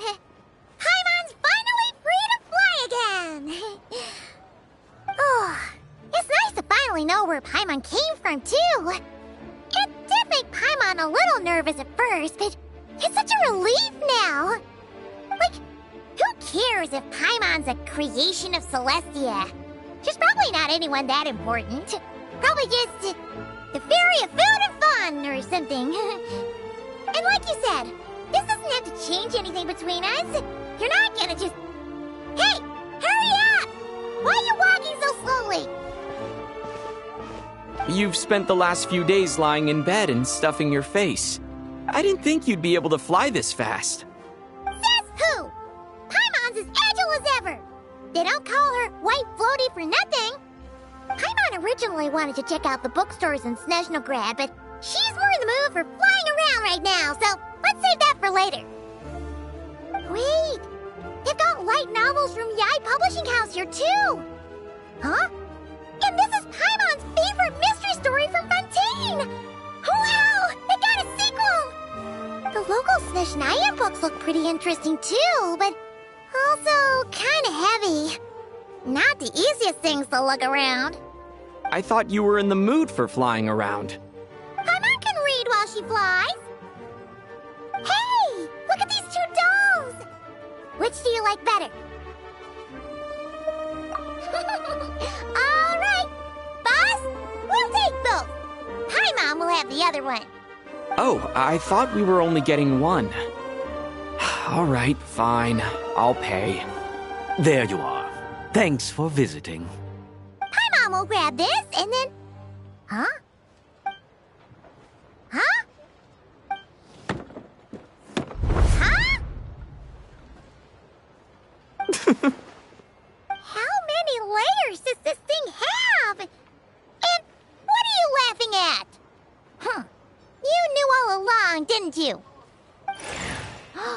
A whole bunch of people are gathered over by the plaza. Hey, look! That looks like Tartaglia! Hey, Tartaglia! I know that voice. Of course. If it isn't Paimon and my old comrade. You're looking well, Paimon. All better? Yeah! The Jester knew I was wrong and fixed Paimon right up! Thanks for sending someone to keep Paimon safe, too. Oh, yeah. About that. That was... kind of embarrassing. Who could have known that our director would go looking for you in person? So sorry for the misunderstanding. Oh, right. Let me introduce you. This is my little sister, Tonya. Hello, Tonya. Hello. Firstly, I'm really sorry about my brother. Sounds like he's caused you no end of trouble. Hey now, why'd you have to start with that? Not that it isn't true, of course. So she's the real Tonya. She said you two didn't manage to meet up at the theater. She waited ages for me, and when I didn't show, she got a little worried and went outside. I know, right? He didn't bother to say a word to me. I searched up and down the city for him, and he only told me about it when I finally caught him at the gates of Glupov. I've been rushed off my feet lately, so I didn't get the chance to go home. I just figured the Traveler would fill you in when he got there. Well, the snow was bad, and you're never late. So I was really worried about you. How was I supposed to know that you'd stood me up? I'm sorry, Tonya. I really am.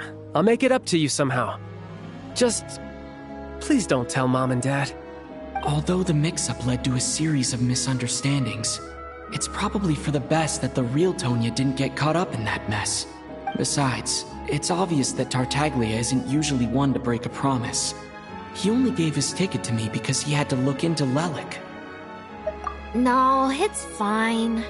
It just meant I didn't get to see the show in the end. By the way, what did you think? You were one of the first people to see it, you know? I would say... the best is yet to come.